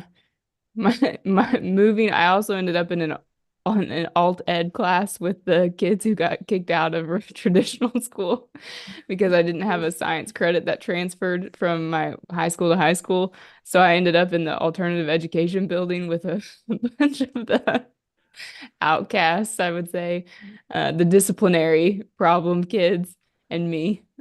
It was a grand old time. Oh, you survived. That's good. See, I'm the lazy one. Exactly. I'm the lazy one.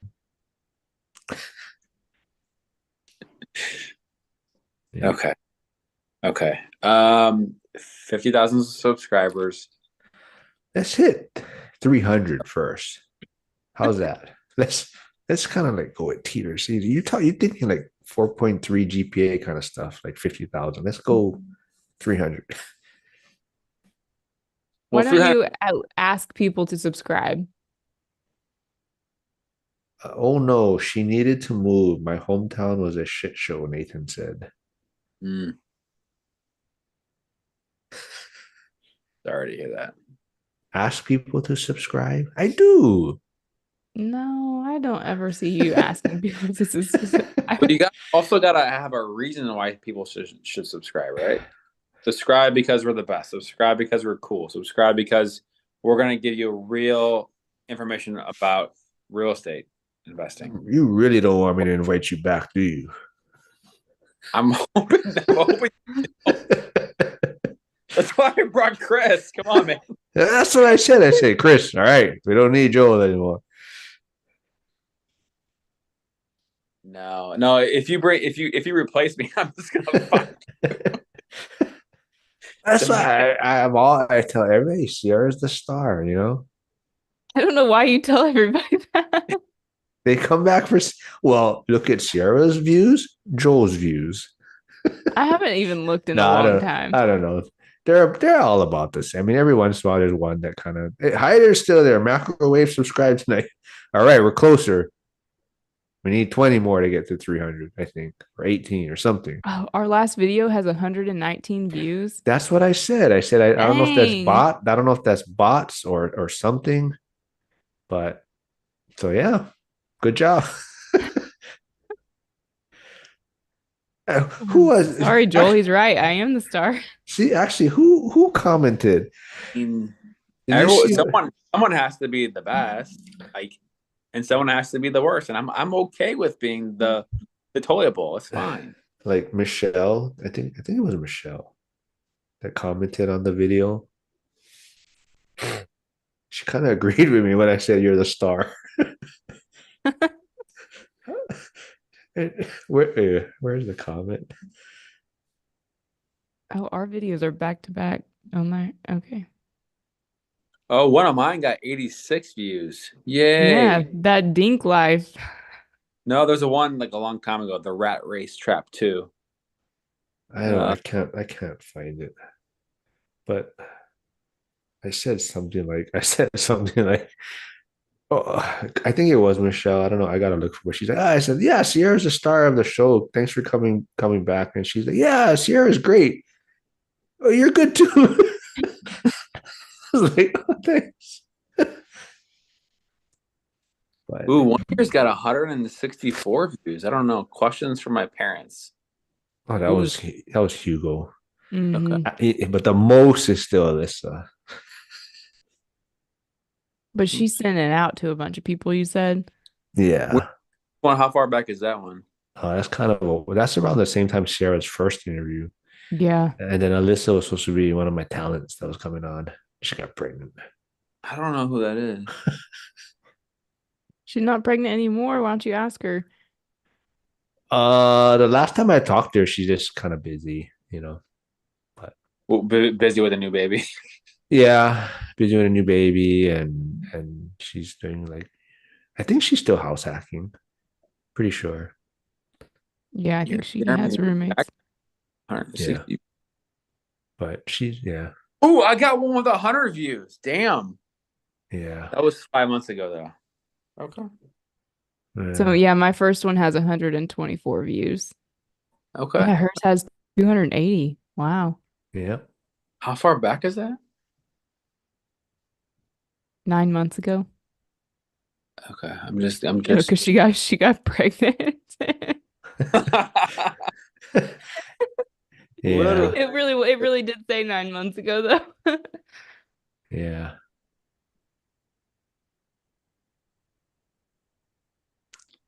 All right. Well, I am convinced that if Mark had bullet points on for his stuff when we get together to talk, we could probably get a video to 200 views if he does the thumbnail right. All right. Let me see. Well, What's what you guys need to do is figure out what's the trending topic going on somewhere. and talk about it, or just talk about what he was talking about. See what happens. You want to do a video on snack? I don't even know what that is. I don't really either. Some kind of crypto. Like a crypto brand energy drink with a snake or something on it. Oh, okay. Yeah, I did talk to Hugo on the phone last week. He reached out to me. That was cool. Yeah, Hugo's cool, man. I like that guy. Yeah. Yeah. Cool. All right. Well, I'll see you guys. Gotta go. Yeah. All right, guys. Thanks again. We'll do this again next week. Yeah. Maybe On our way to PK. Let's go. I'll forget to invite you maybe next week. Don't even think. He'll be messaging people for the link. Nathan's here to replace you now. No, then my kid will be running wild. Well, I was talking Nathan's here to replace you, not Joel. Oh, well, that's fine. I'll swap out. No, I'm just playing. All right. Well, thanks, you guys. Yeah. Come up with some topics next week. All right. See ya. All right. Bye.